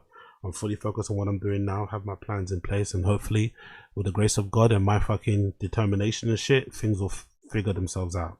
But don't mistake what I'm saying because I want to get, I have no interest in that whatsoever. If you have interest in that, fair enough, more power to you and your children, your family, but I do not. People call that lame because I know some people get pushback and they say that, you know, having a real job is lame, that you should be, you know, hooping and doing something. If they call it lame, I'm still getting paid every week, and they're getting paid bi-weekly working at like big up Gamebridge. So you're Chin? No, not really, because I'm not Chin because Chin wants to have people. Chin clearly wants a family. Chin clearly wants one more than what he has, but he probably doesn't know where to start. That's the feeling that I get. I get the feeling Chin does want a family. Chin does want a wife. Chin does want to settle down and kind of, let's say, quote unquote, grow up. But he just doesn't. He's a bit useless, isn't it? And he's kind of comfortable where he's at, so he just stays where he's at. So that's basically it. I'm different because I know I could have those things easily, but I don't want it. I'm choosing not to have it. You know, makes you say it's a quote, but I think it's completely different. If you choose not to have it and have it, but I think in this world, if you choose not to have it, people still look at you like, oh, you don't want it, you want it really. So it's like, you know, whatever. Innit? Believe what you want, I guess. Target or some shit. You feel me? Facts. Like, I'm not saying Target. I worked at Target at one point. I'm just saying, like, I progressed from Target. So it's like when the niggas that have the 9 to 5 that get paid bi-weekly, making $600 every 2 weeks, and I'm making that $600 a week, and they want to talk shit on me. But I know he's kind of flexing on his friends a bit. But let's be real. He also said he's working with his dad. It's very difficult as a kid to get a job, man. I think that was probably the hardest time ever to get a job, when you're like 16 to 18 and you've got no experience on your CV. And you're just writing good words about yourself. I'm determined. I'm hardworking. I can use my own initiative. One of the only faults that I have is that sometimes I just work too hard. When you go and hand in a CV to a shop and you have zero experience, but then you also want to be given a chance because you have zero experience, it's one of the most dehumanizing and stressful things possible because you get so many fucking L's. And I'm a good example of it. There was a time when I was like between the ages of like 16 and 17 where I was going out to like where was I going? I was going out to like Eastham, Ilford, Romford, Lakeside, and I was handing out CVs every day to every fucking shop, getting zero fucking callbacks. And the only reason why I got my first ever job working in that fucking bowling alley place, right, serving fucking chicken nuggets, was because my uncle was the fucking caretaker, was the key holder. That's the only reason why I got that job. So it goes to prove, like, at that age, like, you need bring-ins, man. It's fucking difficult out here. It really is difficult to get your first foot on the ladder. You need someone to kind of give you the, you know what I mean, to bring you in. That's really the only problem I have. I wish more, but that's the thing, because the economy is so fucked up. Like, have you guys noticed how many older people work in McDonald's? Have you guys noticed that? Have you guys noticed how many, like, older people work in McDonald's? Whereas I think, like, if we had a good economy, those type of jobs would be for the kids, so that they had a route into employment. But now, if you're a 16-year-old kid handing your CV to a fucking McDonald's, you're not going to get hired, because Susie, who's like 39, who's worked in kitchens before, she's gonna get hired before you because she needs that job because the restaurant she was working in went under because of the financial place that we're in. That's the thing. There's not a real route for like young kids to get like entry level jobs because entry level jobs are now being like, there's even internship. There's like 45-year-old interns out there. You know, like it's horrible, man. The job market is fucking horrible for kids. I don't know what the fuck they're doing. Maybe that's why they're all trying to resell. Maybe that's why all those kids trying to buy the fucking Swatch AP watch earlier today in Westfield. And they fucking shut the store down. Everyone's trying to be a reseller. Everyone's trying to be a content creator because the job, like, it's hard, man. If you're sick, I can't imagine what it's like if you're 16 to 18 trying to get a job right now. It's fucking, because you're having to compete with like 20-year-olds, 30-year-olds, 40-year-olds, 50-year-olds in the job market who also don't have a job for the same entry level fucking jobs. Let them talk shit because it's like, who's really winning? Nigga? Let them talk, and you're making something. You're creating. You're actually doing something. Yeah, exactly. Game bread. Tesco's. I don't think I've seen it. I don't think I've been to a Tesco Express where I've seen anybody under the age of 21. That's the Tesco Express. I don't think I've seen a single Tesco Express where I've seen a sales assistant who's under the age of 21. They're all older people, mums and fucking dads. So how's a kid meant to get into fucking the workforce when a mum and dad has got plenty of experience, has those jobs before? He's gonna get prioritized before. It's horrible, man. Yeah, that's dope. And I have a career. No, that's dope. Real talk. The union pays good. Wait, $600 a week, and that's starting. Like that's starting. And make like $1,500 like in 5 years. Like from if I keep going to school, like if I have all my shit right, in 5 years I'll be making like $1,500 a week. Sick. Yeah, hey, bro. That's dope. Do you like that job? It sounds fun. It's fun as fuck. It's fun as hell. Niggas get a 20-minute break in the morning. And we start from 7 and we end at 3. What do you make? You make chairs, you make furniture, you make houses? Right now we working on an apartment building. I'm framing windows right now. Yeah, I'm framing the windows. I frame windows, I put up sheetrock, and I insulate. And I do that all in like one day. What is it like? Go ahead. Sometimes I caulk. Like, you know what caulking is? What? Yo, you fried, bro. It's yo, this nigga caulk, bro. What? What is that? Bro, it's this shit, like, it's for fire protection. Like, you put it around, like, the pipes. Sometimes I cock. It's crazy work. Sometimes I cock. It's crazy work. And, like, everything that got, like a open area, so the fire, say if a fire happens, it won't get through. Like it's a lot of bro. You got to get through the cock in the pipe. All right, bro. I'm trolling. What is it like when you see the final product? You get the. Yeah, it's like, yo, when I finish a room, like today I finished the room. Like it took me a day to just finish it, the whole 8 hours. And like when I finish that shit, it's like a sense of relief, cause it's like, all right. Big up Coiler, Wagwan, big up Coiler, my G. I don't know, it looks more like the kids are busy streaming themselves saying the N-word and getting shot. These kids ain't worried about no jobs, innit? They don't give a fuck about a job, innit? They don't give a fuck about a job. They want to go and disrespect fucking Japan. They want to disrespect Korea. They want to fucking cover them. Who's that kid that was like covering themselves in milk? Remember that one kid? Was it England? The one that was going around places like pouring milk over himself in public. I don't know what that was about. They want to go around dropping the hardy R. They want to film girls. They want to film picking up girls who are married with their fucking Google glasses. Yeah, you're right. Big up Curly. You're fucking right. These kids don't give a fuck about shit. Hey, finish that shit. I don't gotta do nothing tomorrow. No, that's dope. I want to support that. You got PayPal. Oh yeah, true. That kid that was going to the what's his name? He's from here, isn't it? I think is it Mizzy? I think his name is Mizzy. Yeah.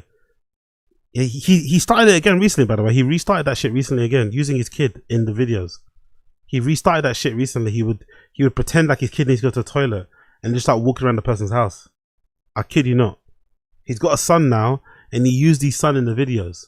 He would take his son out, and then he would knock on around people's doors and said his son needs a toilet. And obviously, it's a fucking baby. Everyone's gonna say yes. For the most part, maybe in America you wouldn't, but in England we're too polite. They'd let him into their house and he'd just start walking around the house until he got kicked out. I swear to God, it was a recent thing he was doing. Fucking insane. Or Cash App? Yeah, bro. Wait, type it in real quick. Type it in real quick. To support that, you're a real businessman. I like to see that. You're making more money than I was making when I was 19. Oh, appreciate it, bro. Of course, man. Keep That's doing. sick, man. That's sick. Keep contributing to society in a good way. That's super dope, man. I like. That's actually inspiring. It made me want to work with my hands. Pause. Honestly, that's fucking cool, isn't it? Big up. Sneako gets a lot of bad press, rightfully so. He gets a lot of bad press, rightfully so, because he does talk a lot of shit. He has got some horrible takes, even worse than mine. But this was actually a really good, wholesome moment for once. A really good, a rare, wholesome moment from Sneako. Very rare, wholesome moment. Then we got... Let me see another one. I want to see a one that's bad.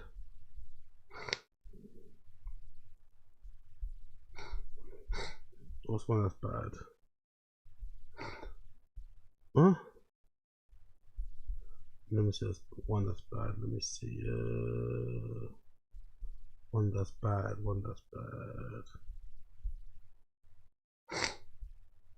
Sneako compares ChudTheBuilder to Jack Lang while speaking with Myron. Says Jack Lang is a paid provocateur.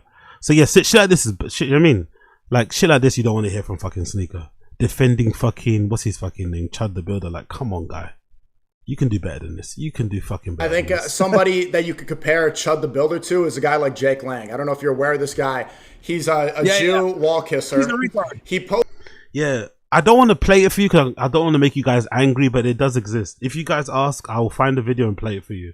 But I don't want to play this videos for you because it's a new prank he was doing. There's a couple of new ones, and I take it back. I don't even think the kid was even his son. I think just some random black baby he got from one of his friends.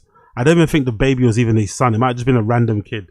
He pulls up, he knocks on doors like, hey, my son needs a toilet, please. Which we're going on a trip and he's just bursting and the kid will be there looking all cute and someone will just let him in and they just start walking around the house. It's going to make you fucking full of rage. And it's super cringe and uncomfortable and embarrassed. It's just, yeah. But if you want me to play, I will play it. Let me know. If you want me to play, I'll play it. Moses as a white supremacist, and his whole thing is trying to purposely antagonize Muslims, right? He was just burning the Quran. He was in New York City with a pig, and he came outside of Zohar Mamdani's office with a pig, and he's yelling that Muslims are rapists, Muslims are terrorists. He's trying to get somebody to react violently so then he can point at all Muslims and say, look, you're violent. I have no free speech in America. You know what the response is and what it should be for Muslims and what I'm encouraging? Ignore him. Do not give Jake Lang, do not give paid provocateurs, do not give these agitators like ChudTheBuilder, don't give them the reaction that they're looking for. Again, they're still agitating though. People are allowed to get offended. You can't tell people what they get offended by. Then he gets offended. Academics made a good point. Then he gets offended and hurt when someone said they don't give a fuck about Palestine. Do you know what I mean? People, like, you can't tell people what to get offended by. What makes, like, you can't really. Would it be more beneficial in the world if we lived in a world where racism didn't exist, where people maybe didn't take that word to heart and didn't maybe flip out? Yes, but unfortunately or fortunately, it still has that weight to it. It still is offensive. People are still going to say what they're going to say. People are still going to feel how they're going to feel when that word is used in a derogatory manner, especially the way that he did it too. It's just unnecessary. Like, why are you going around destroying or ruining people's days for your enjoyment, for your pleasure? Like, what? Why do you get to ruin my day? Why do you get just to come out to me randomly and, you know what I mean, and ruin my fucking mood by calling me these names unprovoked and shit? For what reason? And then I'm meant to I'm not meant to act out. I'm not meant to get annoyed by it. I'm not meant to be angry. I have to fucking, turn the other cheek. Because fuck all that shit. You came up to, he's not going up to random people doing it. Like, god damn, man. So yeah, this version of Sneako I don't like. The other one is good. This version is like super lame. Or else they are going to say, I was right. They are now going to prove their ideas in their own head correct if you act with violence. So when Jake Lang's doing this, just ignore the guy. I had people like that during the Times Square prayer that were trying to antagonize, and you know what we did? We prayed and we ignored them because they want you to get upset. They want you to act violent so then they can say, I was right. If you play into their hand, they are winning. That's why I told ChudTheBuilder you should stop doing these streams. And that's why I told people like academics, do not give this attention. That's all they want. If their whole thing is rage baiting, don't get enraged by it, or else they are are winning. No, I agree with you, man. And there's a reason why he picked black people, because he knows that they could that they're gonna get the most mad. You know what I mean? There's a method to the madness, and he proved that the madness is correct, and that people are gonna get super mad by. What did he prove though? What did he prove? He proved that offensive word can offend people. If you use an offensive word against if you use an offensive word against people who are going to be offended by it, they're likely to get offended by it. That's what he proved. Honestly, these guys are low IQ, man. These guys are actually low IQ. It's actually insane how dumb they are. Oh, he proved his point right. What that's saying something offensive to somebody is going to piss them off. It's going to make them angry. Great social experiment there, mate. Great social experiment. Who knew? Who knew saying something offensive, saying something mean, saying something derogatory, saying something with a lot of history and whatever else tied to it would upset a group of people? Who would have guessed that? Well, as a former HSI Homeland Security, so what's going to happen? Is there a case for what's this case going to look like? So yeah, man, no. So what I think is, and I just told my audience this, but I'll be happy to share it with yours as well. I knew an arrest from this was inevitable, and I'll tell you why. Anytime you have someone like, a ChudTheBuilder who's provocative, they're alleging he antagonizes people, they're alleging he starts issues, he says nigger, he's walking around, he got arrested literally the other day for not paying the tab, FBI interviewed him over some other shit with, domestic terrorism and, the GDL with Handsome Truth or whatever, which is kind of weird. And all this other stuff. I was like, yeah, they're probably more than likely going to do an arrest. And the reason why is because if they don't, there's probably going to be riots all across Tennessee or in the county. So they'd rather arrest, right? Because probable cause is not, hard to establish. Arrest, bring him in, push it to a grand jury, see if it makes it past grand jury. If they do a true bill and indict him, whatever. If they don't, then they push it and then they, let him go to trial and see where it goes there. Because for them, they'd rather, not deal with the liability of not charging it because, how politically charged and racially motivated this case is. Yeah, it's racially motivated because the guy appears to be a racist, mate. That might be why, isn't it? It might be racially charged because the guy appears to be a racist. That's at least the feeling that I get, These guys are something else, honestly. These guys are hilarious. It's a bit racially charged. Oh, really? What would it give you? What would it give you that impression about it being a little bit racially charged? Anyway, big up to try. Big up to lazy to try. Shane Gillis and Tony Hinchcliffe v Chelsea Handler.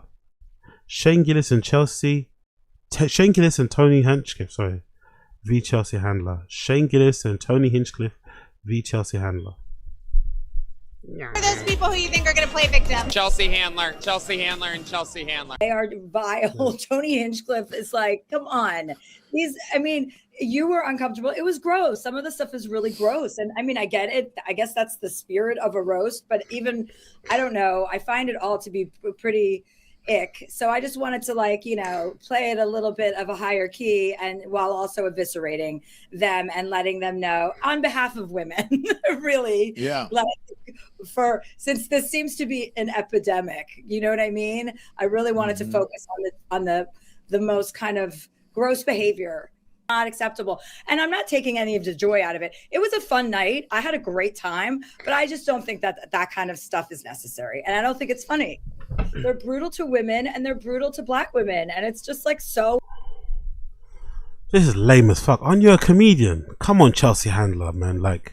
Now we know why people don't like her, innit? I think she didn't Joey Diaz say he had a beef with her? Or she ignored or did something to Joey Diaz? I remember that. Wasn't that a story about that? I think maybe I know this law because I'm too fucking online. But didn't Joey Diaz say something about Chelsea Handler? Am I bugging out? I swear they had some sort of beef or something. There we go. Why Chelsea Handler can't stand Joey Diaz? Yeah, let's see this. I knew there was something. Felicia's like a sister to me. Yeah. So if I went on the road with a woman that came up to me, I've had women ask me, and they don't stay at the hotel, they stay at their own home, they live in Austin or something like that. I have no problem, bro. I don't play that shit at all. I know what it's like to be a young girl. I have a daughter, and I remember what it was like 20 years ago. I'm going to tell you who can't stand me. Right. Well, I'll do that. I was thinking about this the other day. You know who cannot stand me? No. You know who you can't mention my name around? Jesus Christ. Chelsea Handler. Oh, she's the worst. The first time I met Chelsea Handler, I went off on her in a sexual way. You tried to fuck her? She was fucking gorgeous. Yeah. She was gorgeous. I knew that at that time she was doing drugs. Yeah. She was opening up for Dave Attell. I was fucked up on drugs. Did y'all ever fuck? No. What, are you fucking retarded? Are you fucking crazy? No. I don't think it's crazy you would fuck someone. I think people fuck each other. If I'm telling you, you can't mention my name around her. I went to that black club. She still wants to fuck you? No, bro. Stop trying to be funny. Big up Theo, that was brilliant. Big up Theo. Yeah, I know you said she hates you. I know you said every time your name comes up around her, she fucking grimaces. I know she doesn't let anybody mention your name in her presence, but you could probably still fuck her. You probably still got a chance, right? You probably still got a chance, right? I know she hates your fucking guts and wishes you died, right? And wishes you death and pain and misery, but I think you still got a chance. That was really good. We got Theo. I'm not trying to be funny. There was no fucking involved. I was a fucking asshole to her. We were doing that dumb black club on fucking J-Spot. No, the other one on Union Station. Beverly Boulevard. Up down the block from the chicken place. There used to be a club there one night, and there was Comedy Union. Comedy Union. This had to be 1998, bro. And I was out there every night with a package. You know, and I'm at the store. You were geeked up. And I'm geeked. Oh yeah, big up the baggy crew, big up the package crew, big up the baggy crew, big up the package crew. Up luring bitches with coke and shit. Yeah. And I go to she's there. And I go to the Comedy Union to do a spot, and I see Chelsea Handler looking finer than a motherfucker. Did she have big breasts then, or what? Oh, in 1998, Chelsea Handler was fucking banging. So we start talking. She tells me she's very sweet to me. Yeah. That's one of the problems of like being a comedian. Being a female comedian must be difficult. Being a female comedian must be one of the hardest jobs in the world, because nightlife in general isn't very favorable. It isn't the most kindest to women anyway. Nightlife in general, right? A woman goes out at night, shows a little bit of shoulder, you're gonna get sexually harassed by default, with it being just dark. If you step out and you got your shoulders out, you're gonna get sexually harassed. A woman walk down I bet you if a woman walks down the street with her running gear after 9 p.m, she's getting fucking catcalled and sexually harassed. So I can't even imagine what it must be like for a woman working in stand-up in comedy, where you're in nightclubs and bars and shit. So just by default of you being out and being a woman and dressing in a certain way, or just looking a certain way, or just existing, you're gonna get some unsolicited advances. That's the real hard bit. It must be really, especially if you don't want it. If you want it, fair enough. If you just want to do your fucking job, tell some jokes, get paid and go home, it must be miserable. It must be so annoying to always have guys like say things, you know? To make moves on you and shit and objectify you and then start making you feel uncomfortable. Like you just put on the fucking vest because you were hot, because you felt warm, because you knew the club might be a bit sweaty. And now all of a sudden you're thinking you should put a hoodie on because everyone's kind of looking at your cleavage. You know, it's like, ugh.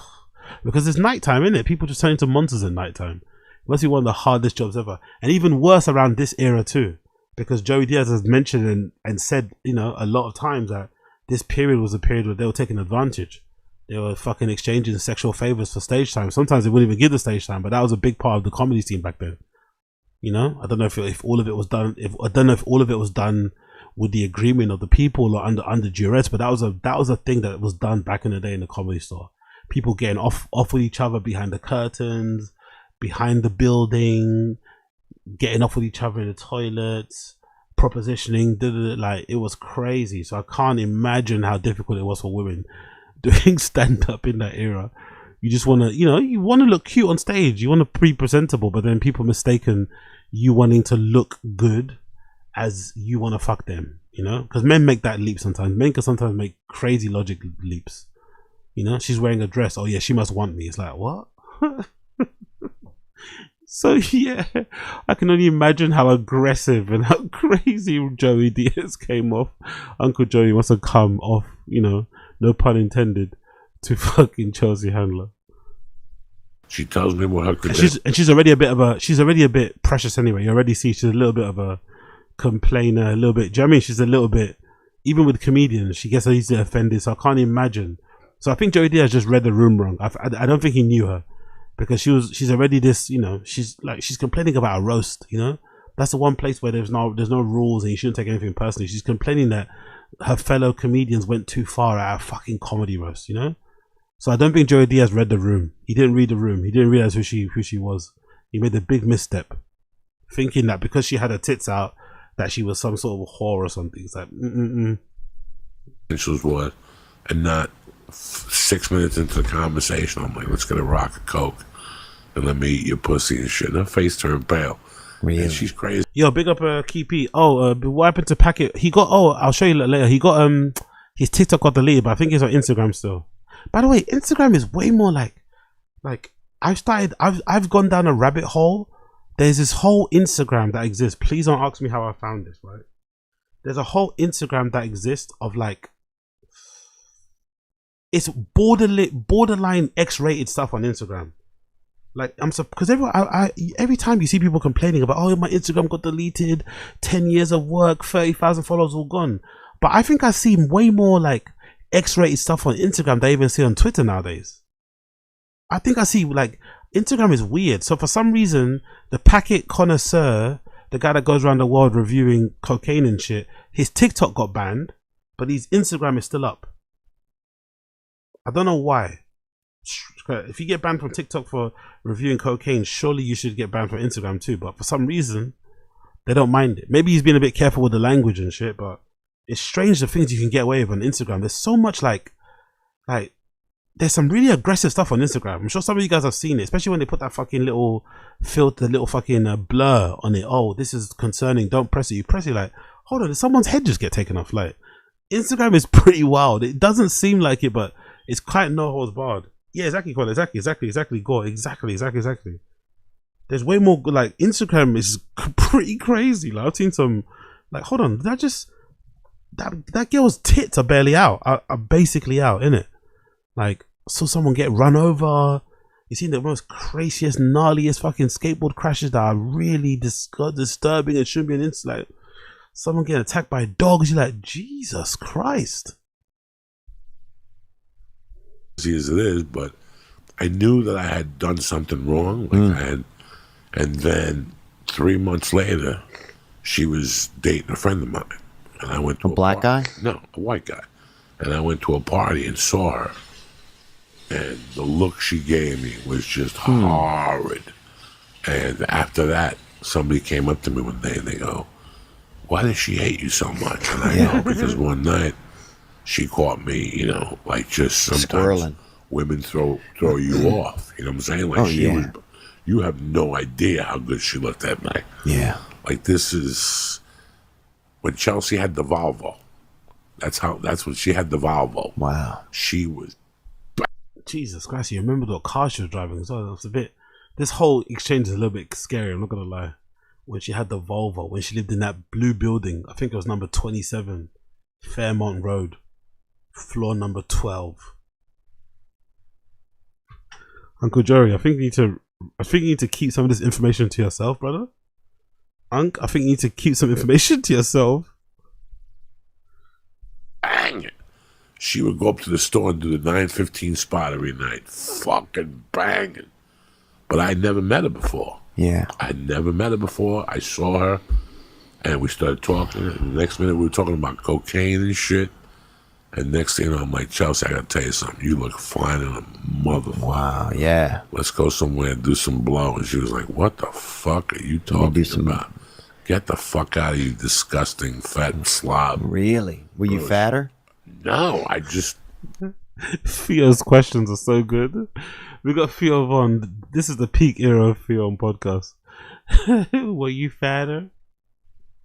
You never know. She still might want to fuck you. I was just, you know, a gross person, man. I didn't know. I was doing coke. And until this day, you can't mention my name. It's fucking hysterical. But at least I'm honest about it. Yeah. I didn't grope her or Harvey her. I just asked her the truth. I'm going to suck you, you know. I was... I love how Uncle Joey is so like backwards. He's such a like, you tell he's a boomer because Uncle Joey doesn't think there's anything wrong with just going up to a random woman and saying you want to suck her pussy or something. Nothing wrong with that. I just told her I wanted to suck her tits. You know, like they were there. Her tits were out. I told her I wanted a bit of a taste. What's wrong with that? I just said I wanted to suck her tits. Her tits were right there. Why can't I say that? Oh, I didn't Harvey Weinstein her or anything. Yeah. Like that makes it better, mate. Like that makes it better. Jesus fucking Christ. Oh yeah, when you're on cocaine, man. And from 98 to 2000 till I met Terry, 97, 96, that was all I had. I wasn't a handsome guy. Yeah. So I would just tell you, I got an 8-ball of coke and you got a pussy. What do you want to do? Yeah. You want to sit here and talk to Lee all night about fucking computers and podcasts? Yeah, or you want to come up to the room and get your little monkey eat with a coke rock on it? If you say it to 10 women, 2 of them are going to go home with you. Oh, dude, I'm about to go home with you, bro. If you say it 10 Fired up times right now. If you go up to 10 women and say that, one of you is going to take you up on your fucking own. Yeah. You want me to fucking it was crazy. Hunt that fox with these it rocks, was baby. Fucking. By the way, not that any of you care, but another mistake I did today, I was like, fuck, you know, always me in it, always little errors. So I had my coffee before I started to stream. I went to plug my charger in, my phone and shit. I plugged it into the the plug. I pulled it over the fucking desk. When I came back to sit on the desk, I realized that this bit was submerging my cup of coffee, which was boiling hot. I wiped it down, and then now I tried to plug it back in my phone. It charges for 2 seconds, then it stops charging. I just like, you know, luckily I've got more cable, but just like, honestly, like, what kind of luck is that? I drank the coffee too, by the way, so I don't know if I'm going to be fucking infected with fucking mercury or whatever, or zinc. But this happened to fall in my fucking coffee as I was just about to sit down and start streaming. So now this one particular cable is dead. It doesn't work anymore. It charges for like 2 seconds, then it dies. Great. And then we got to listen to fucking Joey Diaz excusing himself for sexually assaulting or harassing Chelsea Handler. And not knowing why she hates him. I don't know why she hates me. One day randomly I said I want to suck her off. I don't know why she hates me though. Crazy. Oh, dude, that was craziest. I remember, yeah, man. And I remember she came into I was working at some club over there. They used to have that. When I moved to town, man, I really started doing comedy in Los Angeles. You know, when I really think about it, like, I think the first time I ever went up on stage was in New Orleans, but after that, I just happened to be out here. I came out here to visit a buddy, and then next thing you know, they had comedy. Big up Apex Putts in the stream chat. Sometimes no means yes, bro. Exactly. Oh my god. Sometimes no means yes. That's a stand-up comedian way. That's a stand-up comedian way. I ended up living with my friend, and they had comedy down the street from us over on San Vicente, over in Brentwood. And so they had a place over there. That guy with the wooden leg used to run it. TJ, White Boys of Comedy. Yo, unturned toes, Wagwan G, Wagwan. Not gonna lie, I'm down to watch Joey tear up. No, I'm not into that whatsoever. I'd rather watch Lee Sayat tear something up than Uncle Joey. I'm not with it. Uncle Joey be making crazy noises. That'll put me off. That will scar me forever. I'd rather watch Lee Sayat tear something up than watch fucking Uncle Joey. No, thank you. The grunts and the noises will be disgusting. Mark Franco and TJ Mark, somebody, not TJ Mark Walters, different TJs, but it was 2 blocks away, so I walked down there on Wednesday night, and they started letting me get up. But anyway, Bruco had a room over there in Westwood, and Chelsea Handler would come in, Jim Norton would come in and stuff, and Chelsea wasn't like famous or anything then, but she was kind of popular, you know. She was a comedian. It was like real amateurs over there, and But you know what's interesting though? Apart from Joey Diaz's sexual assault story about Chelsea Handler, it is kind of interesting how many of these comedians have bad stories about her. She's not that well liked, isn't it? In general, people don't really like Chelsea Handler. She doesn't have the best reputation. She doesn't seem like she's a good hang. She's like a nightmare blunt rotation person, you know? She doesn't seem like she's a fucking good hang, which makes Joey Diaz's story even funnier because he caught the one woman who you shouldn't say that stuff to. She doesn't seem like a good vibe, a good hangout. No one seems to really like her at all. She's really successful. She's fucking killing it, money-wise and stuff, but people don't really seem to like her as a person. Because I can't believe she's she's out here on podcast complaining about a roast. Oh, they went too far. It's a fucking comedy roast, girl. Like, come on, you're a comedian. It's meant to be no holds barred. Like, what? Yeah, I just didn't like her. I went and did her show one time, and she wouldn't even look at me, and she just treated me. And then on social media and stuff, and social media is not a good way to judge somebody, but you know, sometimes we do. And she just doesn't seem to have any empathy for people. There's something about her that makes me seem like she's just disconnected. When you did the TV show for her. Yeah. How many times did you do it? Just one time. And what was her behavior towards you? She wouldn't look at me, you know. She would talk to me, but wouldn't look at me. Jesus and she just made me feel less than, innit? I don't know. She didn't make me feel like welcome, you know. And when you're young and you're nervous, and I already got nervous, and I already, you know, the industry had has never really given me much. You know, this industry's never given me much. You know, it's crazy to me. You're just getting a show over there at Fox, you know, or I don't know if we can talk about that or whatever, but you know, or an opportunity for that. You know, it's like it's really. When did that show kind of fall through? I wonder if that show fell through because of the whole fucking cancel culture, because of the whole Me Too thing. I didn't know about that. Uncle Joey had a show on Fox. That definitely must have fell through because of the cancel culture thing and all the kind of reports and shit in the Me Too show. Has to, because I don't remember that going through. Crazy. It's like just. But anyway, I've always had that little bit of chip on my shoulder, maybe. But yeah, she just made me feel like, I don't know, like I wasn't funny or I wasn't good enough or just stuff like that, you know. There's nothing worse than going on something and somebody shuns you and you expect it. Yeah, because I had expectations. I had at least there'd be some niceness, you know, like there's some excitement. Instead, it was like she's just kind of like this star, this thing. But now to me, I have this vision of her, and this could be wrong, of like a lonely, you know, older woman in like a castle with all this money, and she's just lonely. And I don't want anybody to end up that. Oh, really? Big up her Colin and stream. I didn't know that. Everyone in the biz knows she's a terrible, because she screwed everyone, literally and figuratively. Back in the 90s, she was putting out sex tapes with producers. Jesus Christ. She even put Christina P down when she was her writer. Fucking hell. Okay, cool. That makes sense. That makes sense. It's a shame, man. It's just because, again, she's a little bit like Ellen DeGeneres, isn't it? She's a little bit like Ellen DeGeneres. She just put out, a version of herself where she kind of looks a certain way online. You know, she's a bit like him in that respect. She makes it seem like she's a certain way online or in front of the cameras, but behind the cameras, behind the scenes, she seems like a bit of an asshole.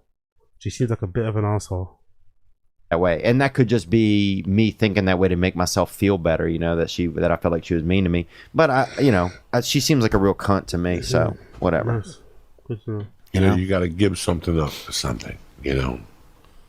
And with fame comes, you know, like I remember watching some program, and Jennifer Aniston said when they shot the pilot for Friends that to celebrate, the guy took her to Vegas. The executive producer took everybody to Vegas. Wow.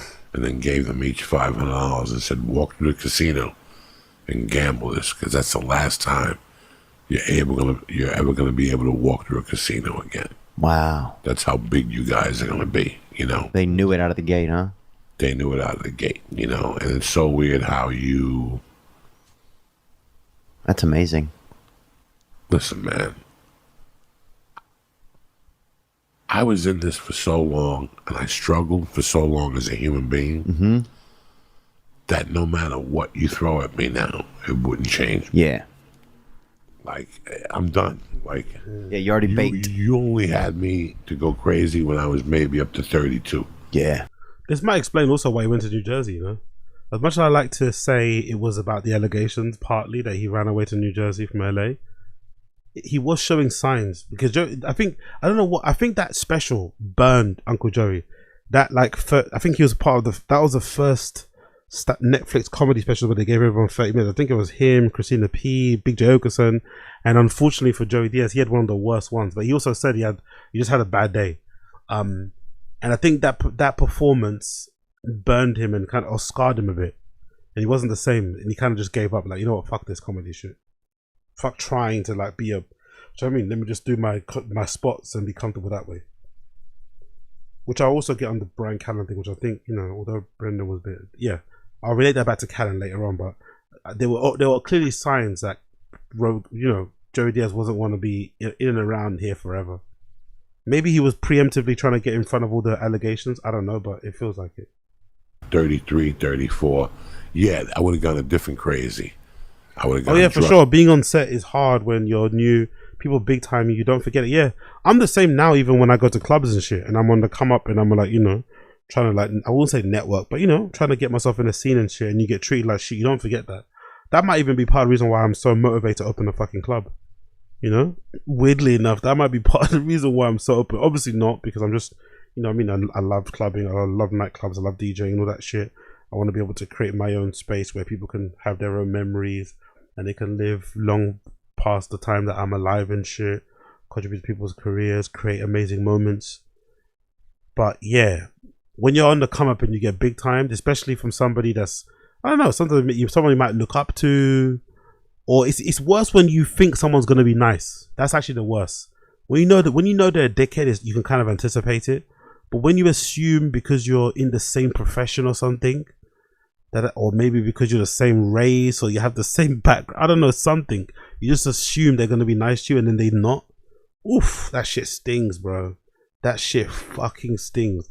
But they do say in the entertainment industry, you always treat the people the same way as you come up, as you know, on your way up, because you'll definitely see those same people on your way down. That's what they always say. They do say, make sure to do that. But I also think the entertainment industry has a good way of like filtering people. For the most part, the entertainment industry, if you're a piece of shit person, the fucking makeup artists and the people that work on the fucking food bit, that word's going to get around, and eventually it's going to affect your ability to do your job or to get jobs.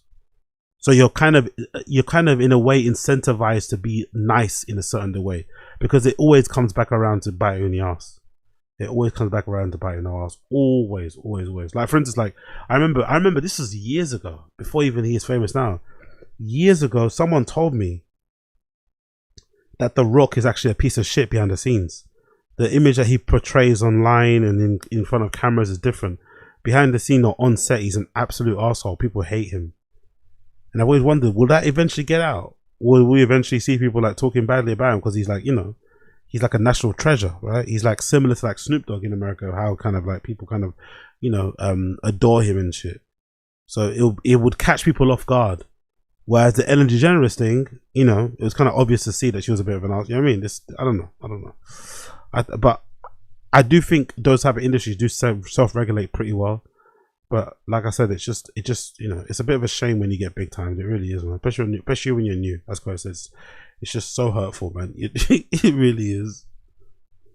Crazy at that age, but I always knew what I was. What makes people crazy in this town is not knowing what they are. Either they're too much or too little. It's like being somewhere where you don't belong. I always stress that, because one day you're going to do that and you're going to see how bad you feel, and you're going to think of me as a comedian or an actor. You know, when you shoot a show, you ever shoot a show for somebody, you shoot, and you go to these shows and you see the same fucking comics. They're always coming by to say hello. Yeah, I got invited to this, so I came. And you look at them and you go, have you shot this show? And they go, no. And you feel bad for them. You go, then why the fuck are you here? Because I shot this show, one episode, and I feel bad being here. Like, I shot one scene on one show, and I feel like a fucking asshole. So you didn't even shoot the show, but you're down here doing what? What is your purpose? Yeah. What is your fucking purpose? You look like a fucking idiot. Yeah. You're eating free food, whatever. If you don't belong somewhere, do not be at that fucking place. Yeah. Do not be at that place. You asked me a question before. You take Lee on the road. Lee's been doing comedy less than a year. Yeah. I didn't realize that. I would not do him any favors. Yeah. It would not do him any favors. It would ruin him. Yeah. It would ruin him. I know that. Yeah.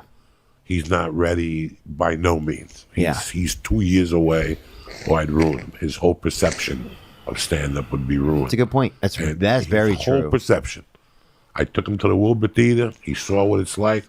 Now the rest is up to him. Yeah. He's 2 years away from even stepping on the stage with me on a plane. Yeah. Because I know what it would do to him. Yeah. He needs to go on his own now and go to Lexington, Kentucky, and go to all the places where they've never seen a Jew. Yeah. And do that, and Jay get 'em back down, to me brother. in 2 or 3 years. And You can we'll do see what we blackface too got. if you're Jewish, I think.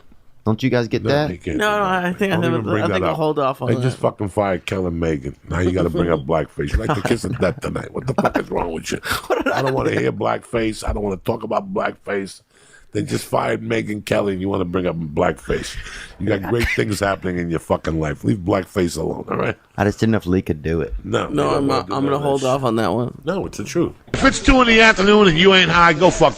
Fair play. Fair fucking play. Let's get back to the video. Jesus Christ, where is it going? Oh, Mad detail, isn't it? Fucking hell, I really have ADHD. Transparent. Nearly half an hour level of a detail from like, what is that? Less than 52 seconds of a video, and I went on a fucking half an hour detour. Jesus Christ. Meandering king. All right, so the roast of Kevin Hart was last weekend, and Chelsea Handler and Tony Hinchcliffe were part of it, and you could tell these two actually hate each other. I think because they're both competing to see who can be the most insufferable comedian, but Tony might have... Oh no, big up the Wrestling Universe community. Oh, this fuck. I hoped it wasn't true. Big up your Wrestling Universal community. That's mad you said that. Everyone is aware in the wrestling business that The Rock is a corporate guy. Since he left, went to Hollywood, his connections are beyond super elite. He's turned into a cunt. No one wants him in the WWE. All these ratings are forever rotted. I didn't know that, man. Fuck, it sucks to hear that. Because I heard it from a friend who's like a hairdresser. Says like, yeah, he's a piece of shit in real life. It's like, oh man, don't say that. Cause I think at that time I was like obsessed with The Rock's like gym videos when he was like really fucking super yoked. I was obsessed with like the workout stuff, the hustle things. And I heard, nah, he's a cunt. He's a real cunt. I was like, shit. Oh look, Colin as well. See, there we go. The Rock is a jerk. Oh fuck you know. Okay, Jesus Christ. Met his match. Like, Chelsea's so unlikable. Even people who absolutely hate Tony could barely even appreciate her roasting him. There were some posts made about how Chelsea destroyed racist MAGA comedian Tony Hinchcliffe, but most of the comments are like, this lady sucks, she has no right to talk. And at least Tony thrives off of being a heel. You know, he likes to be offensive and upset people and be the villain. But Chelsea wants people to like her and now tries to be a social activist and politically correct, but it doesn't work at all. Like, some of her shows even get protested by the crowd she tries to pander to because she's a Zionist. Which, before bringing her up, Shane Gillis, who was hosting the event, mentioned that she's a Zionist and went to an Epstein party, which I guarantee that got to her the most out of all the jokes made about her. Because then also her roasting Tony and Shane wouldn't work as well, because the people who want to see Tony get called out for being a racist and a Trump and Joe Rogan dick rider are also very anti-Israel. So Shane introducing her by calling her a Zionist made all those people be like, yeah, let's not give her credit here. You know, she's just as bad as Tony. I mean, it's crazy on Reddit. Even the positive posts people are trying to make about her roasting Tony, she was getting a ton of backlash in the comments. And people were praising Shane Gillis. What's that one there? Sorry, I missed that 1 second, people. Shane Gillis.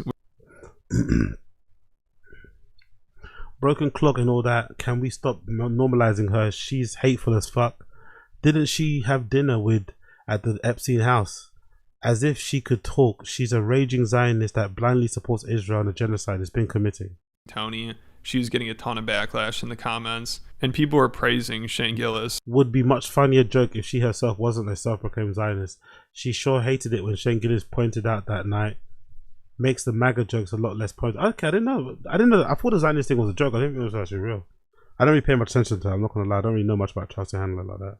Which is wild to see, because Reddit, people would say, is like the most woke platform. And during the roast, obviously Shane made some pretty edgy jokes that people were getting offended by. What the fuck? Coyle in the stream chat. Him and Will Smith smash dudes openly. God damn. Okay, fair play. So maybe Bert was right.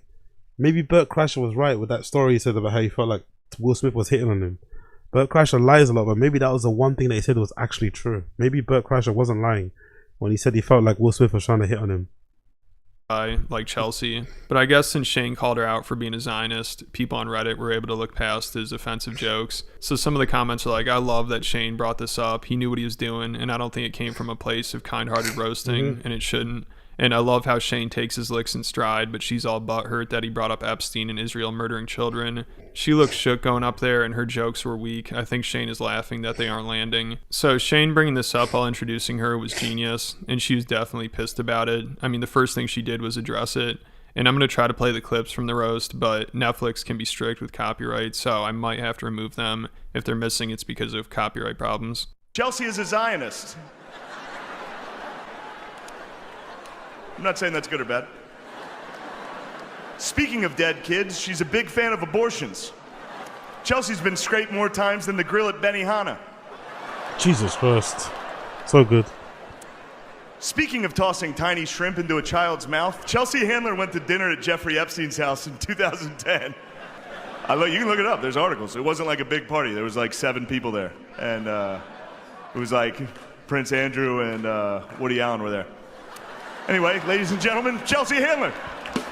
And Shane, just so you know, Judaism and Zionism are 2 different things. Kind of like how Chinatown and Koreatown are 2 different things, but your favorite slur works in both places. Shane has been accused of being anti-Asian, which is ironic considering he has the complexion and physique of a steamed dumpling. And I'd imagine she was really just looking forward to roasting Shane and Tony, but it didn't go very well. Now she's all upset about it. I mean, there are articles and posts that are like, she destroyed them, but if you look at the comments, nobody really agrees, even people that hate Tony. So even the praise she gets seems kind of forced. Also, this is hilarious. Afterwards, she went on Don Lemon's show to complain about it and how they're too offensive and mean. And Don is like, man, I love that joke you made about Tony. It was your best joke of the night, or is the best joke of the night. And he plays a joke that wasn't even about Tony. So he thinks her best dig at Tony was a joke not even directed at him. Well, actually, maybe Chelsea did make it about him, but it didn't make any sense, and it wasn't even a very good joke. Because it's about how comedians that support Trump won't go fight in Iran, and they'll only go to the Middle East for the comedy festivals, you know, referencing the Riyadh festival. But Tony and Shane both turned down offers to do that festival. So this is really cringy. Don Lemon is like, oh, you own Tony. Look at how offended he is here. And then she has to be like, oh, well, actually, I don't think Tony did the festival. And Don just seemed out of it during this interview. Like, also at one point, he's like, all right, here's a clip of Tony Hinchcliffe, and it's a clip of Shane Gillis. Up there. Just kind of self-producing. That's what I do. That's the difference I don't make. He's probably been on the baggies and he got shown on the stream. The difference I make, when you get on the baggies, don't go on stream. He probably was on the Addies. And he went straight on the stream. That's a mistake. That's the first mistake you make. He was prepping the show while he was on the Addies, got on and started just chatting shit. Giving it to them because they were the Trumpsters, right? They pushed them and whatever. But that was the joke that you told about Tony Hinchcliffe and going to the Middle East I think it was the most brilliant joke of the night. Here it is. Now that your favorite leader is making the draft mandatory, I assume that all of you will be signing up to go fight in Iran. Or do you tough-talking pussies only go to the Middle East for comedy festivals?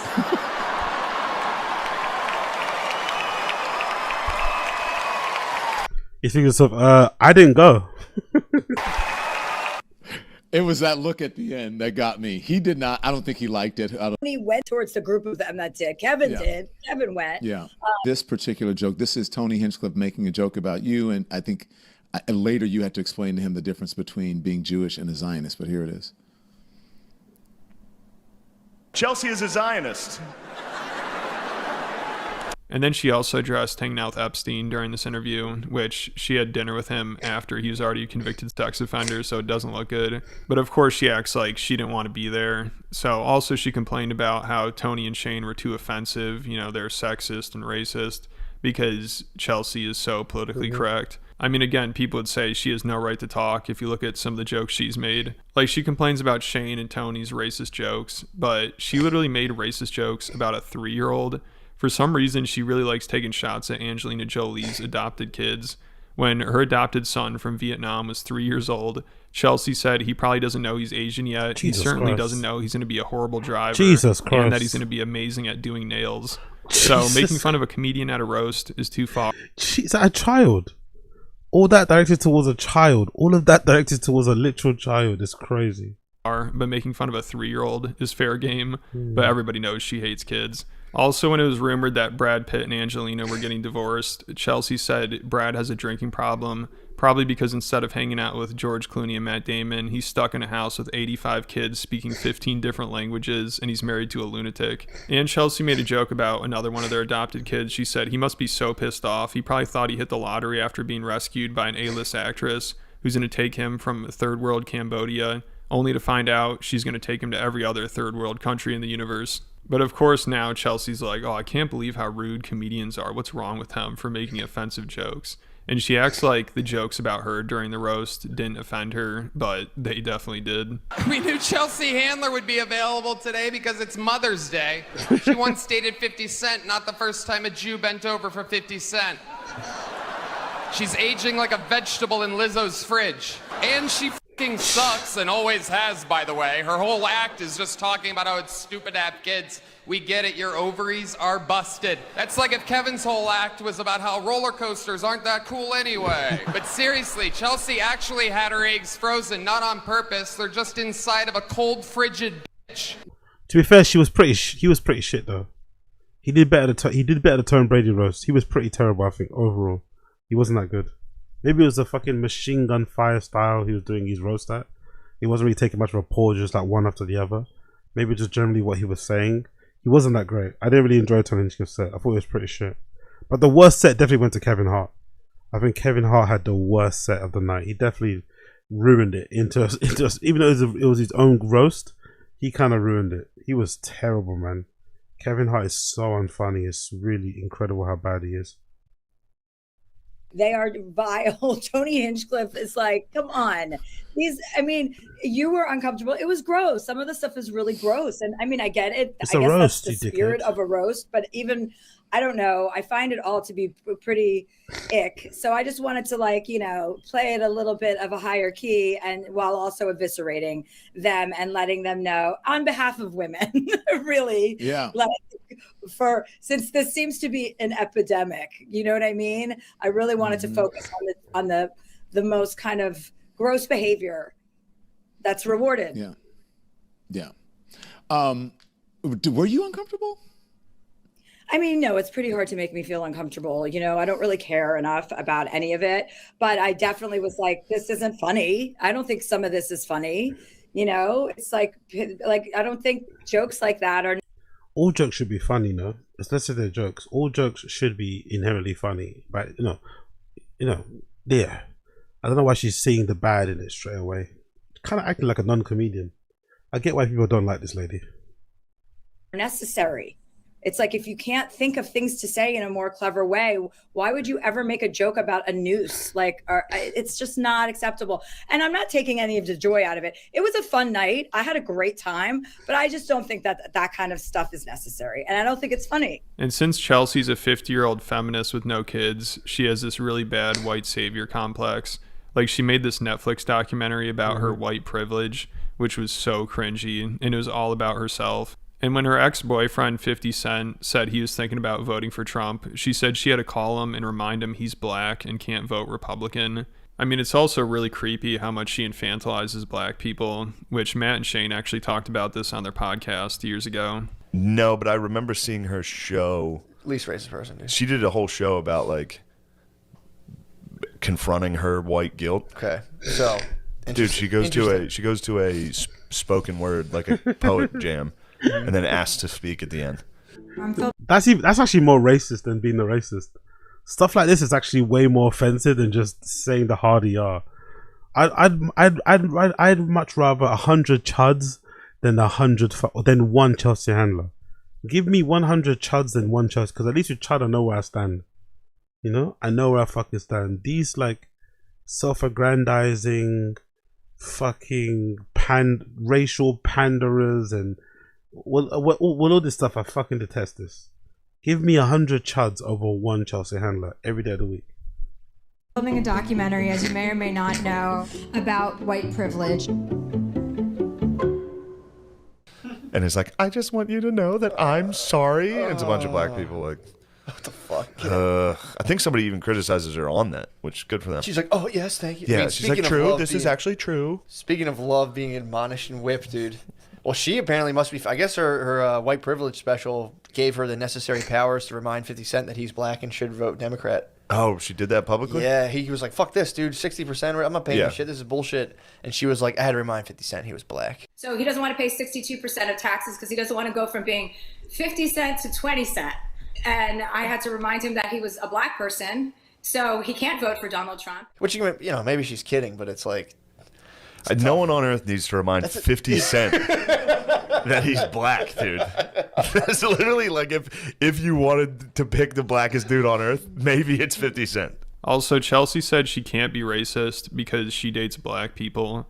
Because a bunch of people accused her of being racist when that movie 12 Years a Slave won Best Picture. Chelsea used it as an opportunity to promote this book about her trip to Africa called Uganda Christ. Be Kidding Me. Jesus and she Christ. got a bunch of backlash for it. And she's like, come on, I date black people. I'm not racist. So she is something else. But then she loves calling out everyone else for being racist. Like during the roast, she probably thought as a white privileged lady, she needs to call out Tony and Shane's racism. Like she made jokes, of course, about Tony being gay and racist, which were all right. You know, they're decent jokes, but to act like she owned them or destroyed them is ridiculous. Not even people on Reddit agree with that, and they obviously hate Tony.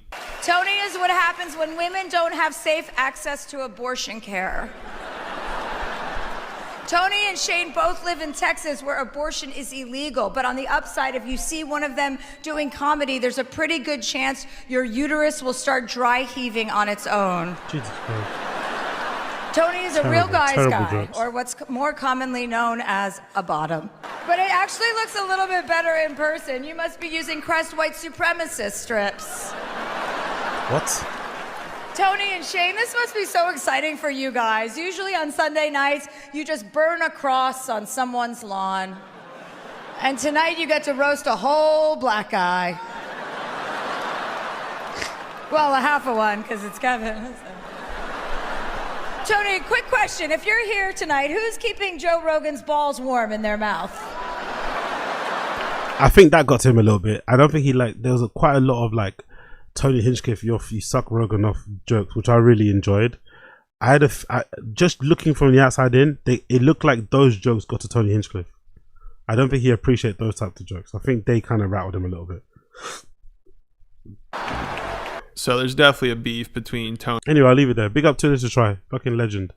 Big up to Liz to Try. Fucking legend. Big up to Liz to Try. A fucking legend.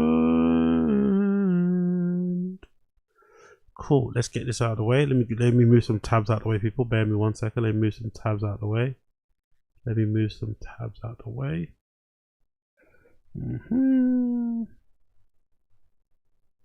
Let me move some tabs out of the way. Bear with me a second here. We got that done. Got quite a lot of stuff done today, isn't it? Got quite a lot of stuff done today. Big up everybody tuning in, by the way. If you're here for the first time or you're here for the last time, please like the stream. That'd be greatly appreciated. Please like the stream, please, if you may. Like the fucking stream. Let me continue. Bear with me a second here. Oh yeah, let's do a little bit of this actually. Let's mix up a little bit. Let me do a little bit of this. So I did Rogan. Yeah, cool. There we go. Let's go back to Rogan and Brendan a bit. Rogan and Brendan. Brendan coming in hot with his talking points, innit? Great ad for Tubi.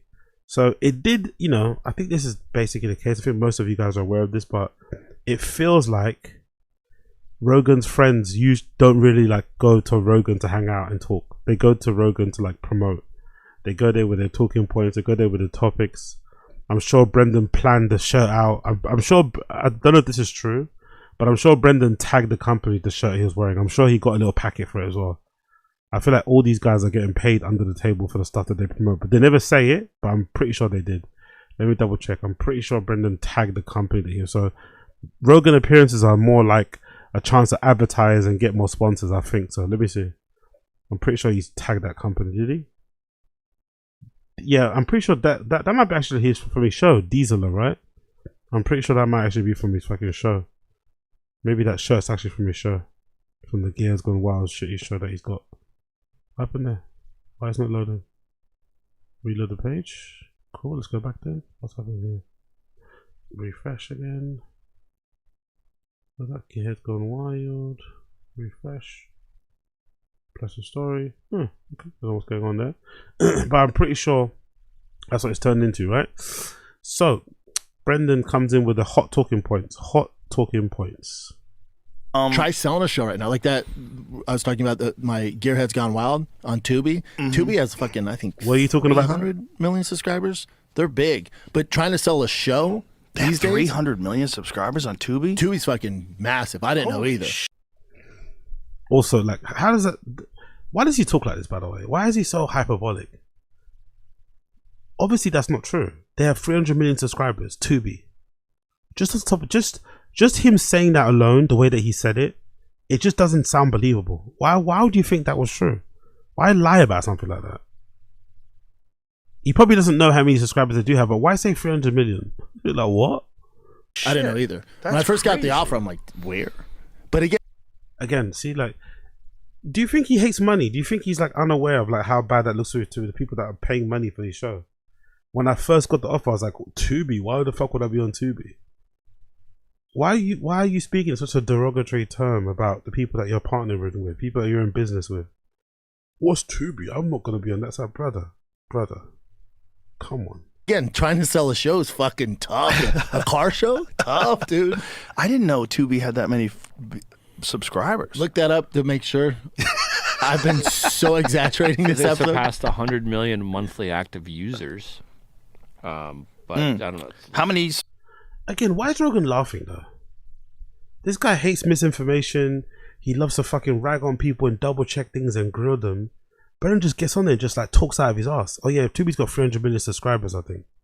Check that, double check. Yo, aren't you working with them? Aren't you in partnership with them? You're just like putting out these like fake statistics. Okay, double check it. Like, what? It's all cute when Brendan does it, right? When he spreads misinformation, but when somebody else does it that he doesn't like, or it's a topic that he does, he's a fan, you know, maybe they're putting out something about Trump that he doesn't like. That's when he gets fucking all on his all high horse. But he doesn't pull up Brendan when he's spreading misinformation, does he? Don't get me wrong.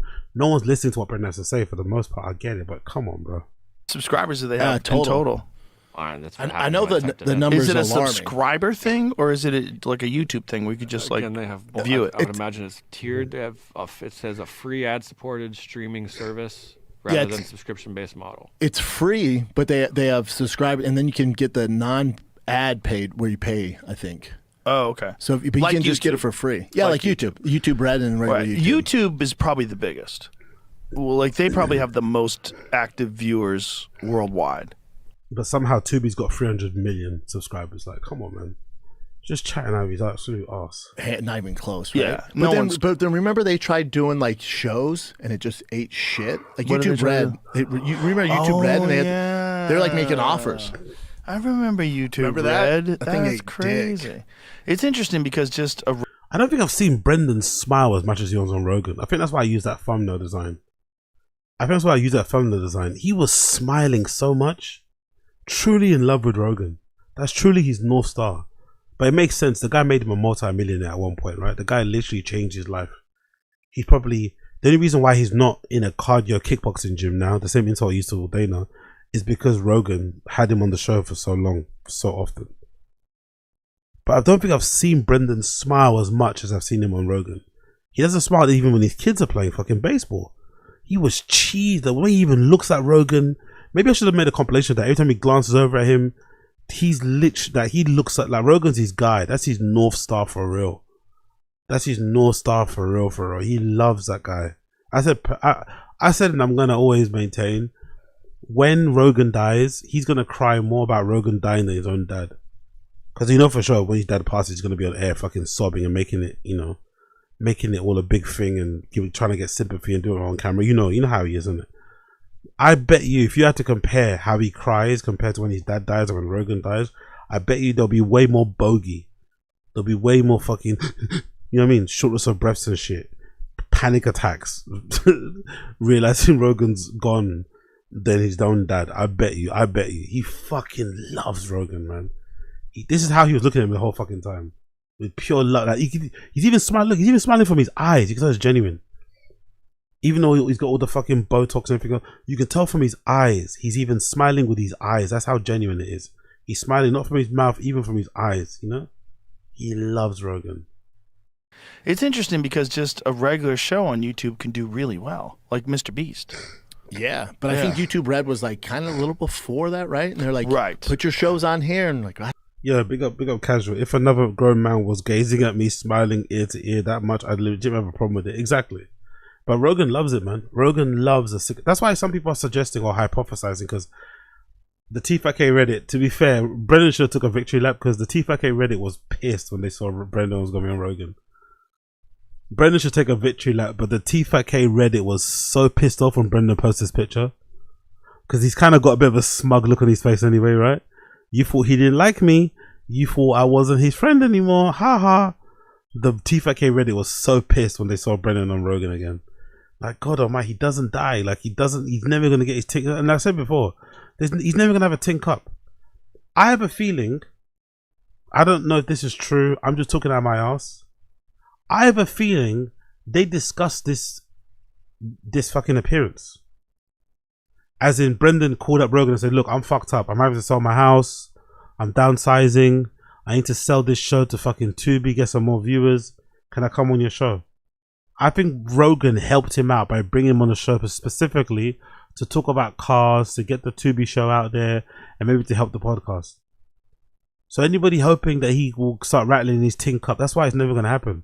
Because Rogan literally will step in and help him and put him on his show, you know?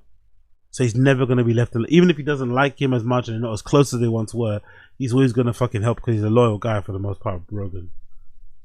So, but the T5K Reddit was so pissed off. Like, why is he still friends with him? All the stuff he said about him, all the stuff Brendan said about Rogan, the way he acts, the way he's treated other comics, why is he still fucking friends with him? It's like, yeah, part of the reason why he's friends with him is because he probably enjoys the fact that Brendan looks up to him. Brendan looks at Rogan the way your dog looks at you when you come back from work. Brendan looks at Rogan the same way your dog looks at you when you come back from fucking work. He's in love. He's so happy you're here. He's so happy you're here. He's so happy. He's so happy. He fucking adores Rogan. Adores him. And Rogan likes to be glazed. Rogan definitely doesn't. I don't think I've seen a clip where Rogan turns down a compliment. Rogan loves a compliment. Rogan loves a fucking compliment. He loves a good, standing ovation. He loves it.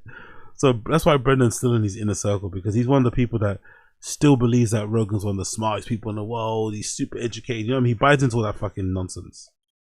So yeah, I'm not surprised that Rogan keeps him around. Sometimes you need an in-house glazer. Sometimes in life you need an in-house glazer. Let me go to the video. What was he watching? What was he watching? What the fuck were you watching? Oh yeah, this. They jumped the gun. Yeah. They jumped the gun. And Mr. Beast was like, or I'll just put my shit out and everybody in the world will watch it. The thing about it, if you put your shit on YouTube, there's literally an infinite number of options and channels. That's the thing. And it's completely dependent on what you see. Like the recommended for you is completely what you're interested in. Now, everything's niche now. Mm-hmm. It's like there's people out there we don't even know. And like my kids are like, Dad, he has 60 million subscribers. I'm like, what the? I've never heard of this fucking guy. I know. You know how much money he's making? Yeah. But it's all niche. Everything's niche. One more time. Show us what niche is, man. No. You know how much money he's making? Yeah. But it's all niche. Everything's niche. There's jacking off all the cocks. No. You know how much money he's making? Yeah. But it's all niche. Everything's niche.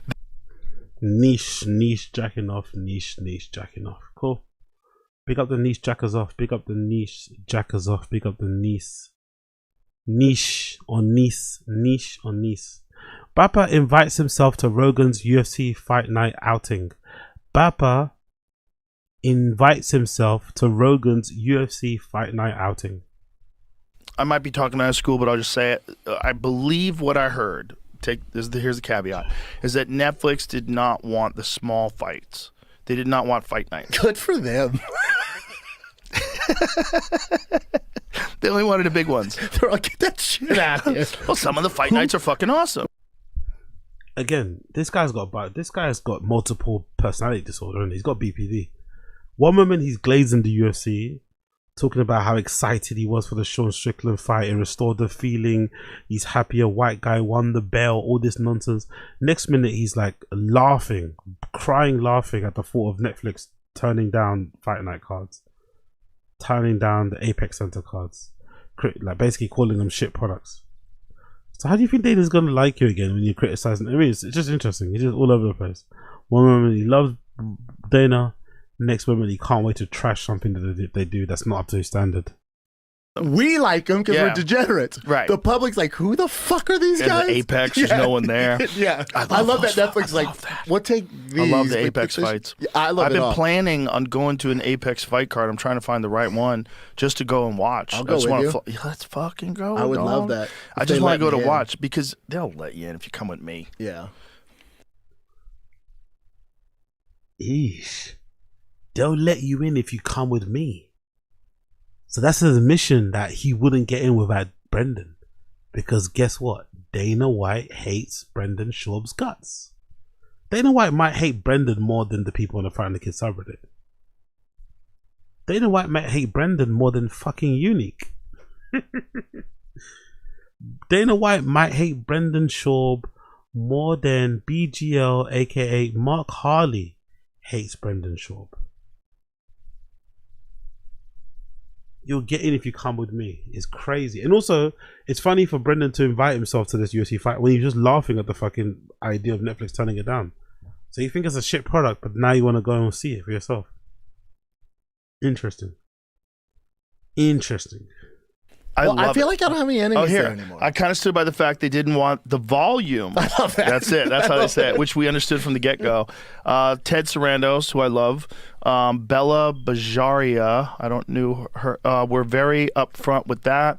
We're looking for big events, so the fact that you could give us one pay-per-view, which is just we were just going to put on the platform for free as long as you're a subscriber, as long as you just give us that, we're in, we'll pay premium for it, but we don't want to carry the other 30 fight nights. They say we don't want the bullshit. Yeah. But here's the thing. But then where would those 30 fight nights go? That's the question. Well, but then that fulfills Fight PFL, Bellator, or you Fight Pass. Yeah, Fight Pass. Fight Could do Pass. that. Blow up Fight Pass. But to again, the business side of it, the Zuffa or TKO is going, well, hold on. The reason we get such a big nut, 7.7 billion, because we offer so much content. Right. You guys are trying to do what our game plan was 15 years ago, which are just one big fight every once a month, which for the fans is fucking awesome. It makes sense for Zuffa, and it makes sense for Netflix. I get it. All of it made sense. It just wasn't a fit. But what I was getting at is now it's interesting because Netflix has got a lot of money. Netflix throws some money around, right? Yeah. And Netflix has a tremendous amount of subscribers. And now Netflix is in the MMA game. Someone was saying actually about Netflix that they must be paying a lot of money, or that the rules, the commission they're using is quite lax, because people made a very obtuse observation that Mike Perry and fucking Nate Diaz looked really good. Maybe the best shape they've ever looked in. And someone made the assumption that maybe Netflix has a lot of money, or whatever commission they're using is a bit relaxed with the use of performance enhancing drugs. Because look at how fucking jacked and ripped Nate Diaz has looked. I don't think I've seen him like that in a while. I'm not sure I've seen him in that sort of shape in a long time. He's always really, don't get me wrong, fit. He runs a lot. He's always rolling and shit. Him and his brother's always doing fucking, what's that, triathlons or that fucking shit. But Jesus Christ, look how jacked he looks. Look how ripped he looks. Mike Perry always looks really good as well, but he looks even better. Even better than he did at Bare Knuckle. So Netflix training money must be fucking fantastic, or the bonus must be really good, which is incentivizing them to get in the best shape possible so they can win and get that fucking bonus. Look at how good they look. God damn. God damn. Oh, wrong one again. I'm glad you brought that up. So have you this heard is where anybody it gets, talk about it? Keep going. Sorry, Us, keep going. dorks like you and me. Keep going. No one in the real world is talking about it to me, but that's okay. The point is, they're gonna do it. Oh yeah, big up Coiler. Really, even working at Netflix pays crazy. Designers and analysts make like 200k salaries. Jesus Christ, amazing. Actually, there's to tell you before in it, right? I don't know how they're gonna sustain that. There's that one fucking AI company called Anthropic, who are opening an office here in the UK, and they decided to make the salaries the same as America. So they've got like 200k and shit salaries. I'm sure they're probably inundated with fucking applications. Probably a million people applying, but I always wonder how that stuff kind of works. How can you afford to pay like American wages when you're in America, when you're in like in the UK? But yeah, it's a smart strategy for Netflix. That's how they get all the best talent. Just pay more. You want all the best talent. You want all the best designers. You want all the best producers. You want all the best this and that. You just pay more, and you get it. Pretty much guarantees you get the best people, because people, yes, they love the companies they work for, but if you're gonna pay them more than what they get in, 2 times, 3 times more, they're gonna jump. They're gonna fucking put their resignation in, file their resignation, and they're gonna jump. And they're gonna fucking jump. Oh, big up, Coiler. Yeah, I apply to Anthropic every day. Okay, cool. Good to know. Good to know. yeah, they're going crazy with the salaries. Anthropic are going crazy. Big up, Casual. Another thing, Nate seems so much happier around this event than he ever does. He's been super positive and good moods, and he's never upbeat like that. Yeah, that's true. Yeah, you can. Yeah, true. He actually had an interview with somebody. Yeah, true. He's done a lot of press, isn't it? That's actually a good point. Casual.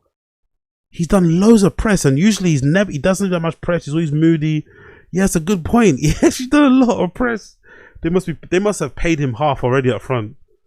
They probably already paid him half up front, which must have been nice, you know? That must make training camp so much better, so much happier. He's probably getting paid already half up front, half after the fight. Wired directly, no fucking delay. That's why he's super happy. And just because it's on Netflix, I guarantee you millions of people will watch it. I bet they'll have a hard time selling live tickets. Let's see if it's sold out. It's definitely not, and the tickets are $88. But this is where it gets tricky, because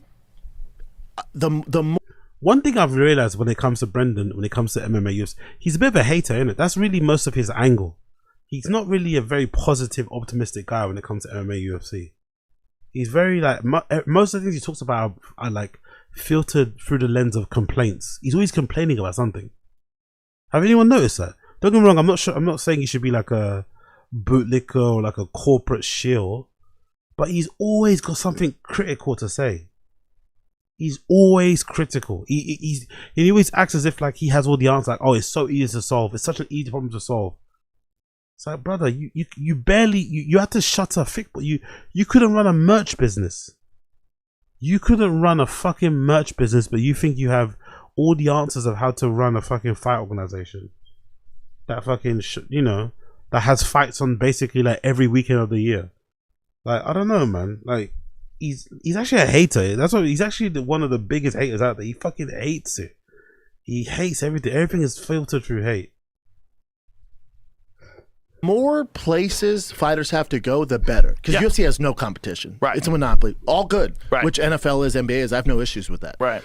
So if fighters... I have no issue with the monopoly. I'm trying to get back into Dana's good books. I don't care about monopolies. I don't care about tyrants. Big name fighters have a place to go and can get paid. I'm all for it. Right. The issue with this Netflix and getting MMA, it's like my thing. Why is he slacking like Netflix? Why does he say that for? What's wrong with your lips? It sucks. Netflix. Getting MMA, it's like the issue with this Netflix and getting paid. I'm all for it. Right. The issue with this Netflix for it. Right. The issue with this Netflix, the issue with this Netflix, and the issue with this Netflix, and the issue with this Netflix, and the issue with this Netflix, and getting succotash. MMA, it's like my thing would be, well, what's the plan here? Mm-hmm. You know, so Ronda and Gina fight this weekend. You got 2 4-year-olds fighting the main event. It's going to get good numbers, but again, and you know this, it's a start, bro. He's so critical and such a hater. It's a start. 2 40-year-olds, aren't you fucking 44? How you age shaming 2 40-year-olds and you're 44? Hitting a fucking a heavy bag with a chip inside of it, thinking that you're some sort of badass. Like, come on, man. Age shaming women who are 40 and he's like 44. You've been in business with Netflix. They're not going to give you the real numbers, right? When you negotiate, they don't give you the real numbers. No, when they you- don't tell you shit. They don't They tell say, you. you did great. They don't tell you. But then all of a sudden, Jake Paul did 400 million people. I'm like, really? Did he? So they're going to say... Well, Jake Paul can say that, right? Did Netflix say that? or Netflix Jake said Paul? this. No, Oh, Netflix they said made like a thing. 400 million people some bullshit watched it? like that. Some How bullshit. many people have Netflix? Did they say that though? Did Netflix say that, or did Jake Paul again? Just making something up. No, some bullshit. What did Netflix say though? You just said something. This guy's always lying, isn't it? He's always fucking lying. I don't think they have that many. I made up a crazy number, but it's a ton of people. That Just last article said. Jesus Christ. How are you friends with someone like this? I don't think this is cute. He's not funny enough for this sort of stuff. So you're just gonna lie every time you speak.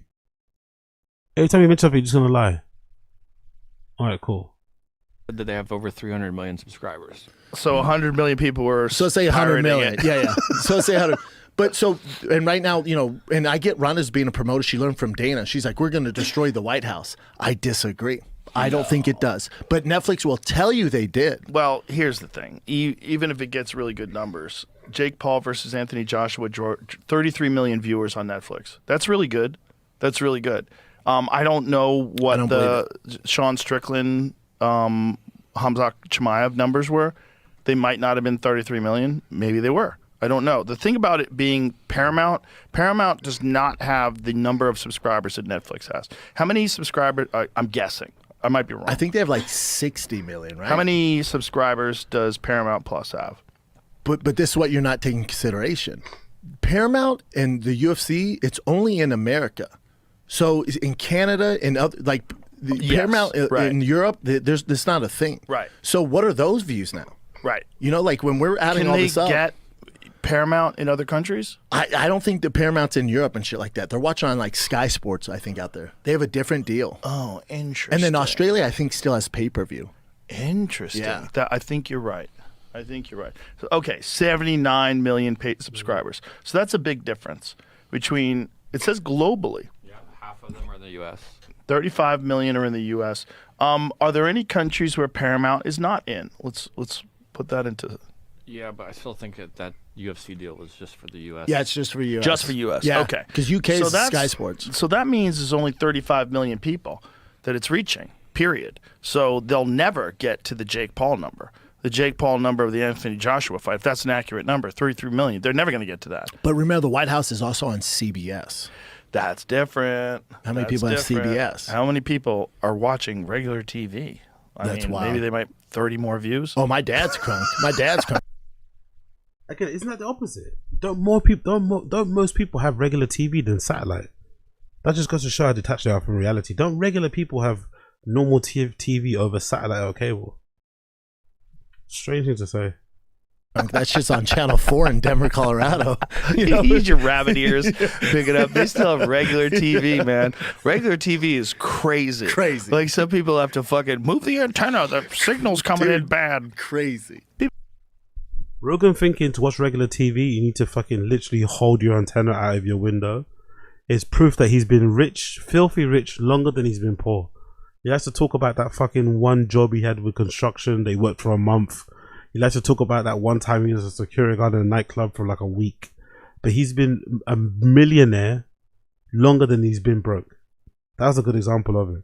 Man thinks to watch normal TV, you have to fucking tie a fucking coat hanger at the top of your TV. There's people out there with regular TV. Yeah, hell yeah. That's wild. Where they only have the 4 channels. That's crazy. And they're just getting their news from like fucking, you know, robots, Fox and fucking. They don't even get Fox. Fox is cable. That's right. Yeah. 13. Regular TV, you ain't getting jack shit. You getting channel 2, They can 4. swear on Fox. Can they? I believe so. Because if it's on cable, I think you're allowed to swear. Oh, wow. I think so. Anyway, everyone's just lying here. Everyone's just misinformation galore. I think so. Anyways, I think so. Cool. We did that one.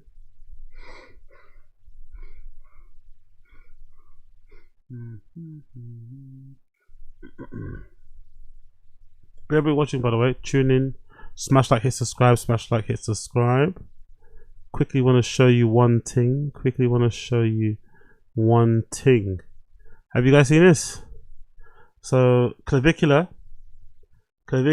got probation alongside with his friend fucking Tarzan, and everyone is saying that maybe Clavicular got a really good sentence in terms of no prison time, no jail time, sorry, and and probation or whatever, because the judge himself looked like he might be a looks maxer. Some people are suggesting the judge in Clavicular's crocodile shooting case may have been a looks maxer. That's why he also got a fairly good sentence. Basically, people are saying the judge is good looking. That's what people are trying to say. They're basically saying the judge is good looking. Two social media streamers accused of firing a gun in the Everglades during a live stream. They have now pleaded no contest to the charges. Andrew Morales, known online as Cuban Tarzan, and Braden Peters, who goes by Clavicular, they were each charged with unlawful discharge of a firearm in a public place. This case stems from a March live stream that appeared to show a dead alligator being shot in the Everglades. As part of their sentence, both men received 6 months probation, 20 hours of community service that cannot be streamed or monetized, along with wildlife and firearm safety courses. If they do violate their probation, they could face up to 364 days in jail. Getting mogged by a judge is kind of crazy, isn't it? Getting mogged by a judge is pretty fucking crazy. But yeah, good looking dude. But that's an interesting stipulation, isn't it? Making sure they do community service, but you can't stream it because they know how they're gonna play. Oh yeah, I'm streaming. I'm actually making money. I'm doing this, but it's actually making money, so they can't actually stream it. They can't actually stream it. Good to see. Good to hear. Good to see. Good to hear. Good to fucking see. What else I want to show you? Oh yeah, have you guys seen all this? Have you guys seen the scenes in London? This is Westfield White City. Have you guys seen all the scenes in London for the fucking Swatch AP watches? Swatch had to, no, AP or Swatch, both companies had to basically close some of the stores and refuse selling them.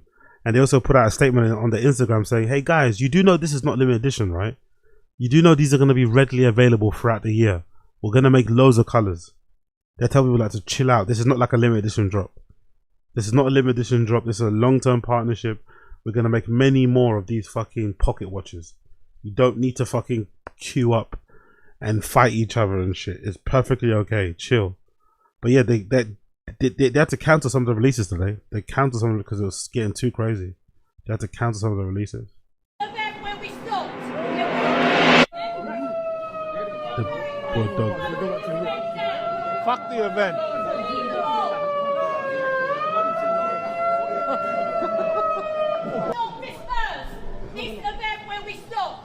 But I have seen some pictures of people, brands, especially Chinese manufacturers, already making straps for the fucking pocket watch. They're already starting to make straps. So if you want to wear it as a wristwatch, there is an option for it. There are companies already making. It's going to be a booming business anyway. It's going to be a booming business to be able to make the most affordable, high quality wrist strap. Sorry, for whatever band for the watch itself. For the little pocket watch. So that's becoming, and also people are embracing the pocket watch thing. They're using it as a charm, which feels like a bad idea to hang like an AP Swatch thing off your bag. Seems like a very, very bad idea. Someone's definitely going to steal that. But yeah, interesting. It's not limited edition though. So everyone, and also I've seen people's resale prices online are pretty terrible. People are making like £300 on top of it, not like crazy amounts, because obviously it's not limited edition. It's readily available, so there's no real demand for the resale.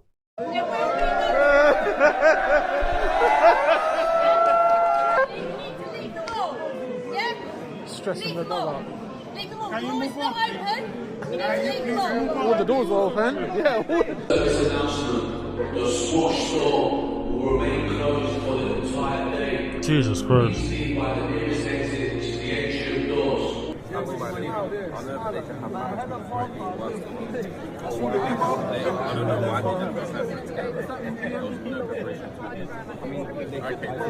like how everyone just refuses to leave. Big up Londoners. I love Londoners. Everyone just refusing to leave. Fuck it, I'm staying. Because you know the rules can change very quickly. All of a sudden they open the doors and then you're not there anymore. You know what I mean? You're all pissed off. So big up everybody refusing to leave. Big up everybody refusing to fucking leave. You gotta love that. You gotta fucking love that.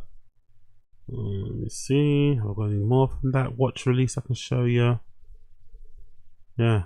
See? Look what's happening in London.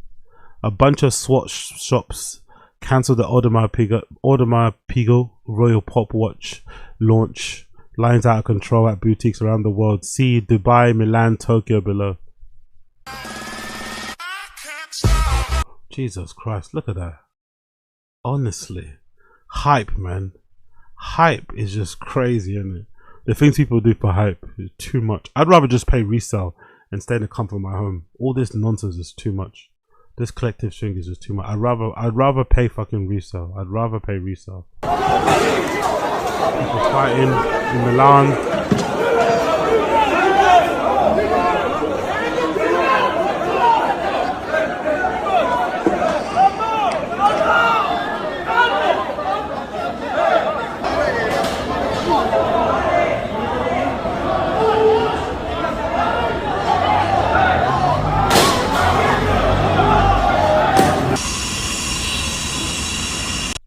Jesus Christ.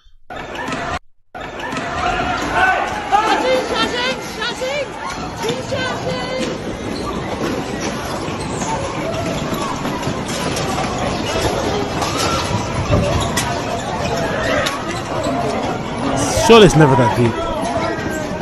Jesus Christ.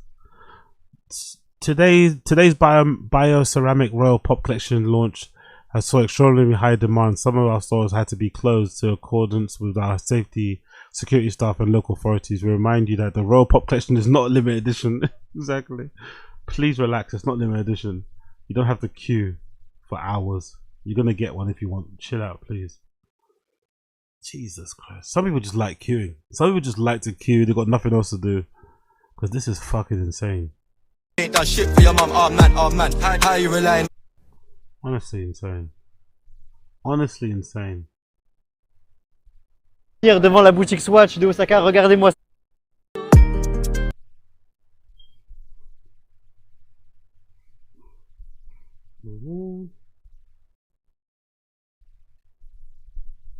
What else is there?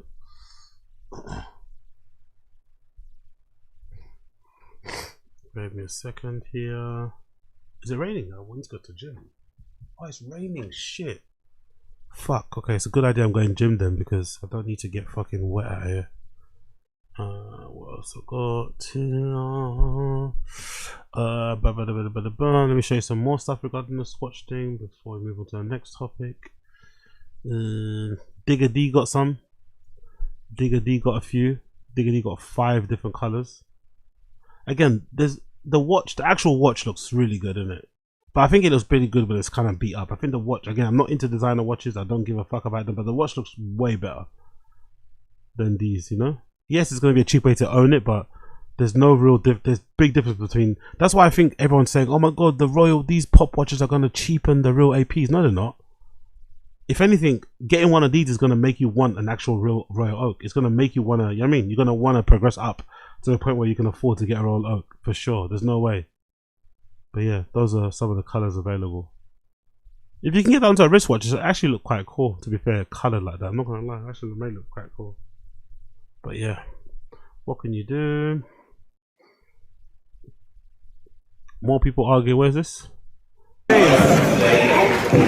Same thing with the dog. Lock off right now. White City was locked off. Fuck, you know. Handsome. Can't lie. Wallahi, zero organization, zero structure. It was inevitable, can't lie. But this is just mad right now. Literally everyone and their dad is here trying to get this flipping watch. I'm seeing Raga here. I'm seeing kids here. Mad. Wallahi, they never planned at all for this. You know what this also goes to show? Apart from it showing that everyone wants to be a part of the ruling elite, right? Most people want to be most people want to look like rich. Most people want to look rich. Everyone wants to have the things the rich have. Another thing it also shows is that people are hungry, man. People want to flip. People want to make money. I think people got really excited that it was limited edition. They could make some big bank from it. You know, I think that's a main factor. A lot of people feel like, okay, cool. If I take my last 500 and I buy this and I'm able to flip it and get $1,000 or $2,000, then I'm going to be up, you know?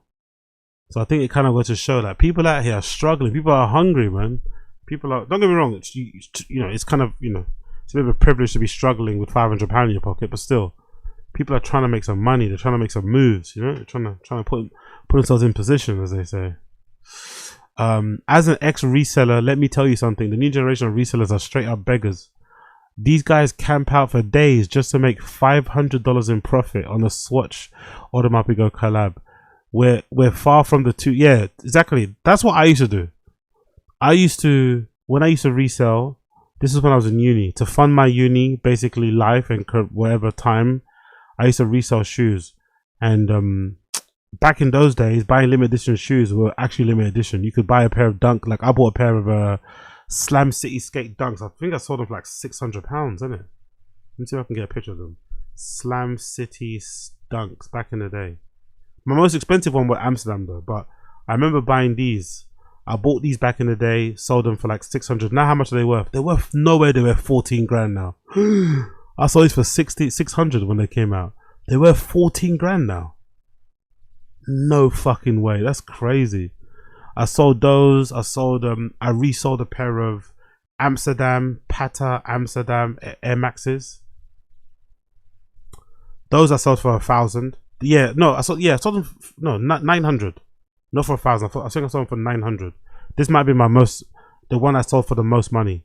I resold a pair of these for like 1,000, and I bought them for like, you know, the regular Air Max price, which is what? The regular Air Max price is like what? Like at that time it was like 150 or something. So back in the day, resale was really good because you could make crazy money. You could spend £150, queue up outside of a store for 2 days and make £1,000. Crazy uptick, you know.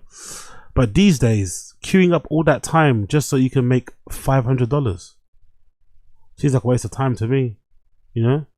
500 profit feels like a waste of time. I'd rather pay someone for that. Do you know what I mean? I'd rather pay someone than just sit comfortably in my own home, not be able to queue. The retail's what, £300, £600. I'd rather pay you the 400 extra and just buy it that way, you know. Launch in Thailand. They're going crazy for the AP Swatch in Thailand as well.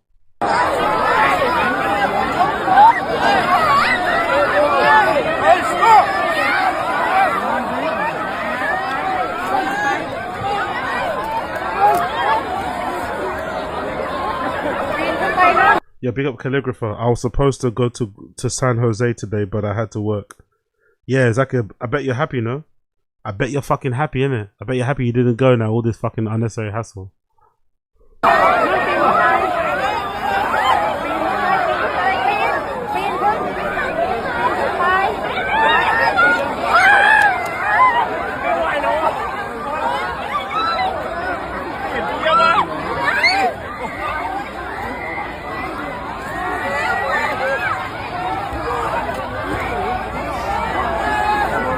But just talking about resale, you know, my most lucrative and the best business I ever did was part of these.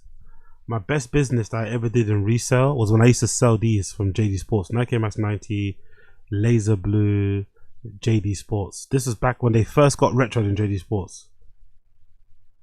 So there we go, the original Laser Blues. So this was my most lucrative resale thing that I ever did. When I would just buy shoes from retail from a JD Sports, which is like a Foot Locker here in the UK. You have JD Sports in America now, I'm pretty sure, right? I used to buy these like every week. I'd buy like 5 pairs, 6 pairs, and I send them off to Australia. And I think at that time I was selling them to people in Australia for like $500 a pop or something, 500 Australian dollars a pop. And the reason why, because at that time they weren't available in Australia. You couldn't get them in Australia, and there's a big Air Max, you know, for enthusiast community out there. And at the time when I was reselling, I was one of the resellers that would actually ship stuff on time. So I was getting recommended. So people were then recommending, no, go to Agostino. He ships stuff on time. So like, because I was studying in uni, I had loads of free time. So I could literally go to the post office like 5 times a day and just be shipping stuff out. Because most resellers back in the day were lazy. You send them the money, you have to keep chasing them to send the product. But I took pride in like, if you send me the money, I'll literally go buy. If you send it to me before a certain time, I'll literally go buy it and then ship it to you straight away. You know what I mean? As a proxy, I didn't fuck around with people's money and shit. And I used to sell like, I don't know what I did with the money. Don't even ask me what I did with the money. I think I just wasted it on just living, you know, getting drunk and eating loads of burgers back then and just buying loads of Supreme. But this was my most lucrative resale period. You'd buy retail shoes from JD Sports for £100, and then you'd sell them to somebody in Australia for 500 because they couldn't get them. You'd give them a tracking number. Everything is sweet Irie. They'd get it. They'd receive it.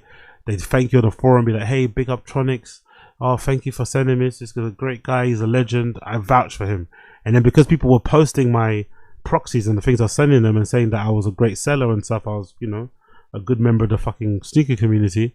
I was then getting more DMs, more PMs, but back then they're called PMs. I was getting more PMs on the forums of more requests because I had a good reputation. Then I started getting people wanting to buy Supreme. Oh look, you know what I mean? Can you buy this for me there? Fucking, that was a good time, man. Resale period was a good, honestly, it saved my life because I couldn't get a job. I had no experience. So being able to flip things and pay for uni, oh, I loved, honestly, what a good era, man. What a good era.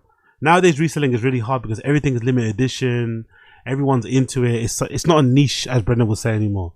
So I feel bad for the kids. They can't really enjoy reselling. It's not as good.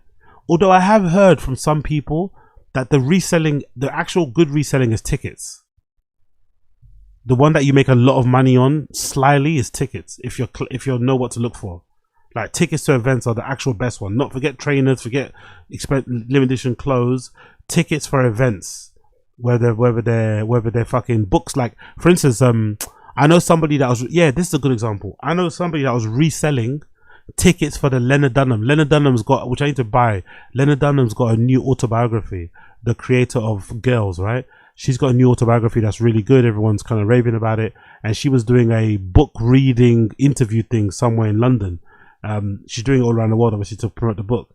And the tickets sold out ages ago.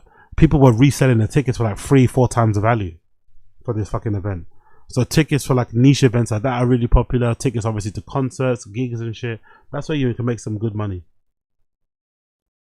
That's where you can make some good money. But all this watches and stuff, everyone's into it. It's so obvious. Everyone's doing the same thing. Everyone's too into it. It's too, like someone said in the stream chat. Who's that? Pick up Mr. Theo Girl. Exactly. Pick up Mr. Theo Girl. That's the word. It's too oversaturated now, unfortunately. Everyone's into resale. This, look, everyone's doing resale.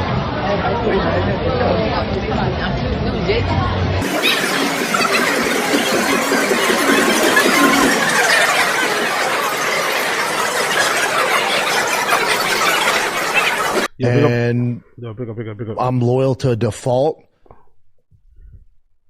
Misa Schaub. Yo AP. Had many plastic. By the way, isn't he wearing an AP on Rogan? I think his one's fake though. Isn't Brendan wearing an AP on Rogan? I think his one's fake.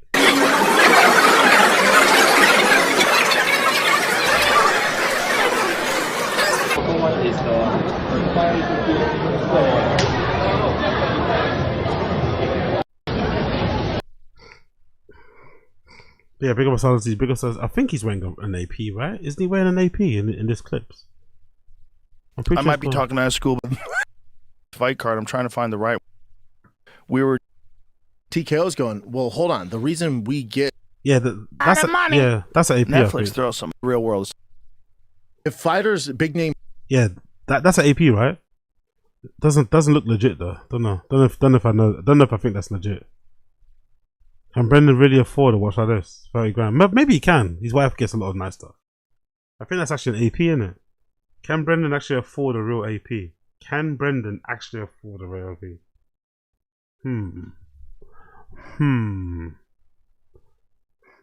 Actually, I'd love to. So I'm never gonna do it because I'm not a fan of gay ops, right? I'm never gonna do it because I'm not a fan of gay ops. But it'd be so funny if somebody sent a clip of Brendan's AP on his wrist to like, who's that guy that does all the fake that does the fake watch buster? That one guy, I think, is he Australian? The one white dude who talks all about fucking watches and knows how to call them out. It'd be so good if someone said it to him and said, "Do you think this is real? Do you think this is fucking real?" Because it doesn't look that real to me, bro. It doesn't look that real to me. I don't know. I'm not too sure if I think that's just real. I'm not too sure.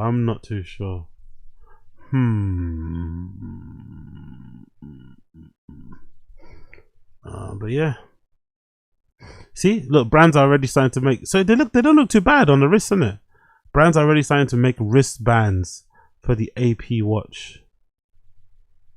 Brands are starting to, but I think these are all renders anyway. These are not real. These are renders because the actual thing has another thing. But these are what the renders look like. Not too bad, isn't it?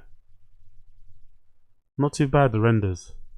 I wonder if this will actually inspire Swatch and AP to actually make an actual watch. You know, I wonder if it will inspire them to make an actual watch. I doubt it, because maybe you don't want to cannibalize your actual watches. You want people to get the fucking pocket watch and then purchase the real thing, right? But I wonder if they will. I wonder if they'll decide, you know what, there's big demand for it. Let's make one. I wonder. Cool. We did that. Oh yeah, let me go to the T5K Reddit. There's some posts I need to talk about here, right? What's happening here? Oh, my hair's killing me. What? Yeah, let's do what happens next. Let's do what happens next. What happens next? Number 30, number 31. Let's do that one. I don't know if I did this one yet. What happens next? I am white as shit, Dallas. Yeah. I need a fucking. What happens next? Once a week. You guys in Portland on tour. I'm walking down the street and I check in the hotel. I check into a hotel. Guy at the hotel was a fan. Guy at the hotel wasn't a fan. Definitely was a fan. That's brilliant. Yeah, big up wrestling community. My friend is fighting in Germany tonight in 2 hours. That's amazing. Good luck to your friend. What type of fight is it? Is it boxing, MMA? What type of fight is it? Good luck to your fucking friend. I probably won't be here in 2 hours. I need to get to the gym and then come back and eat and then do another Taz and then sleep and shit. But big up to your friend. Big up to your buddy. And as I'm walking down the street, the guy goes, Schaub, come here. And the guy checking me was a fan. He goes, hey man, I want. He meets, for somebody that's like a Z-list celebrity who has a podcast, right? Who knows Rogan. He seems to get recognized everywhere, isn't it? It's actually kind of, everyone being a fan is Brendan's version of Brian Callen having loads of billionaire friends. I think so. Brian Callen's billionaire, my friend the billionaire, my friend the millionaire is Brendan's version of he's a fan, he was a fan, he was a fan, he was a fan. For someone, you know what I mean? Like, how are you that well known, but then your podcast doesn't get more than 30,000 views? Doesn't make sense, that, does it? Doesn't really make much sense. I'm not going to be here, bro. If it's in 2 hours, I'm not going to be here, bro. Big up wrestling. I'm not going to be here if it's in about 2 hours. I'm planning to leave in probably, I want to do probably 6. Yeah, I want to get it to 6. Next half an hour, I'm probably leaving. I'm not going to be here, unfortunately, my friend. I'm not going to be here. Like, walk around the city this weekend. I'm like, what? I have shows, man. He goes, I know. I heard Big Brand is in town. It's the Proud Boy Antifa rally. Obviously, B. I remember this. It's the Proud Boy and what's the Oh, is this a story where he kind of broke up? Is this the iconic lie that he said he broke up an Antifa and Proud Boy rally or something? Like he stood in between them and told them to chill or something. Is that the story? I think I forgot which one it was. Antifa rally. He's like, he gets pretty violent, man. I'd lay low, and I'm like, oh, okay. And he ain't lying. I was in the heart of it, and they're. Papa didn't join the rally. Papa joined the rally. Papa joined the rally, of course.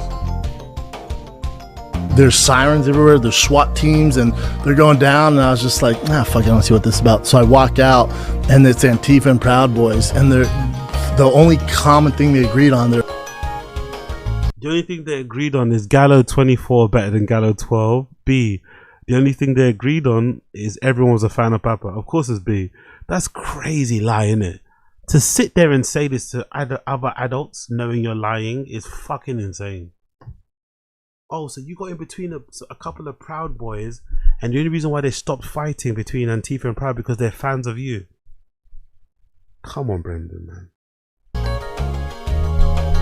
The only common thing they agreed on, their fans of mine, they're like, Schaub, thick boy, what's up? So I have a picture of me like this, Antifa's on the left, Proud Boys on the right, and their SWAT team behind me. I'm like, what's up? Diaz brothers showed up. Tito Ortiz showed up. He lies so much. I'm saying Tito Ortiz. But then I'm walking, I see Tito. Oh no. And I'm like, what are you doing here? And he's like, what? And I was like, oh, you should come to comedy shows. What time is it at? And I'm like, did you come in for my comedy show? He goes, I did. Leave a ticket under my name, dude. I'm like, how many you need? He's like, Just one. I was like, okay, well, I'll see you tonight. Never showed up. And then months later, I was like, Tito was there for the rally. Tito was just lost. Tito was there for a rally. oh, he was there for the rally. Look, how to control ground squirrels. Dude, that guy right there. He's that. cool. What animals have you killed? But we might have to edit this out. But also, if you think about a squirrel, they have those big bushy tails, kind of like a peacock. Squirrels are just like rats with better PR or transgender rats. Rats are better PR, I'm assuming. Squirrels are just like transgender rats. What? Why is a squirrel a transgender rat? Huh? Good face, by the way, Callan. Brilliant reaction. Brilliant fucking reaction. I'm gonna replay that again. What the fuck? Was this like one of the early inklings of him being right wing? Starting to talk about transgender, just trying to fucking crowbar, shoehorn, brute force in anything to do with transgender people, right? Because that's, for some reason, transgenders are like the boogeyman of fucking Republicans and right wingers. I don't know why they care about them so much, but yeah. What the fuck does being transgender got to do with a fucking squirrel? Like what? Squirrels are just like transgender rats. What? Just like you have to edit that out, Chan. Do you? I don't know. Do we have to edit that out? No, I don't think fantastic. so. Yeah, I think it's a beautiful it's fantastic. I'm calling all of Spokane. I will be there this Oh yeah. Another arc, another era we all forgot about. Remember the golf era? It was very short-lived. It was very, very short-lived. It had a similar shelf life to when he was into guns and shit. First Amendment shit. But do you remember? This is a very short-lived era, a very short-lived arc. He's had so many different personalities, man. He's had so many different personalities. Oh my god. I remember this. Thursday, Friday, Saturday, Spokane Comedy Club. Just believe. Yeah, big up Josie. That's a good point. Golf takes money. And golf is not like one of those things where you can just tag people. You have to pay money. You can't just tag people on social media and get links. No. You have to have money. They don't play. Money or no entry. You know what I mean? Yeah, that's a very good point. Clubs are very expensive. Golf clubs are very expensive, and clubs themselves are very expensive. And to keep up is very expensive. So yeah, that's a very good point. That's why he couldn't maintain this. You can't fake the funk on this one. You can't get sent stuff with this one. You better get there and watch this drive.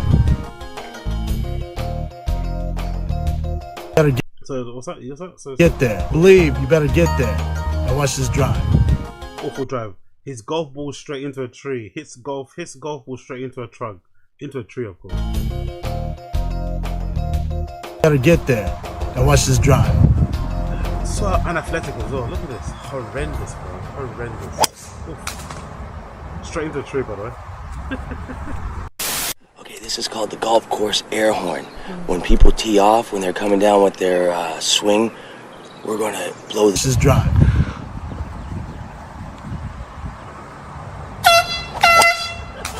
So bad, man. So fucking bad. So fucking bad. Actually, 1 second. I gotta piss. Spare me 1 second. I gotta piss. Spare me 1 second. I gotta piss.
Yo, back.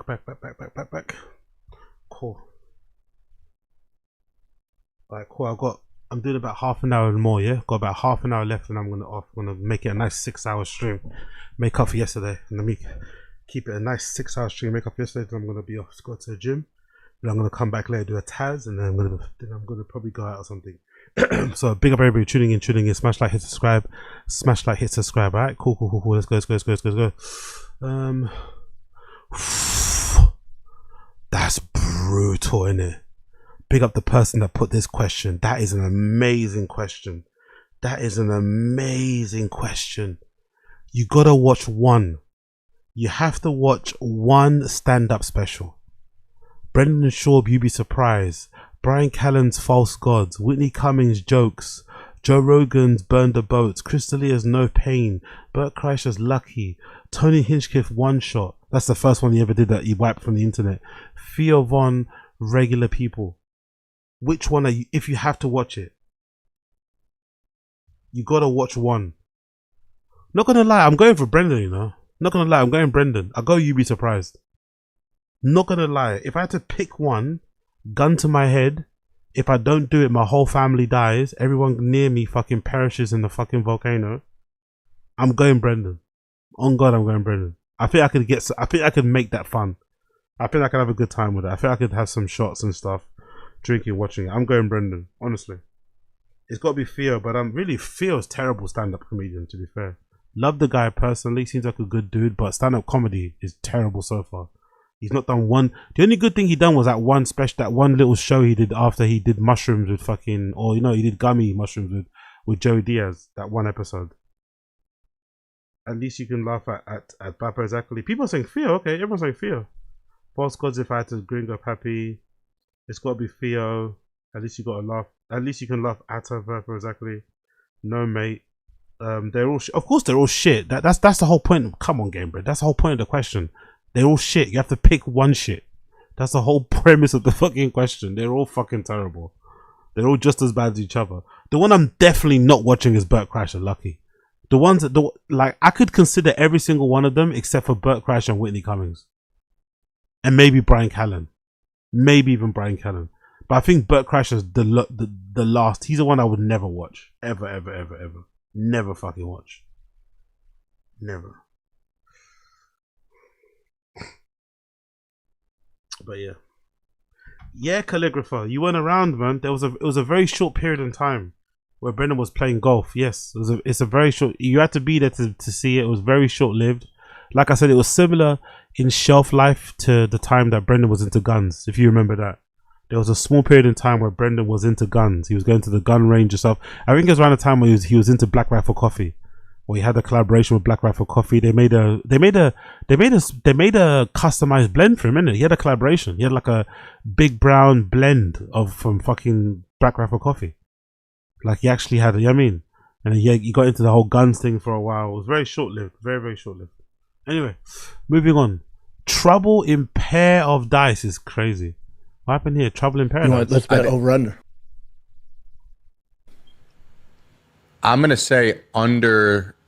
How many was it? It's 3-round fight, right? Or 5-round fight? 5. I'm gonna say under 3.5. Oh Jesus, dude. Yeah, I mean, yeah, I'd probably take that bet. Meaning, I agree with you. Yeah, should be under 3.5. Yeah, I don't think it goes. I bet you the line's 1.5. Wish we had a computer to look that up. What do you think I'm doing, dog? Yeah, let's do it, bud. Let's fucking do it, dog. So the movement from here to here is just too long for you. Let's do it.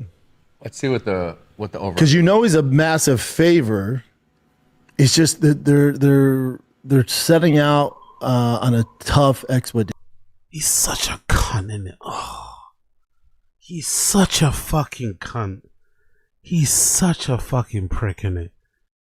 It's actually astonishing how people with such a bad it's almost understandable to a certain extent. It's actually more understandable how someone like for instance like a dark side Phil, right? I fucking hate. There's not a lot of content creators I hate. You probably might be the only one who I really wish loses it all.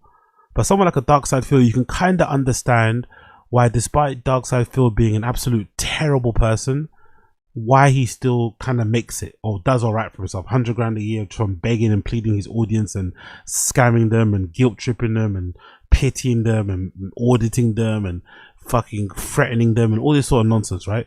You can kind of understand how he does it. You can kind of understand how he gets away with it because it's just him. No one else is kind of really working for him, you know. It's just him in the room streaming, begging every day. But how does Brendan, with such a terrible attitude, such a terrible personality, like an actual bad person, right? Like in all sense of purposes, like he's an actual bad person in real life. Like everyone he's kind of falling out with is kind of saying the same thing. Like how does he keep on like how? It's just weird. Like people, like you depend on other people, but you treat them like shit. I just don't understand that. I can almost understand DSP treating people like shit because he does it by himself. He doesn't need anybody. He just presses start stream. But I'm all but certain, right? I don't know this to be true, but I'm all but certain. I don't think Brendan knows how to record a podcast. That's how far I'm willing to go. I don't think Brendan knows how to record himself. Like if Chin actually left, I don't think he'd know how to record himself. He'd actually need someone to sit in and be the producer. He doesn't even know how to record himself. He literally needs Chin to set up the studio for him. He doesn't know how to do any of that stuff. So you think somebody that's dependent on other people to, like, you know, it's a team effort, right? It's a, you know, it's a brand, it's a company, whatever. They pay taxes on it. I get it. He's got an employee, but if you depend on somebody to that extent, I don't know. If you're gonna be an asshole to everybody, it's almost like, you know, that guy. I'm sure we all have those type of friends. The guy in your friendship group who's a fucking dickhead, right? He's a real prick. He's got a real prickly attitude. But for some reason, when he's with his kids and his wife, he's like a sweetheart. You never see that side of him personally because that's how he acts with the mandem. But when he's with his fucking wife and his kids, he is a great time to be around. Those guys I really like. Because at least you have some people in your life you're not a prick to. Brendan's a prick to his kids. Alright? He's fucking gaslighting and manipulating and giving his kids anxiety. He talks bad. Like, he treats sometimes his wife a little bit shitty. Like he treats everyone like shit. There's not one person in his life who's like, okay, cool, let me just treat you well because you helped me. Chin's literally the whole reason why this thing's still running. I get he's not the best producer in the world. I get it, right? His skills are a bit lacking. He's a little bit comfortable. He kind of goes through the motions. He's not a stickler for perfection or anything, right? He doesn't really have a finesse or like a, you know, high quality eye. I get it, but he's dependable as fuck. He never goes on vacation. He never takes sick days. He's always there. It could be argued. I know some of you guys think Chin's a loser, but it could be argued, right? And I know sometimes I've said Chin's a loser, but it could be argued. Chin could tell us now, I know you guys think I'm a loser, but the reason why I broke up with Joe, but the reason why I don't have a fucking girlfriend or a wife is because of TFAK. I want to commit myself to this thing. This thing changed my life. It took me out of a job that I didn't want to do in corporate world producing, and it's given me some of the best times I've had. I met all my greatest friends. I've lived in great houses with 7 balconies. I own a Cybertruck, all because of this job. That could be argued. It could be argued the reason why Chin doesn't have a girlfriend, a long-term partner, is because of this fucking job. Because of his commitment to it. For better or worse. For better or worse, if you're going to judge him. For better or worse. And this is how Brendan treats him. This is how Brendan fucking treats him. Why? Such a dickhead. Like, honestly, if you're going to treat somebody good, if you're not going to be a dickhead to one person in your life, I think Chin should be the person to pick. Chin and maybe his wife and kids. If you're going to be just, you know what I mean? Chin didn't deserve this, man. Chin didn't deserve to be spoken to like this. So disrespectful. Number one, the light went off in the studio. That automatic timer, right? So it's not a studio. It's not a podcast studio. It's meant for fucking cars, and it's like a garage kind of place. You're not meant to be sitting in there just idly for, you know what I mean? People are meant to be moving around, doing stuff, whatever. You can actually see Chin's sick fucking Cybertruck there in the background. He doesn't mention that, by the way, right? He doesn't talk about the fucking lights going off in the studio that's not meant to be a podcast studio. But then he gets pissed off that Chin can't pull something up quickly. You pull it up on your phone, motherfucker. You want, let's bet over under. I'm going to say under, how many was it? It's 3-round fight, right? Or 5-round fight? 5. I'm going to say under 3.5. Oh, Jesus, dude. Yeah. I mean, yeah, I'd probably take that bet. Meaning, I agree with you. Yeah. Should be under 3.5.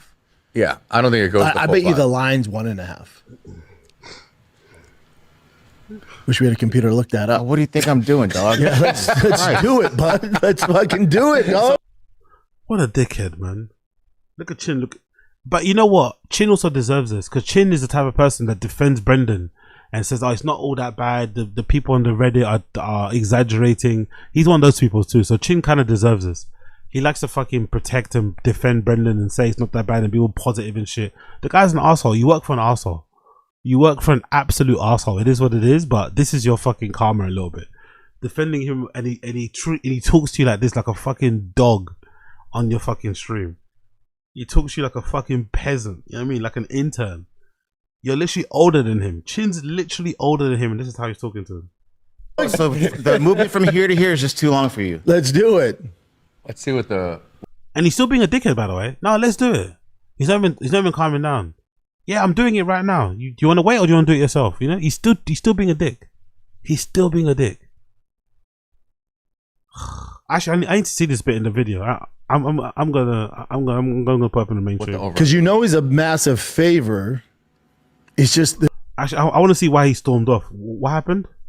I bet you the line's 1.5. Let me see if I can find it. Let me actually go on the fucking. I want to see if I can find this video. I need to find this. I want to see it in the actual video itself. Fucking hell, what a piece of shit. Oh, they got a new episode. Oh, he doesn't look happy in the thumbnail. He does not look happy in the thumbnail, does he? He does not look happy in the thumbnail, does he? He does not look happy in the thumbnail. Woohoo! Let's check it out. Was it Schaub Show, right? Schaub Show. Oh, it's changed that. It's Big Brown Now it's Big Brown Breakdown. Right? Now it's Big Brown Breakdown. I think. Or not. Yeah, it's changed the name. Again, so Thick Boy, Brendan Schaub, Thick Boy, but it's under Big Brown Breakdown. It's not under fucking Below the Belt. Okay, cool. Whatever you mean. He's big. Let me check it. I hate that fucking song. Go fuck yourself. I hate that song so much. Let me see if I can find it. Was it Line, isn't it? Let's see the transcripts. Something about Line. Let's see if it comes up here. Line.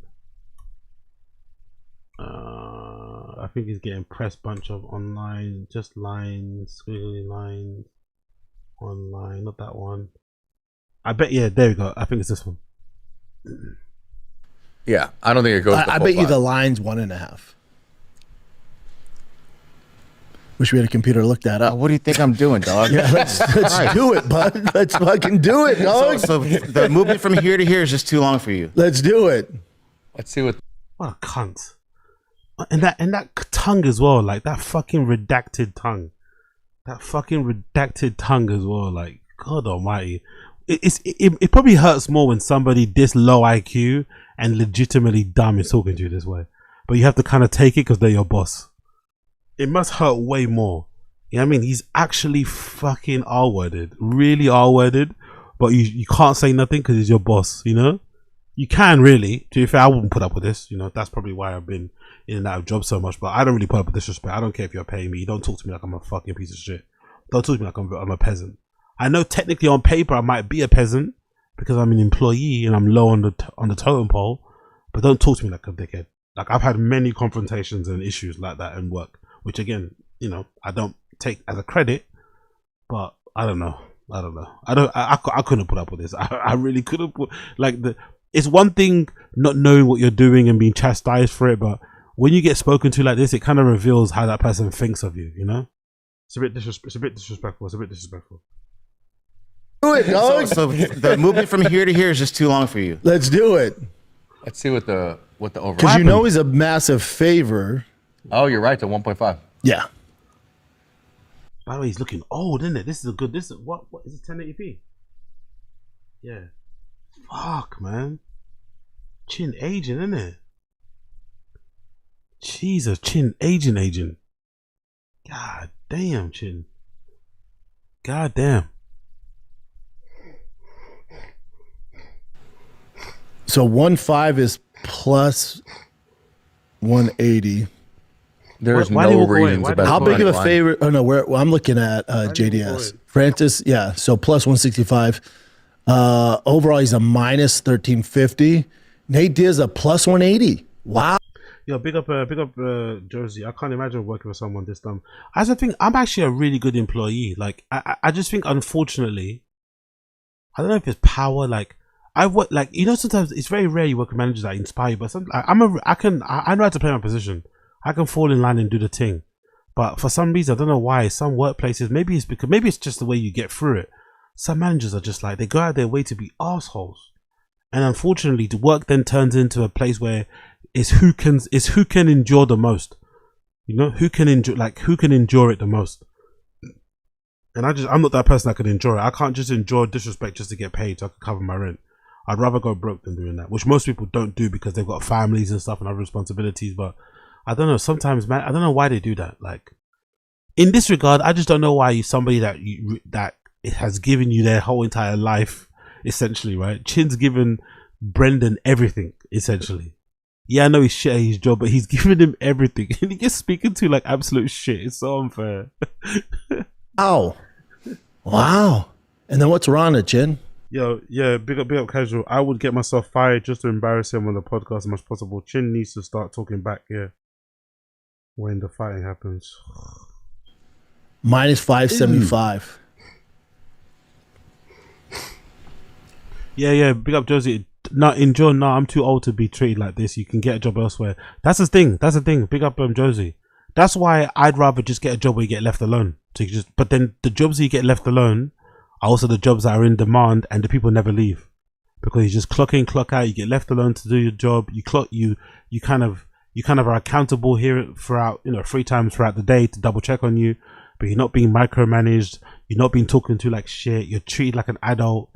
You're given the responsibility to complete your job. No one's going to micromanage you for a certain extent. They're going to, check up and make sure you're doing it. But you're being left to your own devices for 4 hours in the day. That's the job people most want. But those are the ones that are in demand, and that the people that have them, don't let them go. It might not pay that well, but the peace of mind of being left alone and not being spoken to like this is priceless, It's priceless. Or under one. Big up I don't know who this is, but I'm not gonna lie, it's just a random jumper I found in my thing in my wardrobe. I have no idea who Sublime is. No fucking idea. 1.5 is minus 1. Yeah, I don't see that Ronda fight lasting too long.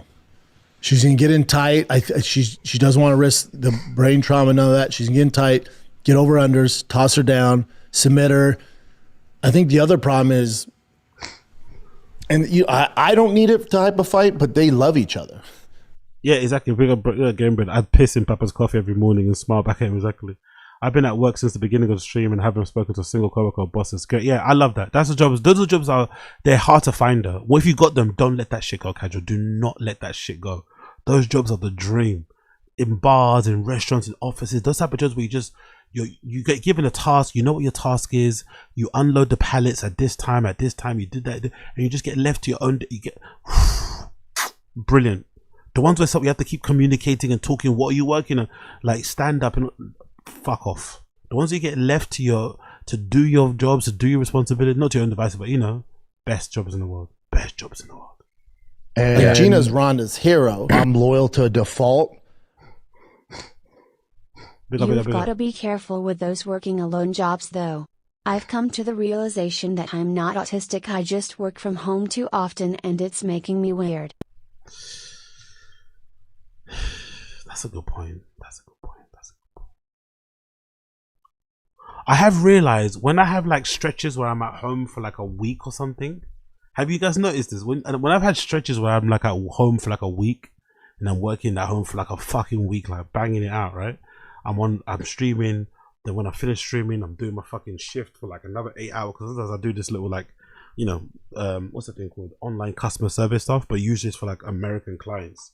So sometimes I'll be doing it from like 4 p.m. to 12. Then I'll jump on stream from like 1 or 2 to 6, and then I'll sleep in the day. Then that's what usually I'll do during the week. I'll be working for like this. These companies from like 4 p.m. to 12 to cover American hours. Then I'll stream from 2 a.m. till 6 or something. Then I'll sleep during the day. There'll be one time I did it for like a week like that, back to back.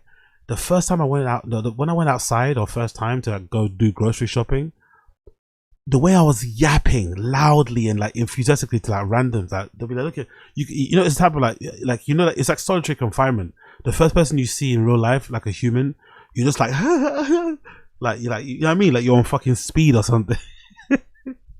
So Sanders is just right. You have to be careful with the working from home thing. You have to. That's why I'm purposely going to gyms. I'm running outside. I'm doing a lot of things because if you're not careful, you can end up turning into a fucking nutcase. Honestly, it's fucking crazy out here. I swear to God, it's fucking crazy. Sanders right. I'm not autistic. I'm just indoors too much. I just live on the feed. I'm not autistic. I'm just terminally online. Exactly. That's a good. To be fair, that's a good realization. That's a good. I'm not on the spectrum. I just need to get off I just need to get off Twitter. She's helping Gina out after all the cancellation, and obviously Gina looks great. 100%, 1,000,000%, Josie, 1,000,000%. I think I've mentioned that in the stream before, innit? Like, oh, why did like too much? Now I get it, 1,000,000%. Like someone just like you just randomly start talking about deep things or something. Like, why the fuck you talk? Oh, you haven't had a real conversation with a human being in a long time. But to be fair, I've noticed in these older years, I'm way more accommodating now. If somebody starts talking to me like without any provocation and just breaks into I'll entertain it. I'll definitely sit there and entertain a conversation with a random at a bus stop for like an hour. I don't give a fuck. You know what I mean? I'm way more accommodated because I know, okay, cool. You need this. Let me. And then obviously, you know, I like a fucking yap as well, as you can tell. So I'll definitely entertain them and just, you know what I mean?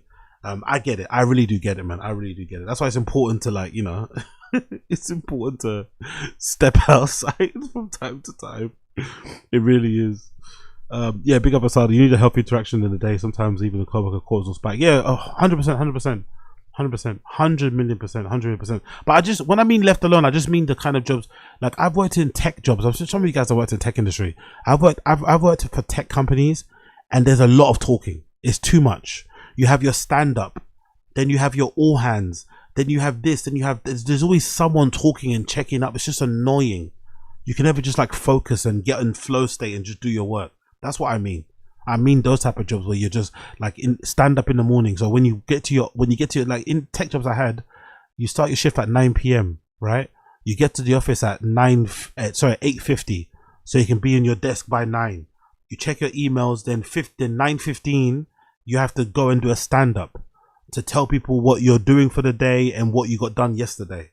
That's about 5 to 10 minutes usually, but because you know, it's the morning, everyone's going to be talking about something, it's going to take way longer. It might take half an hour. Then you go back to your desk. Then if you're in marketing, there's a marketing meeting. If you're in customer service, there's a customer service meeting. If you're in brand, there's a brand. Oh my God, man. Like, you know what I mean? You don't sit down on your own computer to do work, maybe until lunchtime, left alone. Like, wasted 3 hours of the morning just in meetings and in calls. It's annoying. Those are jobs I'm talking about. Like, or the ones you're working in a bar and, oh, okay, have you taken the fucking out of the box? Did you do this? Look, I know what I'm doing. I'm a fucking barback. I know what I have to do. I know, like, just let me kind of do it. If I'm not doing it, point it out, but don't just keep checking. It's annoying. And, you know, they're like, no matter what happens, we've done it. We've won. And you're like, yeah, this is great I'm glad. I hope they make all the money in the world. I hope it crushes. But I think that's why, like, there's no bad, like, Nate Diaz, Mike Perry are cool. You see him sit down. Yeah, I had a big up Josie. I tried to entertain it, but at least last person I heard sat down, tried to explain, got sort of quit drinking. I had a similar interaction, weird one, when I went to the festival. I went to Junction 2 Festival many years ago. This kind of stands out. We met a guy that was like on his sobriety. I think he had one of those, you know, when you're in AA and you get the coins. I think he had like a blue one or something. So he's like quite long. And we were on the way to a festival on a train. Doing what kids do, innit? Or when you're on the way to a festival, we're drinking, we're fucking taking bumps on the fucking train, we're going crazy. And he sees us and he starts talking to us about how he used to drink and stuff and the wine he used to get. And I remember when we left him, I was like, oh, I kind of feel bad, man. We were talking a lot, innit? We were having a blast. I don't know if, hopefully we're not going to make him relapse, you know? Because we were like having a blast and he was like wanting to chat to us too. Like, when we were on the train, we're sitting opposite him, so he started talking to us. So yeah, it's a bit difficult when it's come to this type of thing. But again, I don't mind. I entertain all conversations. I am the entertainer of all conversations. And they were cool. Mm-hmm. Francis has no beef with Philip Lins. They're like all hanging out together. Yeah, a bunch of buddies. Mm-hmm. I think the only way that I don't want to. Yeah. So why did Chin disappear then? Even though over the first companies ish and get school with why did Chin leave? Hold on, I'm trying to find out why Chin left. Why did Chin leave?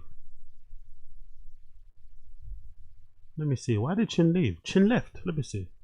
Let me scroll through this fucking thing. When did Chin leave? Okay, no, he didn't. Did he not leave then? Okay, Honey didn't give me that video. But yeah, Brendan's an asshole, man. Brendan's a fucking asshole, innit? Trouble in like God Almighty. You want? Let's bet over under. I'm gonna say under. How many was it? It's 3-round fight, right? Or 5-round fight? 5. I'm gonna say under 3.5. Oh Jesus, dude. Yeah, I mean, yeah, I'd probably take that bet. Meaning, I agree with you. Yeah, should be under 3.5. Yeah, I don't think it goes. I bet you the line's 1.5. Wish we had a computer to look that up. What do you think I'm doing, dog? Yeah, let's do it, bud. Let's fucking do it, dog. So the movement from here to here is just too long for you. Let's do it. Let's see what the over. Because you know he's a massive favor. It's just that they're setting out on a tough expedition. I hate to say this. I hate to say this. I hate to say this. I hate to say this. I fucking hate to say this. But does Brendan maybe have a point? Does Brendan maybe have a point watching it again for the 5th time? He's fucking slow, innit? Really. He's always been like this. Like, why is this not just up on the screen? Why don't you just have the fucking betting lines on the fucking screen? We're talking about a card. Why aren't just the betting lines in general on the screen or one of the tabs? We're talking about a card. You should have the fucking one tab should be card. One card should be the betting lines. Easy. It's actually, maybe he's right. Maybe Brendan's right to talk to him. Like, he's been needing this kick up the ass for a while. Chin's Googling skills and general fucking it's pretty shit. Let's be fair. It's pretty fucking shit. Maybe Brendan's right to talk to him like this. Like, what the fuck are you doing, man? We're talking about the betting. Like, why aren't they on the fucking screen? Yeah, calligrapher, exactly. Maybe I'm being hasty. Maybe Brendan's right. Maybe Brendan's right to talk to him this way. Like, what the fuck are you doing? Your only job is to listen to everything that's going on and kind of like ad-lib and alley-oop. You know what I mean? Like, come on, bro. Yeah, exactly. Coiler's the one that taught me that, by the way. Coiler was the one that fucking opened my eyes. Big up as you. Chin's good at looking busy. As a fellow fake worker, game recognizes game. Exactly. Coiler's the one that taught me about that, because I was duped into the Chin's like the Chin vlogs. He's moving this thing to there. He's plugging this in. He's setting this up. I was mesmerized and hypnotized by that fucking shit that Chin does. But Coiler's the one that opened my eyes. Nah, this guy is shit at his job. He's a busy worker. Do you know what I mean? He's not really doing anything well. He's fucking terrible. He should have fucking processes already in place that should make his job smoother. But he purposely, like, all the like late nights. Remember those vlogs? Oh, I'm here until 10. I'm here until 11. It's like, what are you doing at a fucking T5K studio till 11 p.m? There's nothing about T5K that screams, I'm here till 11. Why would you need to be in the studio at T5K until 11 p.m? It's fucking T5K. It's fucking T5K, bro. There's no reason why you should be in the T5K studio until 11 p.m. Yeah. There's some of the comments here. Chin looking old. He put himself in prison for his own making the Cybertruck lease. Is that true, do you think? Is Chin in a prison? Is Chin a capture? Is Chin basically a prisoner to T5K because he leased a Cybertruck for bare money, or he bought it for loads of money? Is that possible? Is it possible that Chin can't leave because he's got a Cybertruck? He's got Cybertruck payments.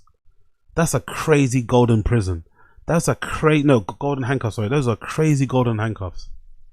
I can't leave because I have a fucking crazy bills to pay. Actually, let me open the window. I've got to quickly make this stuff dry. One second.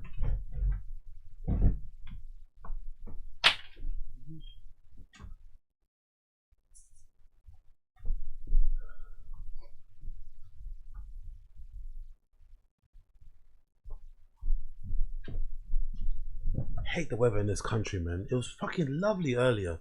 Now it's fucking wet as fuck. Luckily I'm going to the gym. I'm not running outside. But it's so annoying. I hate how the weather just turns on you like that. goodness sake. Anyways.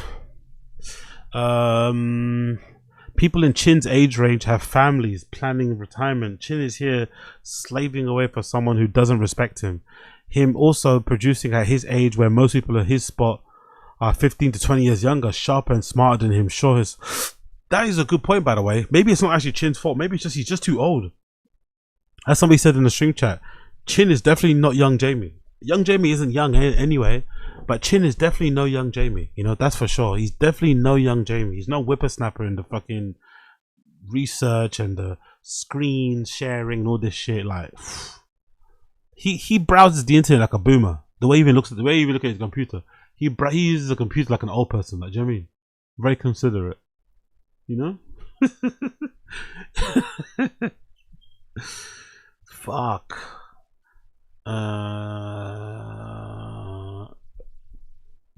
Someone in the comment, what's that person say? Didn't he used to post from Disneyland or something? I assumed he was always there with his family. Lols. You know, there's some shit going on behind the scenes. Then that Chin irritated. Usually has to do with financials. Maybe not getting paid on time or a large pay cut. Should take a job in LA. Really? Why someone said? That's interesting. You said that. That could make a good point. He does have a bit of a shit face on, isn't it? He does have one of those type of face. Like that's the kind of face where you don't get your pay on time. There could be something into that, you know. Don't worry, I'm gonna. You're expecting your pay on Friday, and your boss tells you, "Don't worry, I'll send it on Monday. It'll come through on Monday. It'll come through on Monday, bro. It'll come through on Monday." Usually, maybe not getting paid on time. Should have taken a job in LA with Bobby instead of going to. He said recently that he basically has no representation now. Podcast One deal collapse. They have to find their own sponsors. He also had to do the studio move solo. He's looking at a Hot Boy chip production pods that got millions of views whilst he's working on a storage unit, having to make commentary with his wrist wraps to make 30 grand views. Jesus Christ. He's a massive favor.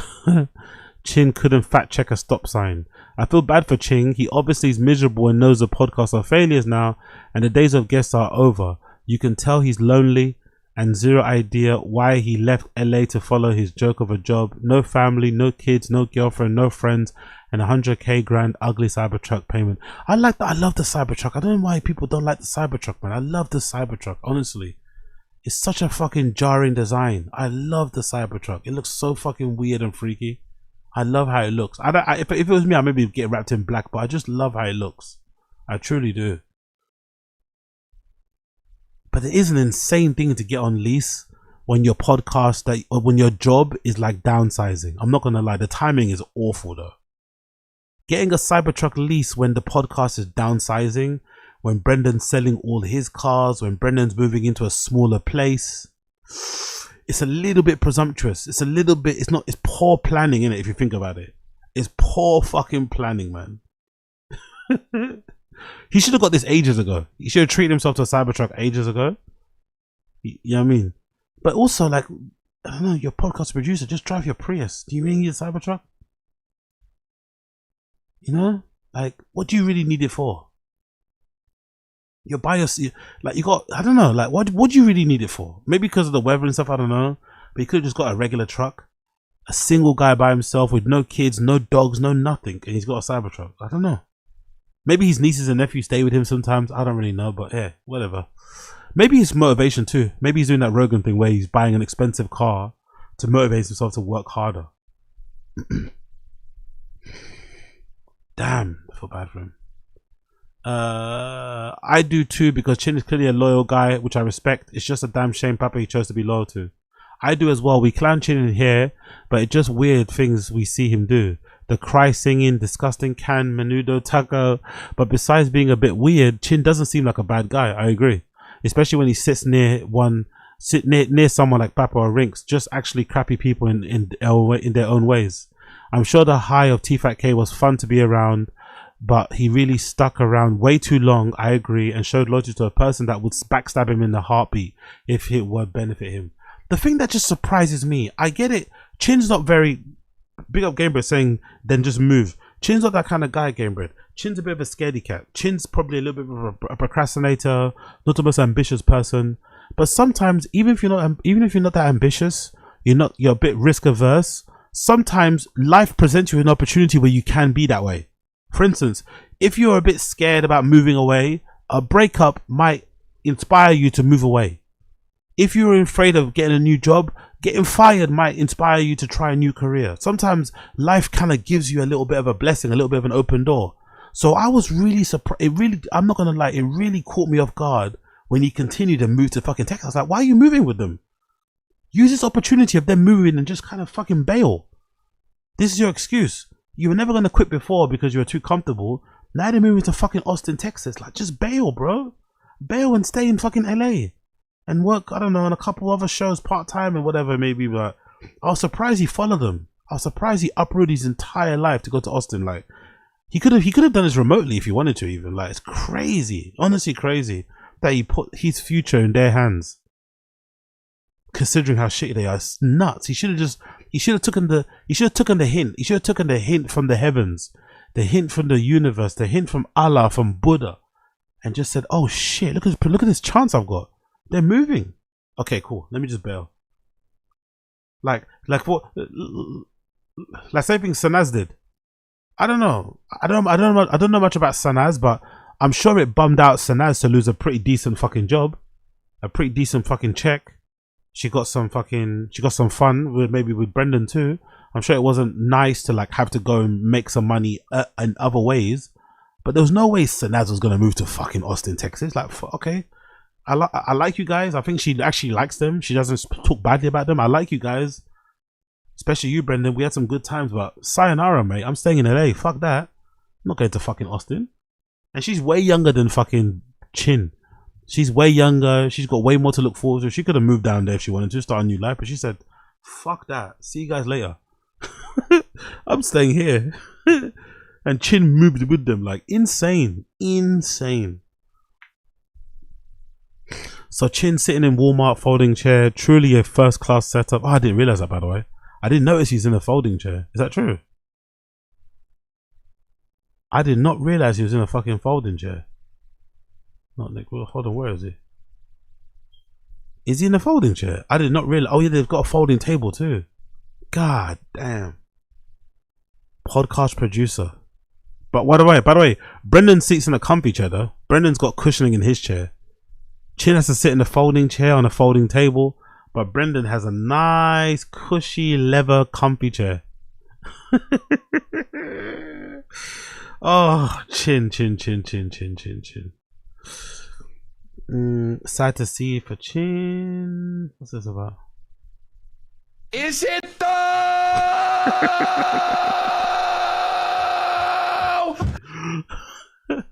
Sad to see for Chin. Is it though?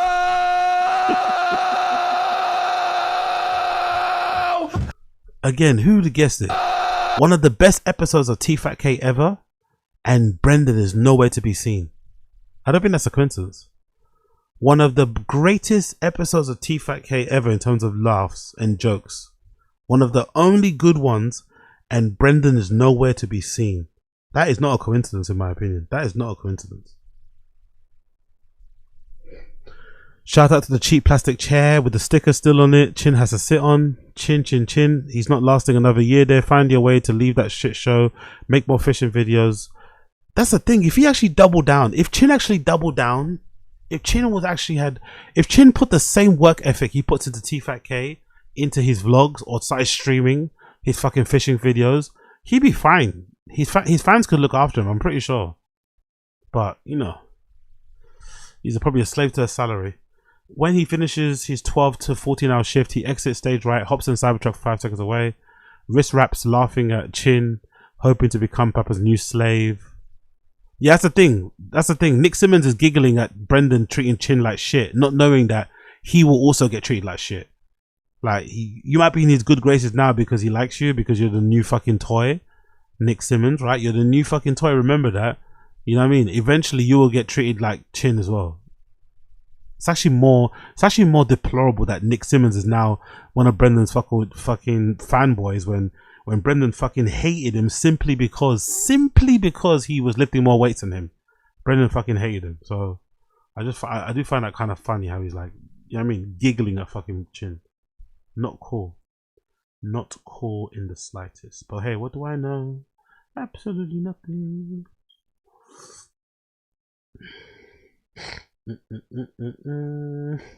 Cool. What else we got here? I know clean. They had to be talking about it for 10 seconds. Cool. Chin needs to end his job. It's all fun and games, but sorry, Chin needs to end his job. What is he waiting for? Does he think Schuab will somehow get popular again? That lazy fuck doesn't even see a speech therapist. Clint should at least try to get other clients. Schaub and Callan are trying to get other gigs. Clint just sits there and waits for this. Yeah, that's the thing. He's very comfortable. He's very comfortable. He's very risk adverse. Like, I mean, he's set in his ways basically. That's probably why he moved to Texas. It was probably harder to find a new job than it was to just follow them. You know, that's his problem. He's very, very lazy. I won't say he's lazy, but he lacks ambition. That's probably his main thing. Maybe that's the reason why Jobber left him. He lacks a bit of ambition. He's not the most, you know what I mean? Like that's actually a good point that Callan made that time when he was chastising him. So why aren't you singing anymore? Why aren't you singing anymore? Why aren't you doing any vlogs? What? Because you're down in the dumps. You're moody because you live in Austin. You're pissed off. Like, make it work, bro. Figure it out. You're 50. You're 50, bro. You don't really have the luxury to be in your feelings. You're 50. You kind of have to pull. You know what I mean? Pull on your fucking big boy pants and just get a move on. But you know, Chin is Chin. It's all fun and games, but he hasn't done anything wrong except betting on the wrong horse. Granted, the horse was clearly redacted. Any vet would have told him to steer well clear, but he's harmless and has been used. Now he's seeing his loyalty doesn't run both ways. Both ways, exactly. We should really feel sorry for him. I hope he gets out of this. He really should have never moved to Austin, but by then it was too late. All he can hope is to form a redemption. He takes an honorary general position at Chang's. Too late for that also. Yeah, fucking crazy, isn't it? Treated like shit by Brendan is fucking crazy. There's no UFC without Brendan's best friend Joe Rogan. Another glazing session, yeah? Yeah, no. Nothing's happening to Joe Rogan. Oh, because he's saying sponsors try to fire him. Rogan fired. Good luck, sponsors. Yeah, it's I mean, there's no UFC without Dana. There's no UFC without Rogan. Let's relax. They're both equally as Let's relax. Let's relax a little bit. There's no UFC without the fighters, you mean? Let's fucking relax. There's no UFC without Joe Rogan. Maybe Dana White, you could stretch it. But also the fighters are the most important, to be honest. The fighters are also important. They also play the role. But let's relax. Let's relax with the Rogan being that important. All right, fair enough. Sponsor saying you got to fire Rogan. It's like, you're not worth that money.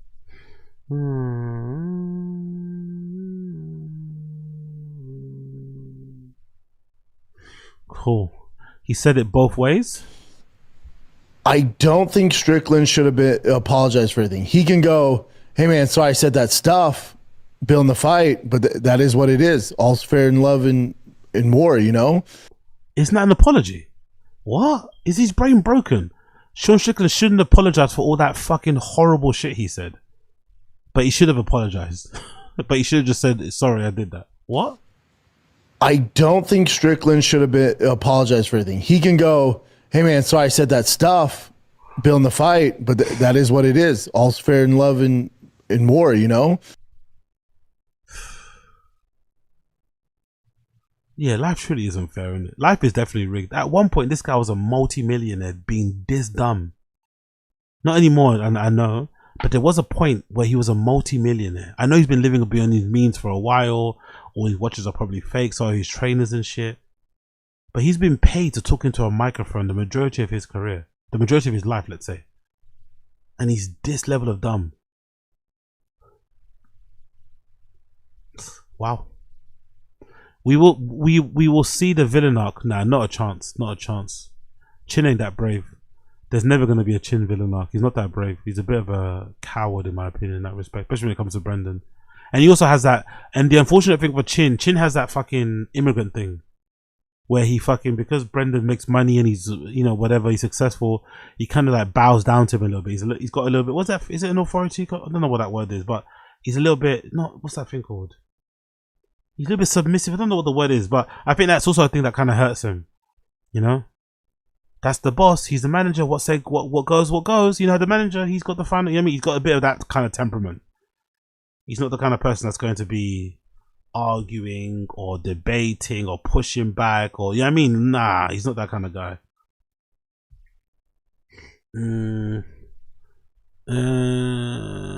What's this? Your boy was live on air 105.3. It's Brendan Schaub here with you on the Fan, powered by East Dallas Diesel.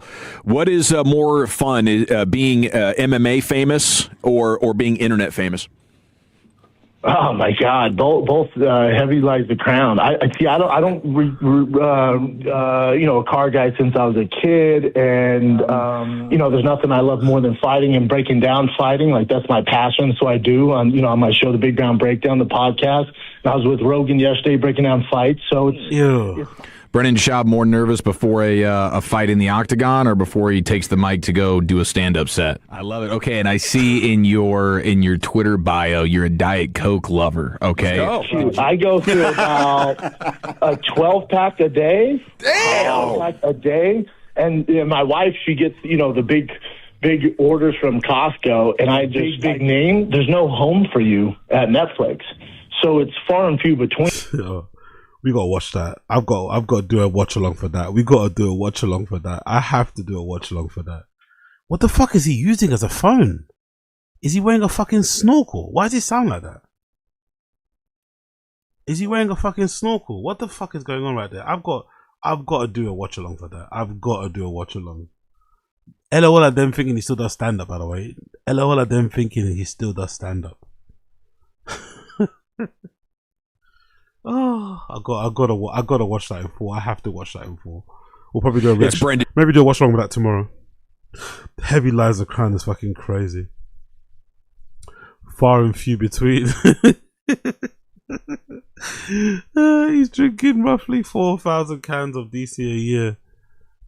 This is an old clip, or are they just not aware he doesn't do stand up? Being a comedian is like his marine, exactly. Blockbuster type in Dallas. Please elaborate on the two things you don't do anymore, haven't done in years. Using the term MMA internet famous very loosely. Oh, Heavy Lies of Crown is crazy though, to say that. Heavy Lies of Crown is crazy work. Cool. You know what? I want to do, where is it? I want to do one of these ones. Yeah, there we go. So I want to quickly do this. Where is he? Celebrity something, right? Where's the fucking channel? It's not this one, right? Yeah, ABBA no condom usage is causing him trouble. Let me go check this out. It's basically big up O'Shea Duke Jackson. I want to hear what they're saying because I didn't really cover this properly, but I want to see what's going on. Hi, my name is Libby.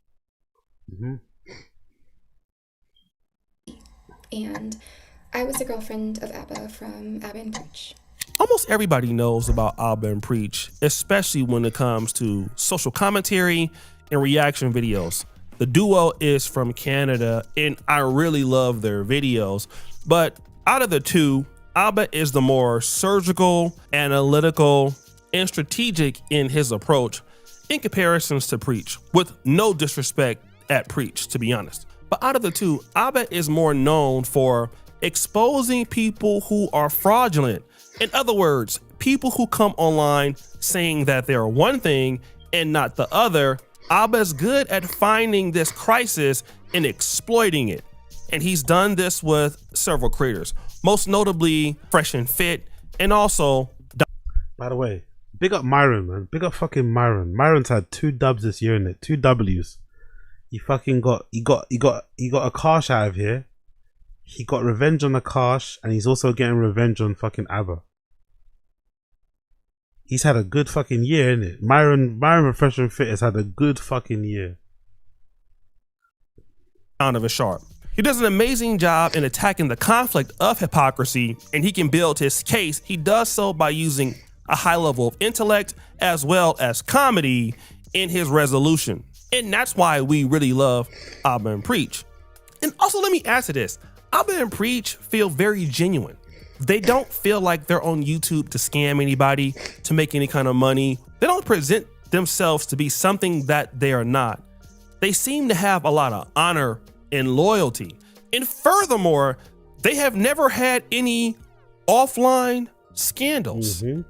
And one of the reasons because of that is this. You know, online, there's always a bit of distance. We want to keep our loved ones away from it because it's not easy to manage. Right. You know this, right? Like the influence that everyone on Twitter and stuff has on your personal life, it's a lot. And so to have that also trickle down to your family, that's why I'm super protective of my family. Right. I don't post them online. They're not on any of my social medias. Nobody ever gonna find no pictures of us unless I'm ready to do that. But even then, I really think about putting anybody's face online. Abba himself said on No Jumper. Famous last words, isn't it? Famous last words. He's a very private person. He doesn't like to put himself out there, nor his private life. And that could be because he's a private person himself, or he just doesn't want people to have any ammunition. Yeah, there's two versions of private life. There's private life where you're private, or there's private life because you get up to some dirt. You know, there's only two versions. I think I'm probably a bit of both. I think I've got a bit of both about me. I think I'm probably a bit of both, to be completely honest. But I just don't think I'd ever get involved in this type of drama. I think this sort of stuff is a little bit much. Talking one way about people, about women and shit, and then getting caught up in the same drama. I don't think I could ever get caught up like that. I think that's a little bit crazy, to be honest. But it also makes sense, though. It also makes sense. I think there's something about talking incessantly about degenerate things and about people making mistakes that maybe makes you a bit curious to try it out yourself. Oh, I can't believe this guy didn't use protection. I can't believe this guy didn't do this. And you're like, you know what? Let me try that. I think there's something about it. When you talk about it often, it kind of makes you want to do it too, you know? Maybe there's something happened there. Which makes a lot of sense. But all of that changed yesterday when a young lady by the name of Libby Callion came out to say when she legitimately looks like fucking Bretman Rock. I know people are saying she looks like fucking Sneako, but I think she looks more like Bretman Rock. On God, I think she looks like more like Bretman Rock. Big up Bretman Rock though, absolute legendary influencer and content creator. I love the fact that he's just in Hawaii doing his own thing. Or maybe Bretman Rock kind of looks like Sneako too, by the way.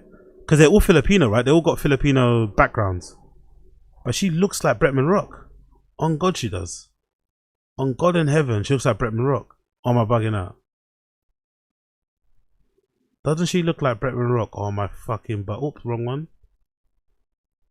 Doesn't she look like Bretman Rock? Or am I bugging out? What do you guys think? Who knows? Let's continue. He was pregnant with Abba's baby. Damn! Abba be nothing. I want to give a shout out to brother Abba's nothing. LTTV because he's the one. And unfortunately, the country where Abba's from, I don't think that side of Africa, the East Africans, it's very, very rare you meet an East African that fires blank. It's very rare that you meet an East African man that fires blank or an East African woman that can't get pregnant.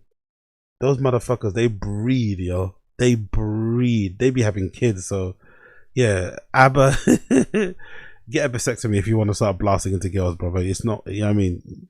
Because they're going to be pregnant. That brought this whole thing out.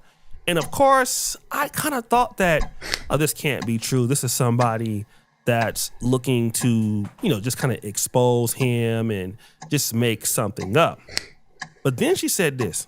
Abba is articulate. He is persuasive and he is calculated. Jesus Christ. Abba is the king of receipts. And anyone who really knows Abba would not willingly put themselves in the position I'm putting myself in right now, unless their experience was significant enough to speak on. I thought it was pretty interesting for her to open up her expose with this comment. She says, Abba is smart, calculated, and I'm just paraphrasing, surgical, and he's good at keeping receipts. So there is no way I can step into the battlefield without knowing that about his personality. So in other words, she's saying that he's very fact-based, but if I'm gonna expose him, that means I'm as fact-based as he is, or even better. Woo! Immediately, she said this so she could win credibility with the audience. And to be honest, it really got me wanting to listen to more of her claims. And she would go on to say that they met in July 2025, and they were having a really good relationship.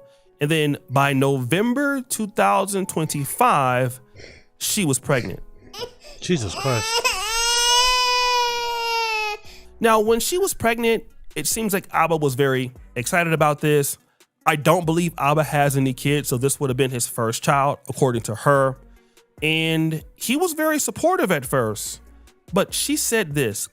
We make our first appointment for the abortion, and Abba visits me to be there for me, and we don't go through with it that day. And when he leaves, I make another appointment, and I cancel that one. And I think in total, I canceled 3 abortion appointments. Jesus Christ. So she's saying that she was going to the hospital, going to have the abortion, then cancel abortion. So let me try to be fair to her because, you know, I'm not obviously a woman.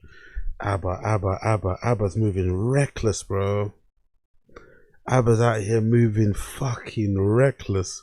All of that wise shit you be spouting on the channel, and here you are. Just, I wouldn't say she's a random because I think they were dating for a while, but it's like, you gotta be a bit more responsible. As a man, you gotta be a bit more responsible. I'm always an extreme ownership guy. Big up Jocko Wilnick. I'm always gonna say it's mostly on the man. You have to be more accountable. You gotta be more responsible. You can't be just willy-nilly blasting into kills without, you know what I mean, without wearing protection or taking some measures, you know. Because I don't think putting women through this type of thing is nice. I'm not gonna lie. I know it takes 2 to tango. I get it, but I just don't think this whole thing is nice. You know what I mean? Emotionally, mentally, physically, all it's a bit. Also, karmic wise, I don't know. Wouldn't want to have a whole line of girls that have abortions because I mean, I wouldn't want that. You know, wouldn't want that. And I don't have my own child, so they were having some issues in the relationship, according to her. And you can watch her whole video to figure out all of it. But she said that she had the conflict going of, wow, after 4 months, I understand that he isn't who I thought. Yeah, big up wrestling podcast. I'm going after this. I'm literally leaving. I need to go to the gym. Literally leaving after this. I know. I said I was going to leave before. I'm still here, still chatting shit. I get it, but I'm going to leave after this video. Thought he was. But at the same time, as our relationship is drifting apart slowly but surely, I'm telling him that I want this baby. But every time I'm going to the clinic, then I'm not having the abortion. And every time he comes to support. Also, isn't that her fault though? We have to blame that on her. If she's like, as a man, you don't want to push anyone to get anything done like that. But if she's booking them and then cancelling them, that's more on her, isn't it? That's her fault. Like, what are you doing? Why should Abba be in trouble for that? She's the one fucking up there. Then I'm changing my mind. Now, from a female's point of view, I can understand, you know, having this conflict or dilemma of, listen, I don't want to be a woman having a baby that will be without a father, or I don't want to have this baby, and I really don't know what's going on with Abba if me and him are going to be together. I'm just paraphrasing in her words. Yes, fair. So That's I fair. can understand that. That's more than but fair. I would think this too as a man. If you're telling me that you're pregnant, all right, as a woman, you're pregnant, and that we both agree that you would have the abortion.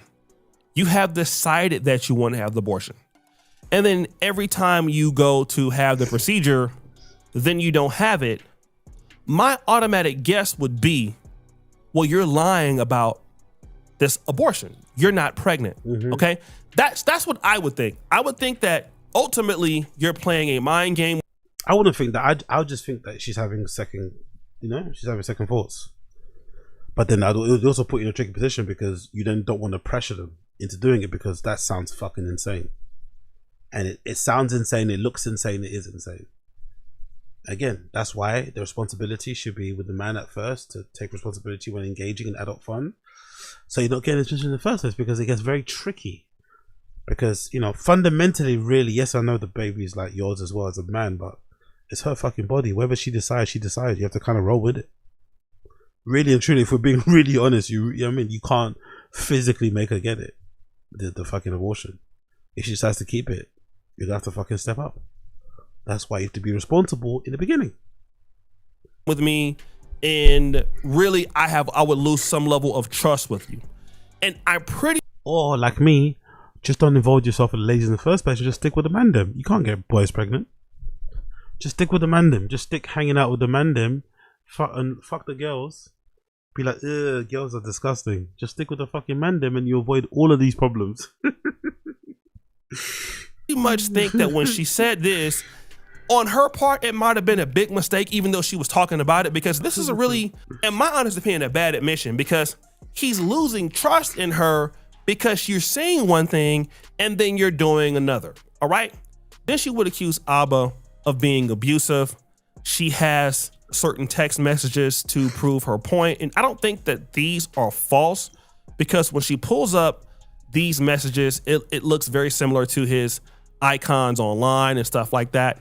I want to go over some of them. Okay, so basically he says, just get the abortion. Okay, so at this point, he's done. She says, I will keep you updated. I will consider what you said over the phone about having the abortion. My values ultimately were not to get it. I'll think more and consider what you're telling me. He says, until then, I think it's best we don't talk. Woo! Now, to be fair, we do not know the screenshot that came before then, because this is one of the first text messages that she showed. And again, she does go into more greater detail, showing more than what I'm showing. Is definitely hello. Girl, he blocked the shit out you. I ain't gonna lie. Woo! He ain't for me just immature just to keep blocking all the time. All right, let me just tell you this. Oof, what did you say here? Hey, I wanted to talk to you about the kids. You're so freaking immature just to keep blocking me all the time. Hey, I unblocked you for a second just to say, stop contacting me regardless of what you decide. I'll never keep contact with you. I blocked your cousin. Deal with this on your own. Jesus Christ. You're not my responsibility. Oof. Now don't reach it. So, she probably was never pregnant, to be fair. She sounds a bit nuts. She probably was never pregnant, but it's kind of insane to say this to the mother, to the potential mother of your child. Deal with this on your own.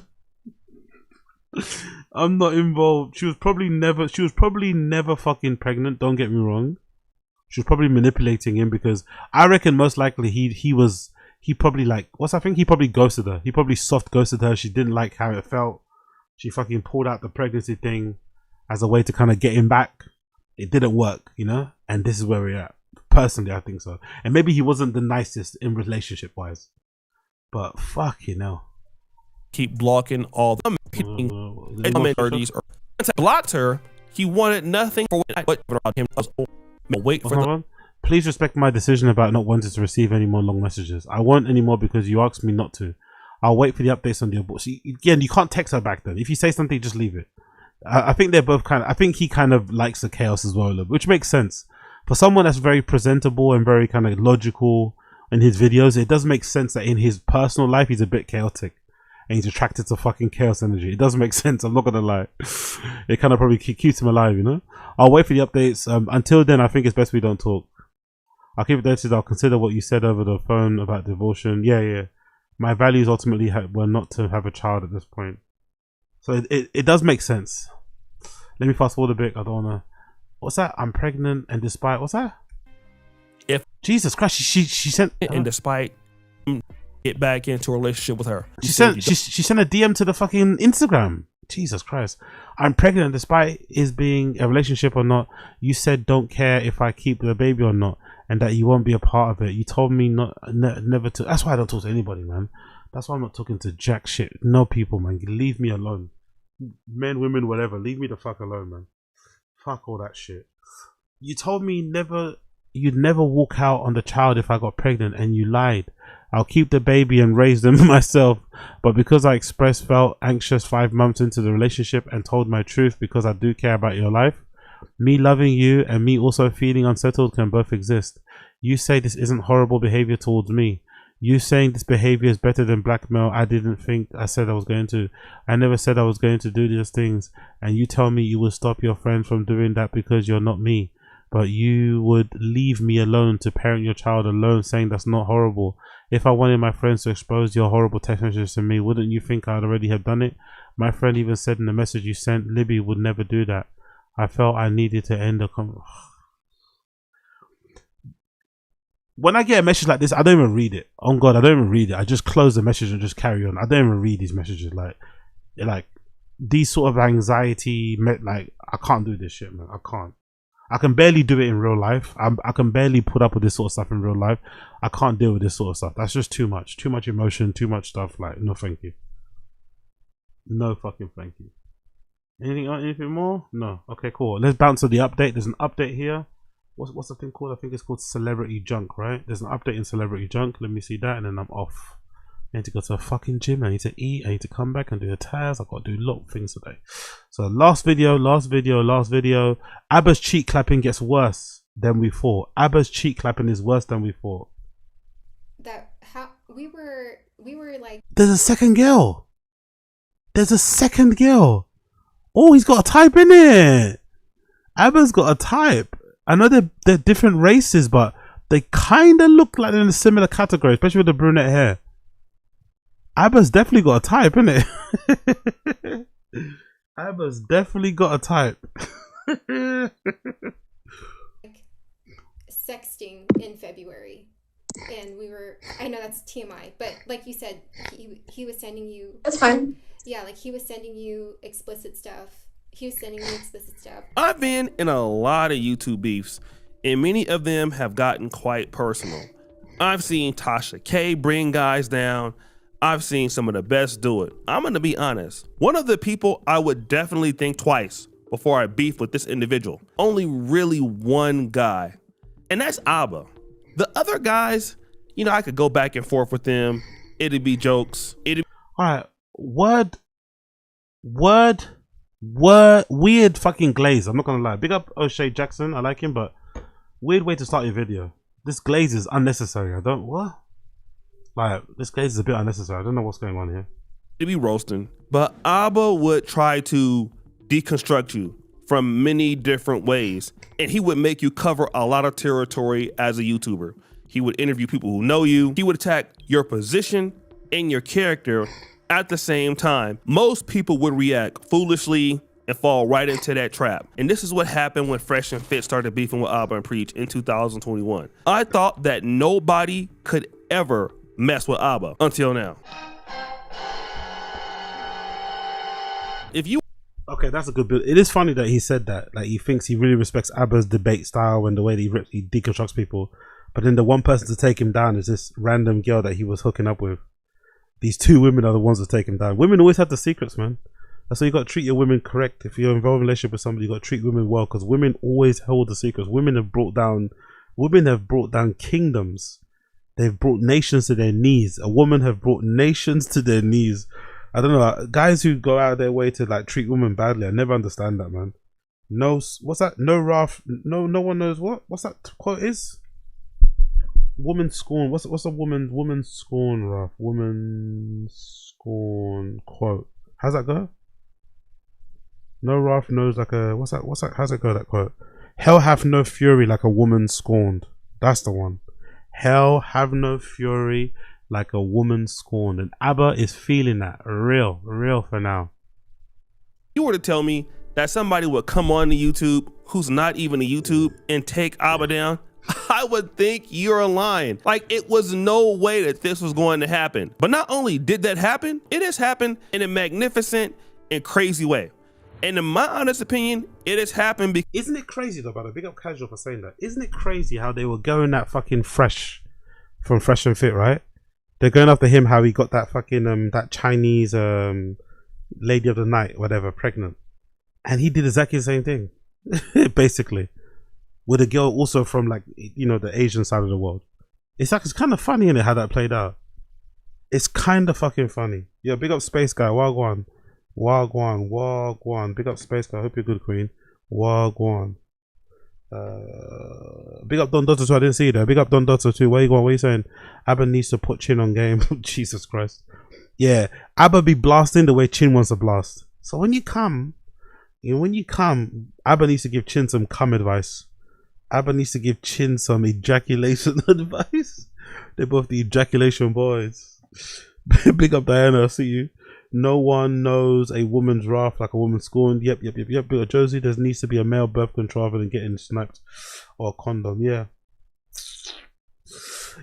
I don't know, just be more I think yes, but I think also just be more responsible. You can do that stuff with people that you trust and I don't know. I don't know the girl too much, but from the little that I saw, I can see she's a bit of a psycho. I think Abba should have been more responsible. He should have been more, you know what I mean?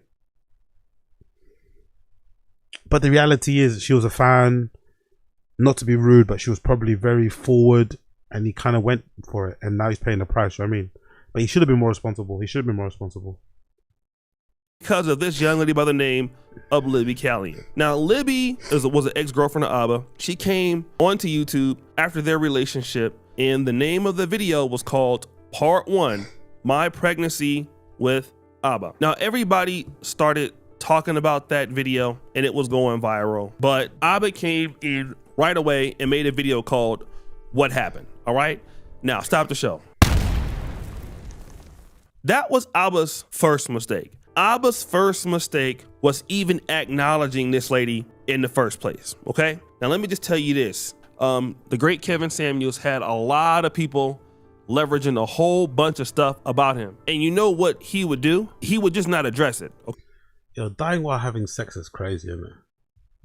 This guy had a heart attack while some girls on top of him. You know? It's fucking insane when you think about it, no? Especially when you think about the later part of his life where he was really talking crazy about women. To die because some woman was on top of you going crazy is kind of insane. I'm not going to lie. Maybe it would have happened anyway. Because I think some people said that he was addicted to Red Bull and stuff and he had heart issues already. But to die whilst in the process of having adult fun time. Okay. And so the person would end up talking to themselves. And he was good at that. He never got involved in beef.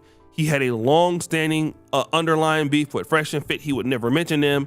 He would never mention anybody publicly for the most part, even if he hated you, because he just didn't have time to respond to those allegations, whether those allegations were true or false. And these allegations were like petty, like, you know, somebody paid for a consultation and he just didn't. Yo, I'm sorry. I'm really, really sorry. I'm really, really sorry. Big up this exchange with Josie and fucking Space Guy in the fucking chat.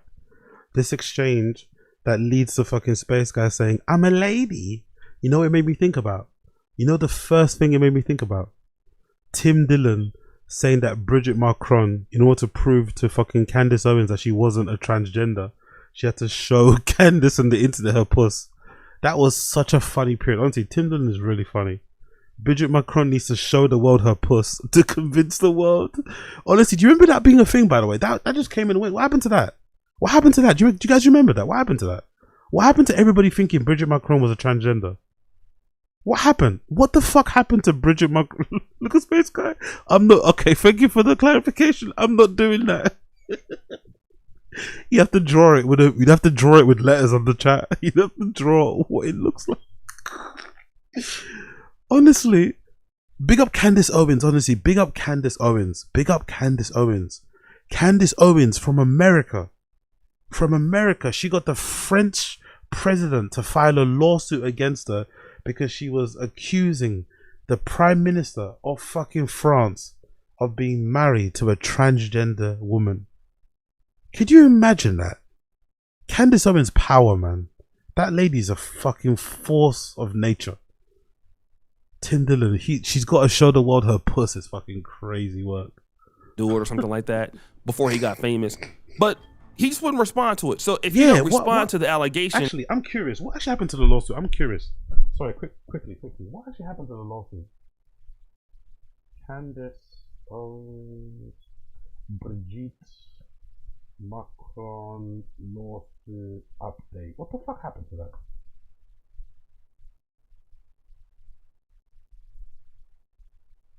Conviction. Candace Owens reacts to what? To the conviction. Candace Owens reacts to French conviction of Brigitte Macron's harassers as defamation case looms. For Candace Owens, the American right-wing politician, commentator who faces ongoing defamation lawsuit filed by President Emmanuel Macron and his wife Brigitte over claims that the latter is actually a man.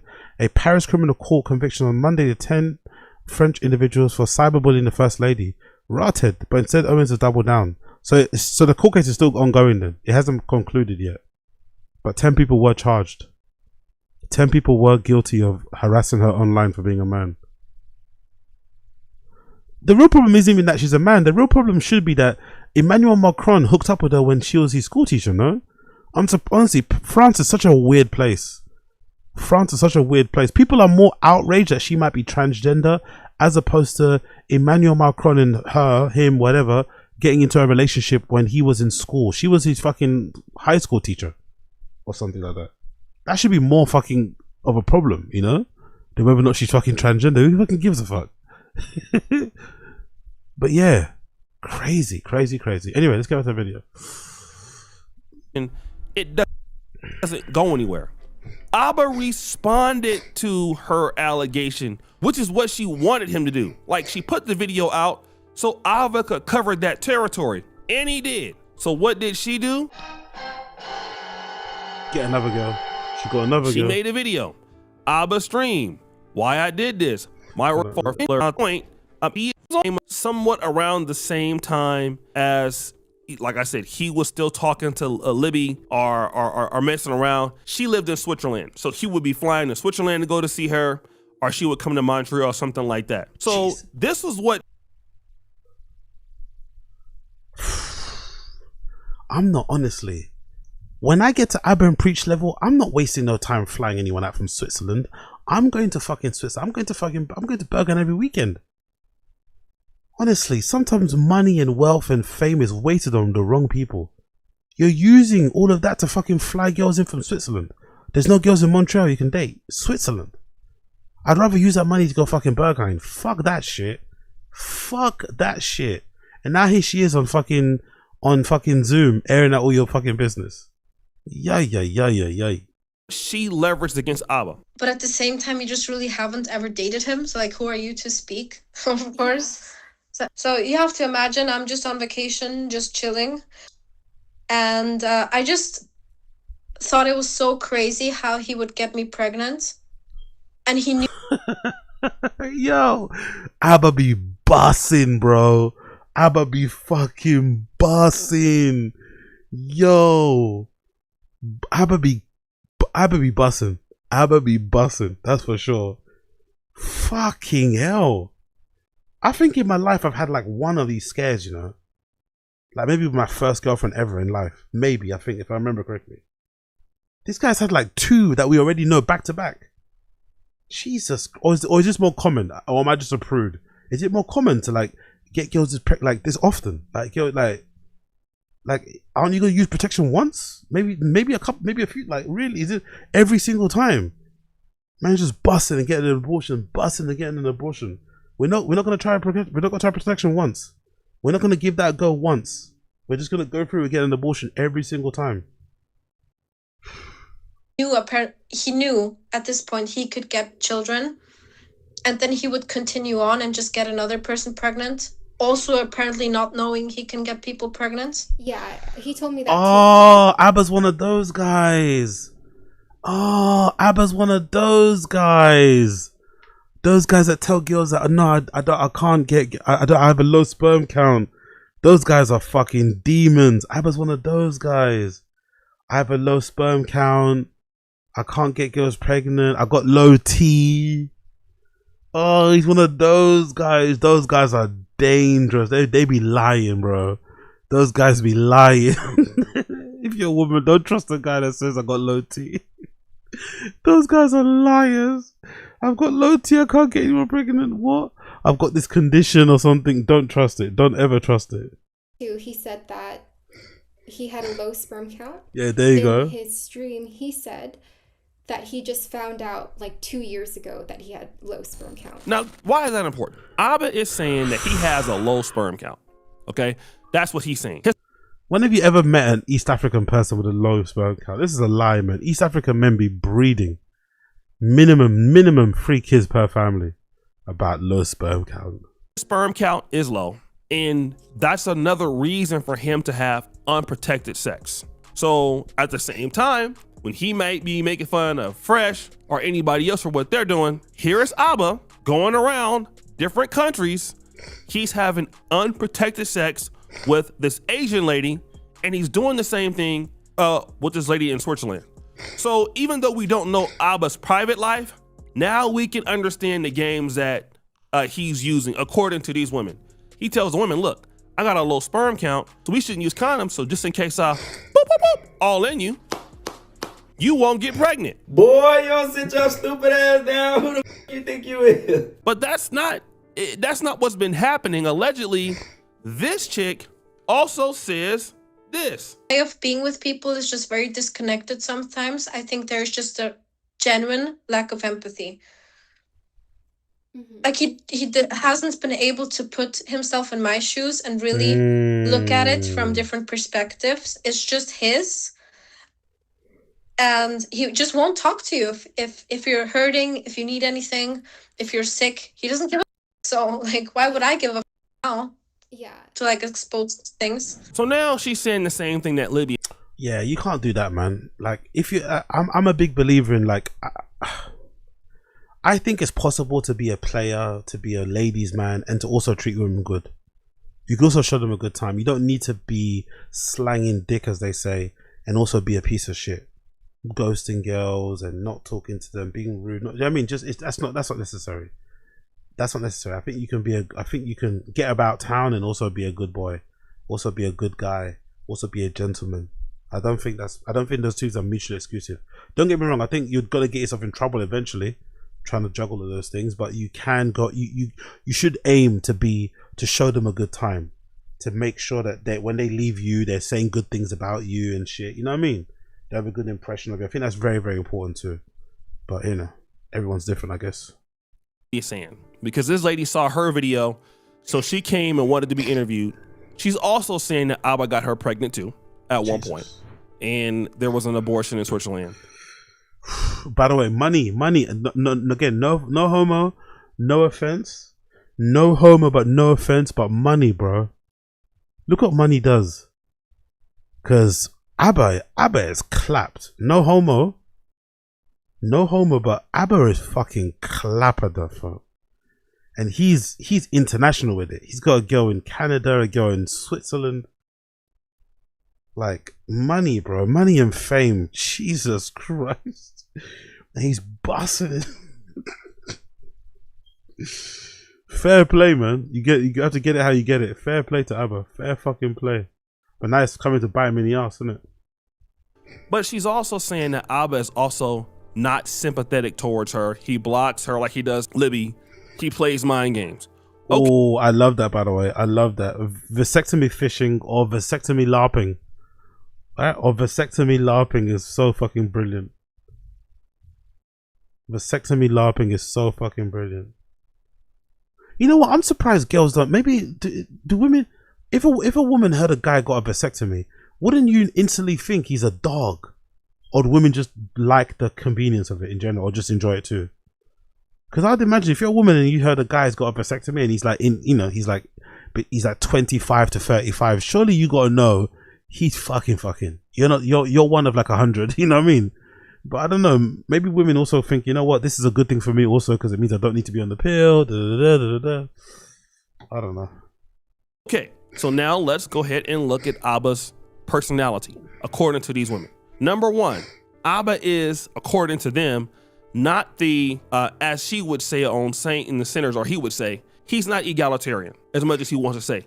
He's for equality for men and women. No, Abba is a person that uses some level of mind games. He's manipulative, okay? He's most likely older than these women. And then also, he mistreats them to maintain power over them. They do something that he doesn't like, he will just block them, okay? Damn. This is even after they are allegedly pregnant. He does not care about your feelings. He does not care about you when things go wrong, which is something that he doesn't show on his YouTube channel. Mm-hmm. Now, at least we can say that Myron Gaines are fresh and fit. If all of this is true, they would be who they say they are on their YouTube. That's a good point. That's a really good point. Call them pieces of shit as you want. Call them pieces of shit because they are very ugly too. They're not pretending to be good guys. They're not pretending to be good guys. Abba and Preach are pretending to be good guys. Yet behind the scenes, they seem like pieces of shit, especially to women that they're fucking. That's why it's good to be yourself all the time in front of these cameras on social. You gotta be yourself. YouTube. to a certain degree, except for the fact that they be simping on the low and still dealing with OnlyFans models and all that. Yeah, they're scammers too. But as far as like, if they were to be disrespectful towards women, this is something that you would want to hear from girls that they deal with. And to be honest, you've never heard this. I mean, we know that Fresh got somebody pregnant allegedly, which he didn't, and then that was a scam. But I've never heard a woman say that Myron was non-empathetic. I've never heard that. Well, Angie did say she had some trauma that she had to get over, but you know, she didn't go into detail. So we haven't heard them get exposed, at least Myron, and I'm pretty sure he's dealt with a lot of chicks, and even Fresh to this point. I mean, you've heard things about them cheating and stuff like that, but never to this point where they feel like they have some level of trauma in a relationship with Fresh or Myron. And again, when you look at ABBA, from what the brand ABBA and Preach stands for, they talk about integrity a lot. I would never guess this. But then, here's the sad part. She just showed me a masturbation video from ABBA. The same video he sent me. I guess it's around the same time. That is so messed up. Yeah, it was like February, March. He's sending videos to girls of him jacking off. Huh? February, March, yeah. Maybe even January. No, I think it's January. February, March. He sent me the video like a few times. So allegedly, ABBA is sending masturbation videos to both of these ladies. Oh, fair play, man. Oh my god. Oh my fucking god, ABBA. ABBA, no. Around the same time. Now again, this is his private life. I know that certain women can send the same twerk videos of somebody, so a guy sending the same masturbation video to two different women that he never think will meet. I mean, okay, whatever. I mean, I would never do that to two people. It's been a long time since I did something crazy like that. But anyways, so this shows that he was talking to them at the same time, because how do they have that same video? And then if you go and watch Libby's video, she contacted me, you will see ABBA covering a lot of territory. And what I mean by that is when she's confronting him with the evidence, he's saying like, don't listen to that. You don't know what you're talking about. He's not really addressing the things that she's talking about. This is an unfamiliar position for a guy like ABBA to be in, because ABBA makes everybody else cover territory. ABBA makes everybody else defend.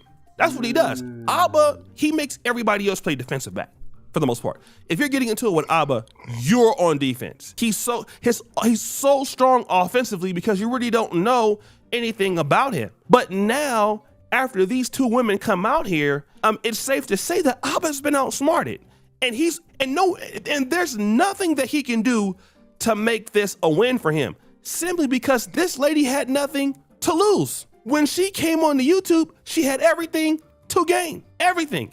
He's the one that had everything to lose.